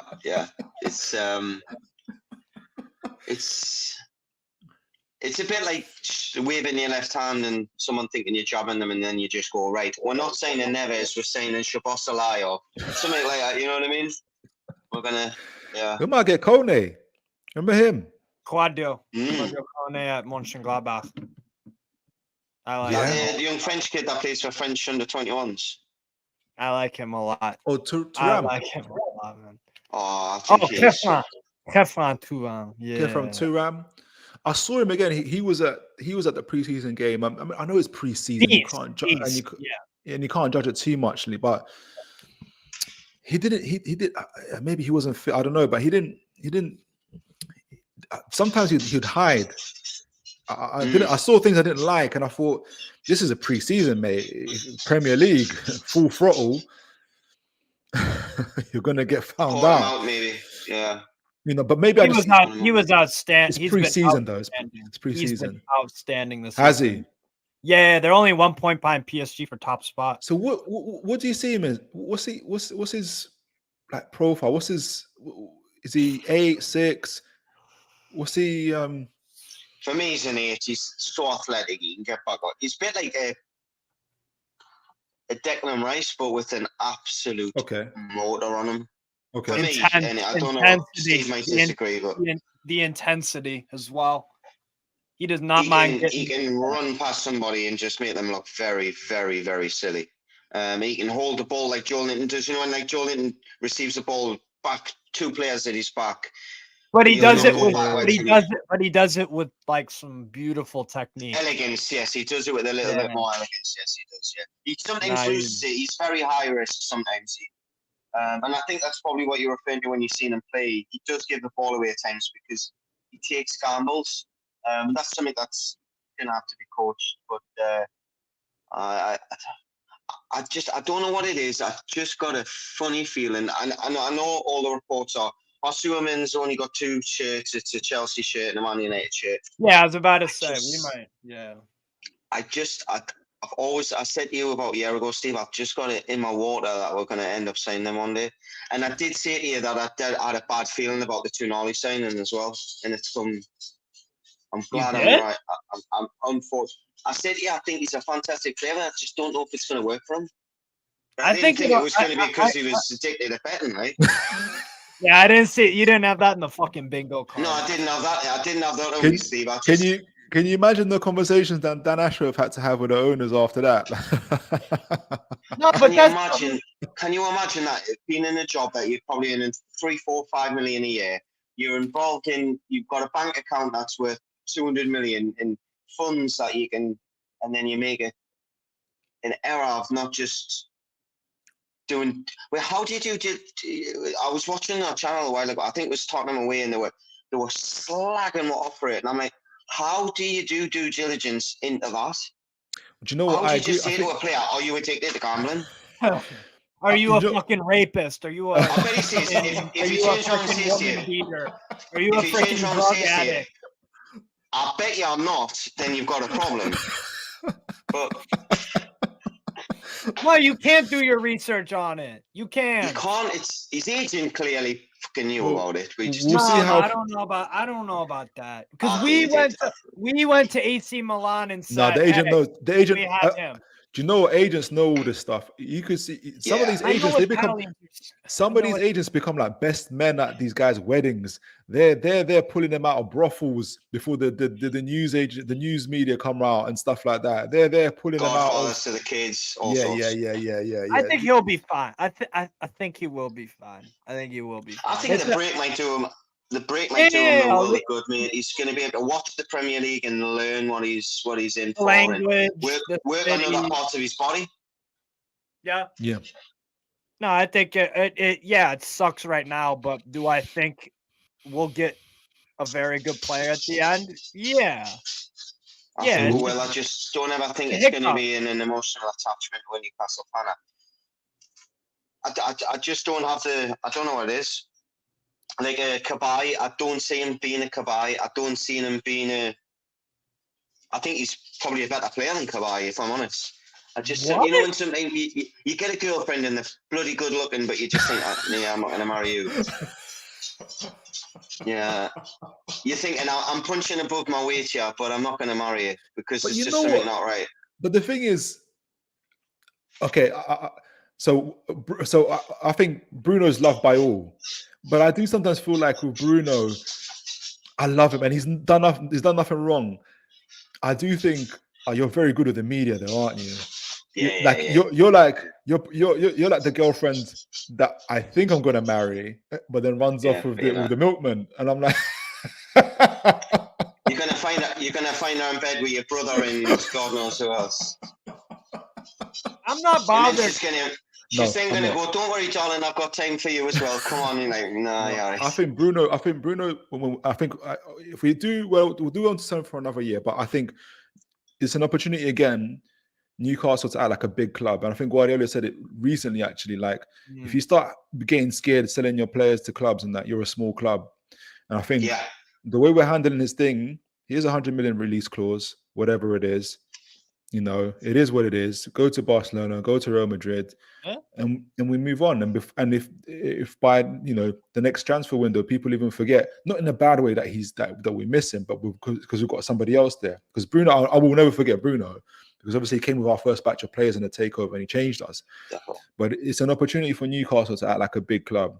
If we're like scratching at the door to keep people away, and the best thing is as well, he can go with blessing as well. Let's say for example, we win an FA Cup next season. We get into Champions League again and Real Madrid or Barcelona come calling. We know the South Americans love that. We can't deny them the opportunity. If we're going to be compensated for it, if Declan Rice is worth £115 million, you get a similar fee for Bruno, or even a little bit more. You can't deny the guy the opportunity. As much as we'd love to see him stay and carry on a story here, you can't deny him that. You've got one life. You're not very often. Exactly. And to be fair to him, he's got married here. He's having 2 kids here. Kids are Geordies, yeah. The kids are Geordies, and I think he's still playing great. He's not. Do you know what I mean? He's not doing anything. He's not doing anything. He's playing his heart out for the team, and it'll be the cherry. It'll be the cherry on top. I think maybe we bring in another Brazilian or another Portuguese guay. But that's what I think we're waiting for. I think. Did you just guess what the dog was doing there? By the way, shagging the fucking bed. Shagging the shit out of his bed. Yes, exactly. Wild. No, but the amount of videos I've been on with Stephen all eating here in the background. And I'm thinking, what's the wife doing? What the fuck? What's the wife? What's the fucking wife? With Bruno, if he leaves, he leaves. That's why I meant with anyone. With fucking anyone, man. Like, some is a bit more. If it's for the right reasons, you don't mind it. It's not a kabay where I refuse to play for you. I want to go to Arsenal. Oh, actually, no, I don't. I want to go to PSG. You know what I mean? He would have been thought of in a lot more tasteful way with Newcastle fans. We just did things in the right manner. Agreed. You continue to give your best on the pitch when you ask for it. If you get an opportunity, it's the same as me and you. Like, for example, Philip, what do you do for a living if you mind us asking? Say that again? What do you do for a job if you don't mind us asking? I work for the council. So let's turn on and say someone went, right, I want you to go and work for Saudi Arabia's council, and they're going to quadruple your wages and then give you £100,000 bonus. Pack your bag. Who in the right mind of any of your neighbours, as much as they love you, would deny you that opportunity? As much as they're going to miss you, who's going to deny you that opportunity? You know what I mean? You're doing the same job, and you're going to get paid a hell of a lot more money for it, and you've got a chance to experience a new country, new culture, all that shit. Yeah. It's all got it. I've always said it. Good people do bad things, bad people do good things. As long as things is done in the right manner, then we should all just respect people's decisions. And you know what I mean? If we get £130 million for it in the meantime, then we can, as long as we've done our due diligence right the next time, we can go and get a player and possibly improve our side or spend it in different areas. Next signing, here's a fucking questionnaire. Here's a depression one. Here's a anger one. Here's a freaking do you treat women right questionnaire. We gotta throw them all. Gotta catch them. It's not good. Yeah. Can't have any fucking gamblers, bro. Yeah. No, it could be anything. It could be like Steve Beattie's meat 50 times a day or whatever. It could be anything. Yeah. You never know nowadays. Gentlemen, I gotta wrap up. But it's been a real pleasure. Thank you. Beat me, Speed. He's like, I'm off. I've reminded him to beat his meat. That's what it is. Steve, Andrew, it's been a real pleasure. Steve, thank you so much for inviting me on, and we should definitely do it again. Absolutely. Absolutely. Are you local, Philip, by the way? Are you local Northeast or? No, London. Ah, right. I'm sorry. I thought. Well, nice to speak. I've seen your videos a few times, but I've never obviously had a chance to speak to you. So nice fantastic. Well, that'll be a story for another time, I suppose. How did I end up supporting Newcastle? Yes. Anytime you ever, I'm up for helping out. Or if one day when I get this place sorted and my son gets sorted, cut a long story short, my son's got extra needs. He's autistic and everything. We need the other room. I've always had a plan that I'm going to get a green screen in the room and I'm going to start a channel, but I just don't know what direction I'm going to go in. But it's going to be football and boxing related, whatever it is. But I don't know if I'm going to specifically do it around Newcastle, if I'm honest. You want to I get for me, but you know me, Andy, I'm a football nut job, so I'll do videos on fucking anything, right? But I just Saudi bloody 8-year-olds. I couldn't just talk about Newcastle on one channel and limit myself as my channel. Obviously, I'm on NFTV. I'm going to do a video actually next few days ranking the Newcastle Castor kits. This is a quick filler for international break. It's like I could never just as my channel just talk about Newcastle, Premier. You're just smothering your market as well, aren't you? When you only go to one team. You're so fucking crazy. Look, I support Newcastle, but I'm a fan of football, so why not just talk about football in general? Fair. Same as you, mate. You know what I mean? The amount of football you watch, you should be a bloody encyclopedia by the time you're 30, mate. Well, that's why you make a great commentator. That's why you make a great commentator. Have you seen his setup in his room? Do you know what? I've only seen it through the football terrace. I think he sent a picture of your room, and he's like, he always says like you're the only guy he trusts in terms of saying like watching different leagues. Like you're the only guy he says, oh yeah. When someone says, have you watched every league? I said he's the only guy that I know that does that. He watches me. I've been on the phone with him in the past where they're little ones, because my little one sleeps like 3 hours at a time. I'll be downstairs at 3 o'clock and I'll get a message off him. He'll forget it's like 3 o'clock here.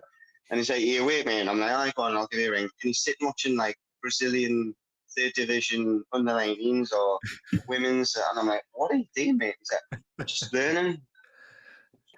Crazy, man. Crazy. Make a great commentator. Really, what he's helped me as well. He's kicked me up the arse to watch the Bundesliga more, watch Serie A more.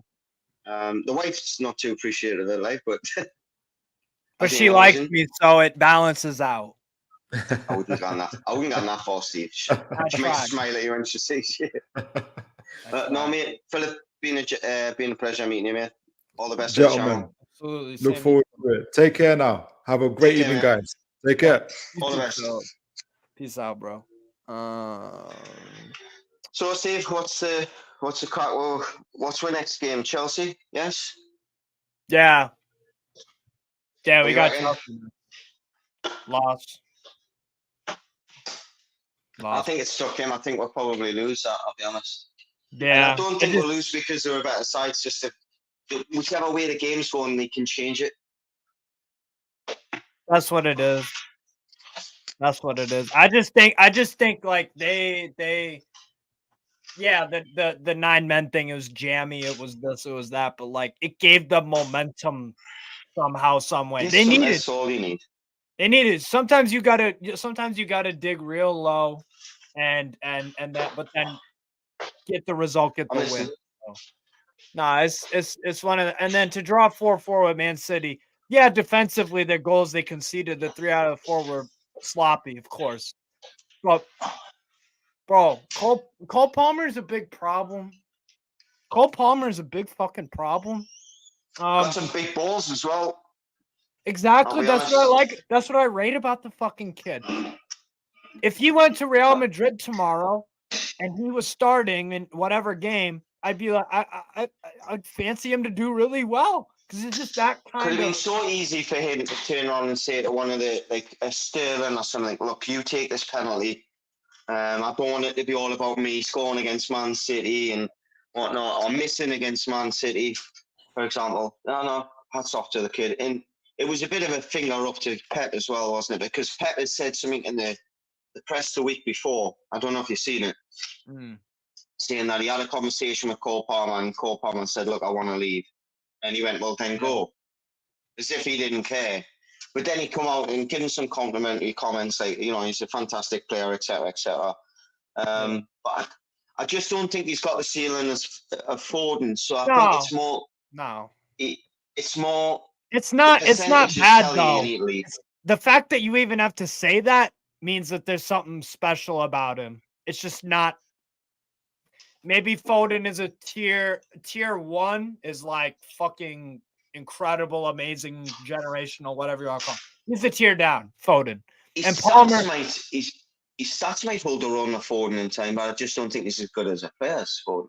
Foden's stats are poor for how good he is, in my opinion. Yeah. He should be getting more. I think he should be getting double figures in both sister goals, man of matches.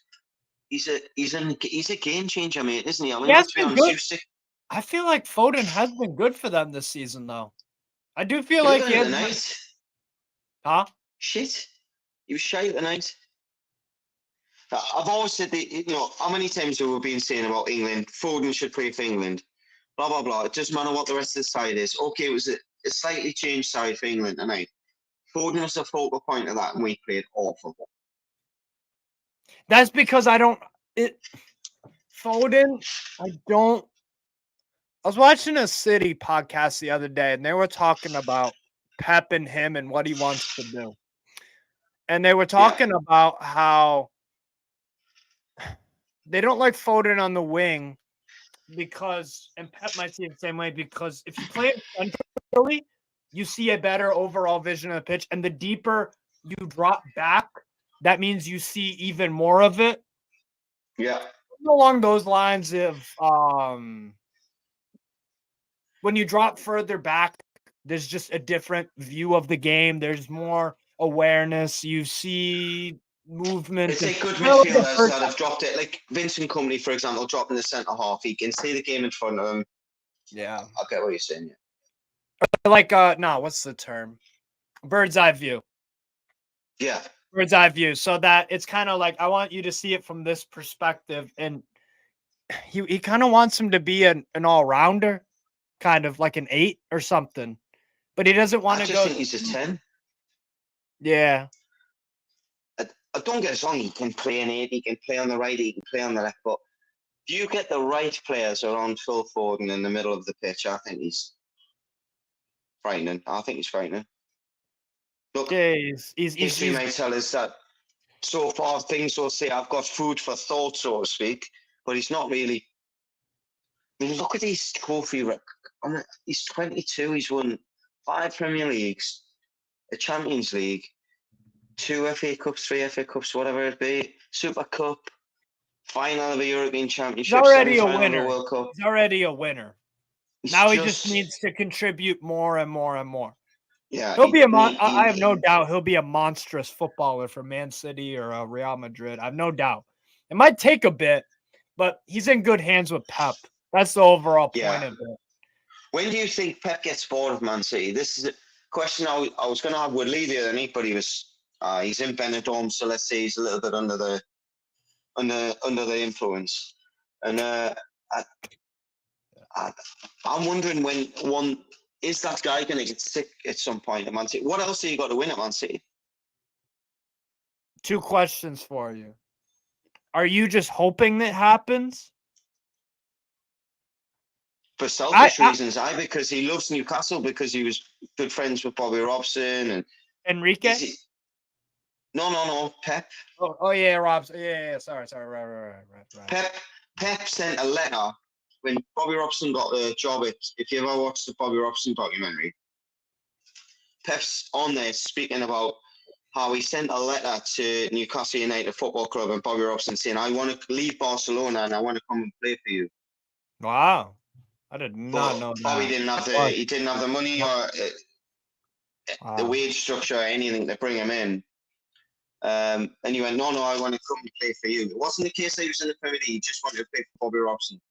So I definitely think that there's a point there. You've got to win something before you go and get a cardio, right? You've got it.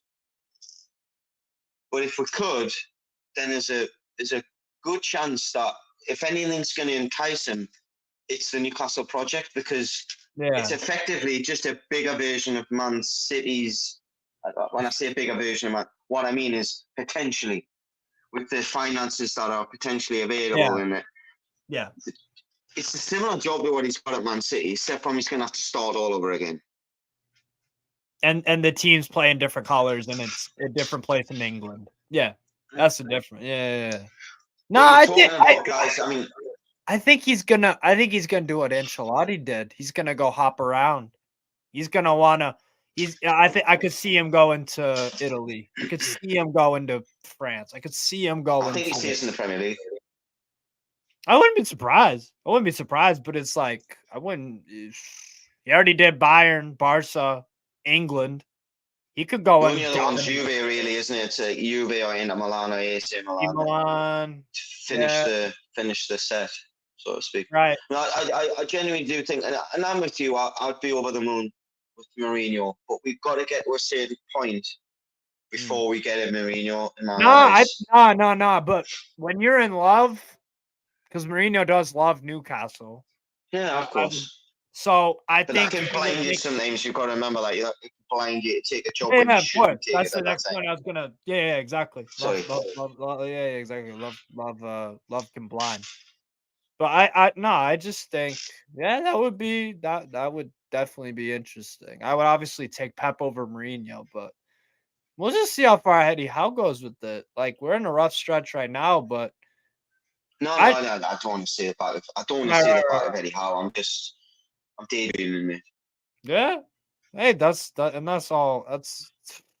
That's all we wanted. Just to fucking. I'd love nothing more than to see Eddie Howe be the one, the catalyst, the one that gets us the trophy. Yeah. But then. Do you think he will? I said when he got appointed. Well, I tell you what, I don't know whether he will or not, but I'll tell you now, I'm more confident about this setup than I was Keegan's setup. Why? Too naive back then. Were we a better or worse team? I'm assuming we're a better side. The old team, the 90s team was better. The problem with me is that mate, if there's people watching that, I'll get hammered for saying this, but I've always said it. I think Keegan's an absolute maverick. He's a genius in certain ways with his man management, but he's a bottler. Yeah. He bottled it when it got tough in Newcastle the first time. He did the same at Fulham when he got the Man City opportunity. And then when he went to England, he said himself when he took it, he's been interviewed and said himself, I knew when I took the England job, I probably wasn't ready for it, but I couldn't turn it down, which we all get. Yeah. But as soon as things got difficult and he lost the last game at Wembley and Dietmar Hamann scored, he quit. He didn't even tell you. He walked into the dressing room and just went, I'm gone, and walked away. And I don't get that. For me, that tells the wrong story to your players. When it gets difficult, just lay your tools down. And I don't get that from Eddie Howe. I don't get that from Eddie Howe. I think we might not play the same amount of brilliant football under Eddie Howe as what Keegan did. I mean, some of the football under Keegan is unbelievable. Yeah. And I was a kid as well, so it's nostalgic. But I truly believe that the core beliefs of that squad have got everything it takes to win a trophy. They just need a little bit of help. That's it. And that's what I hope January can bring. X Factor. That's what we need. A fucking X Factor. Bring a player to Newcastle that none of the players in our squad can say, I can do what he does. Like a Schneider, like an Ibrahimovic, like a Robin, like a Drogba, an X Factor. Where you can gives us a new dimension. Like you're gonna win a game. It gives us a new dimension. Yeah. That's what we need. We need a player that, like I said, we need a player that can look at everyone in the squad and be like, I can do something none of you could dream of doing. I don't think quite to that degree. I just think like for example, a Madison would have been that because no one in our squad can be the playmaker like him. Agreed. Yeah, he could. That's He's what the, I'm I said to you saying. last season. He's the difference between getting a 1-0 win and a 0-0 draw, or a 2-1 win and a 1-1 draw.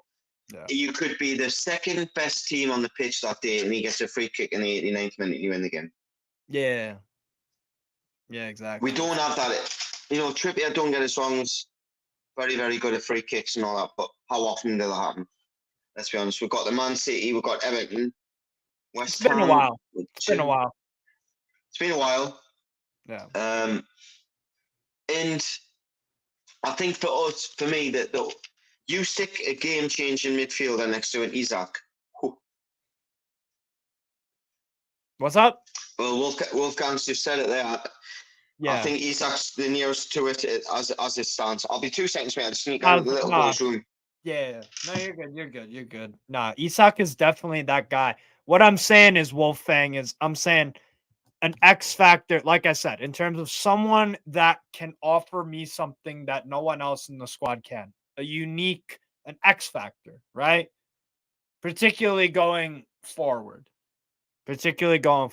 That's what a player that when we go to play Paris Saint-Germain away, I'll be like, yeah, this guy can actually create.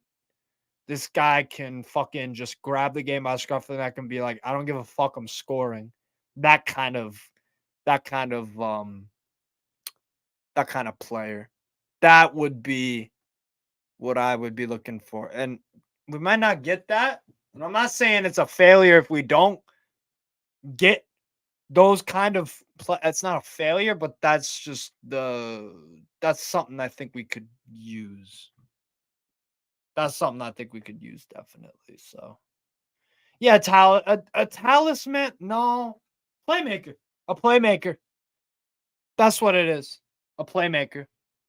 Because a talisman, Isak can be the talisman. Yeah, Isak can be the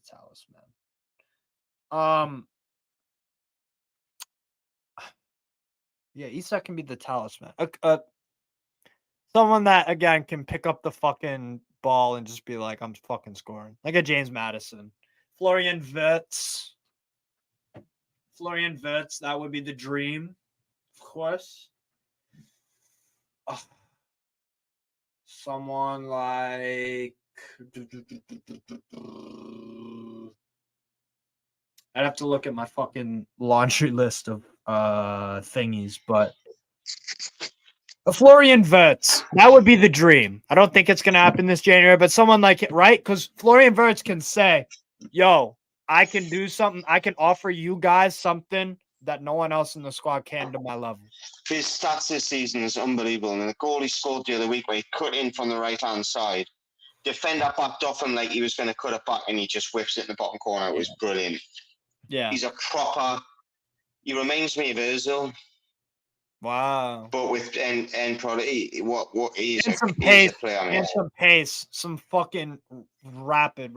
He's quick. And he's nimble and he's strong enough where it's like, oh, he's not just gonna get bulldozed in the Premier League. Like, nah, this guy is a Musiala. That would, again, dream time. If we could get a Musiala, that's an X factor. That's a player. Can you imagine if he'd actually decided to play for England? Bellingham, Musiala, Rice, midfield. And Southgate would still fuck up. He'd probably not play Musiala. He'd probably play him left back. Julian Brandt. Wolfgang. I would take a Julian Brandt. That's the realistic one. I gave 2 dream ones in January. Musiala is just a dream altogether. That would be insane. Wirtz is like that air. Yeah. You're pushing it with Wirtz, aren't you? Let's be honest. If you get him, you're surprised. Yeah. Whereas, as Wolfgang said there, William Brandt, that's very realistic. He was the difference in the 2 games. I know he didn't start the first game.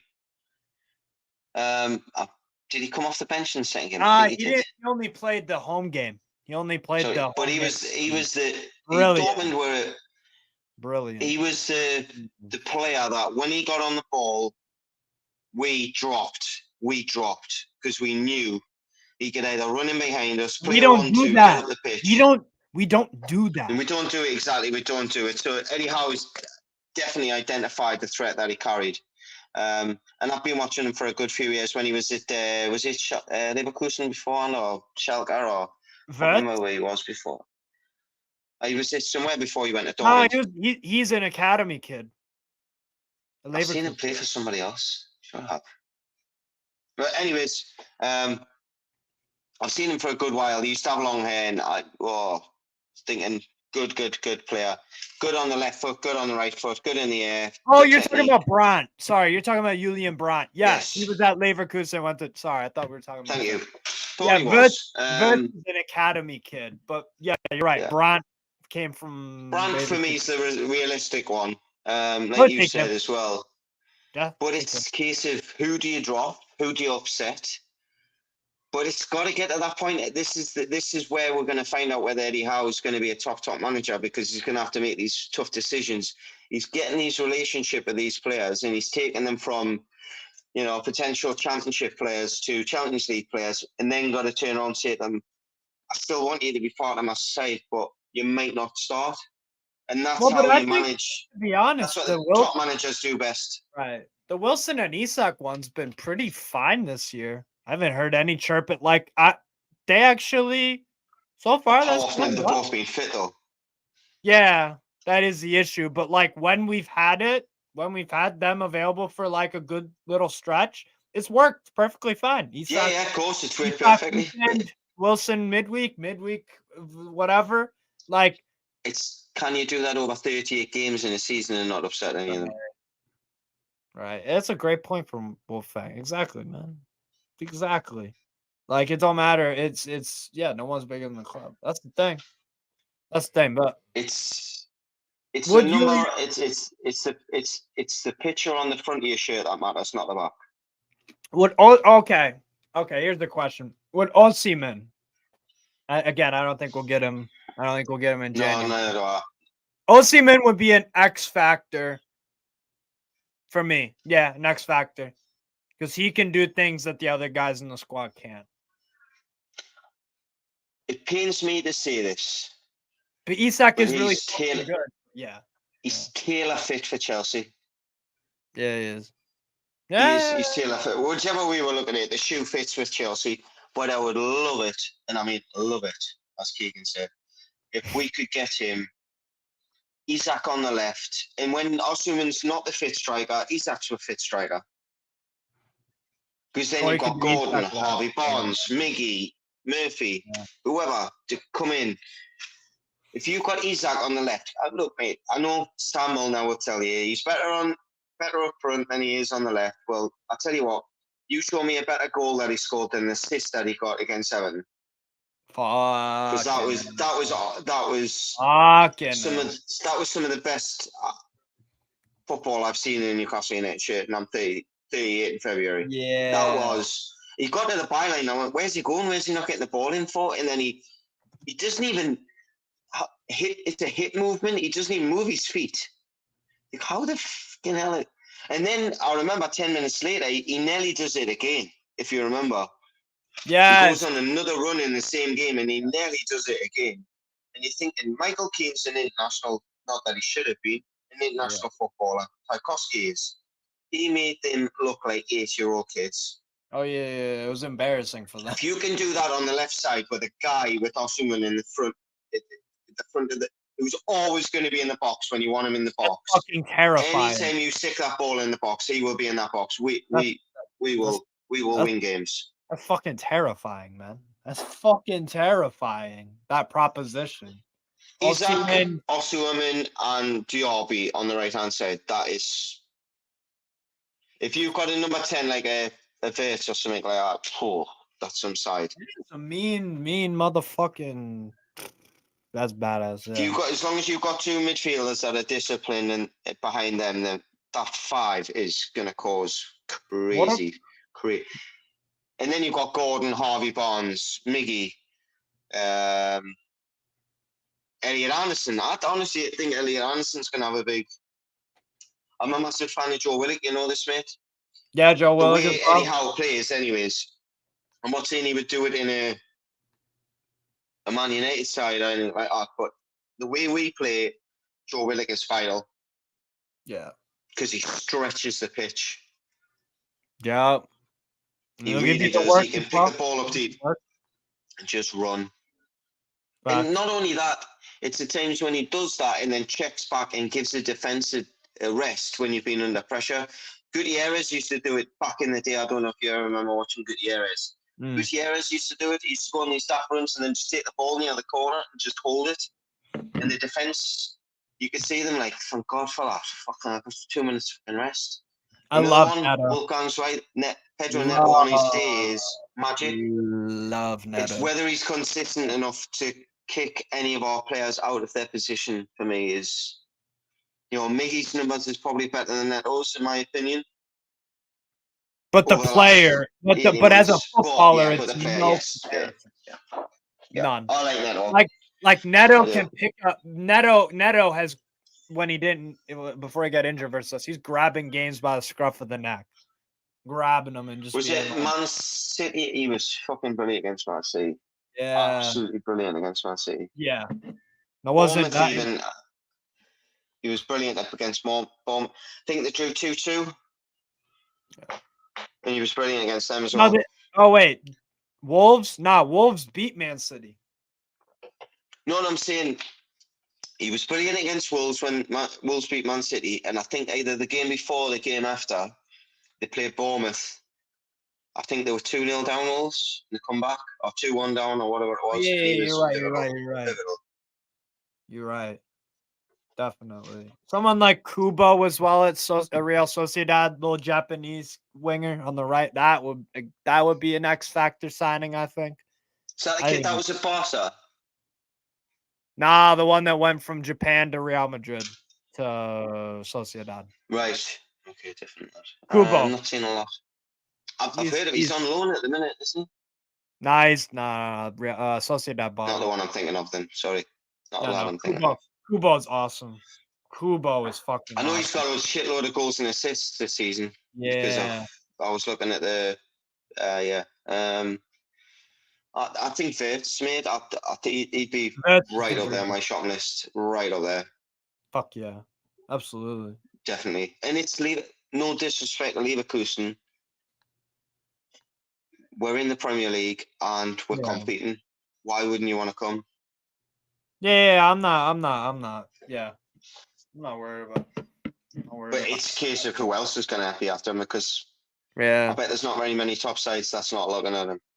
Have you watched Galatasaray in either of the Champions League games? When they played I watched them against, I think it was Man United. I want Aktürkoğlu. I want Aktürkoğlu, the number 7 of Gala. I want him. I fucking like him. Kerem Aktürkoğlu. No, you mean I haven't seen enough of him yet. He's one that we could get for 35, 40, and you could play him in a lot of different. Who was the English side that they played this season? Was it Man U? Yeah. Aktürkoğlu scored the 3rd goal, the winner for Gala, when he cut to his left and Right. Zaha's been Zaha's been doing good. Zaha's been doing good, yeah. But he's not been their main man, which is unusual for Zaha. When you think of it. Yeah. So Icardi, I would take Icardi. Fuck yeah. Icardi's a reliable. You'd take Icardi all day, wouldn't you? It's a without a doubt. Without a doubt. He'll get you goals wherever he goes. Do you ever look at him and go, how do you get the goals that you get? Because he's not the biggest, he's not the quickest. Yeah. He's not the strongest, but he's just got a knack. Instinct. And I wouldn't even say it's been in the right place at the right time. He picks up balls at the edge of the box, beats a player, and then whips it with his left foot or his right foot. Very, very good player, Cardi. And he's been doing it for years. PSG, and he's done it at international level. Yeah, exactly. Champions League, like that would be sick. I wonder how old is he now, though? 31, probably. He's a guy that don't rely on pace or anything, like Raul. No, he doesn't, does he? So it's, you're not really going to lose him in a year's time if or Raul, or who's just put that comment on? Wolfgang. You put that comment back on. Talking about fucking Spanish. Yeah, oh, again, another player. Guti was similar to Raul in my opinion. Like, wasn't blessed with pace and what good footballer. Some of the passes I've seen a Guti highlights thing. Some of the passes he made were just like fucking ridiculous. Football pornography.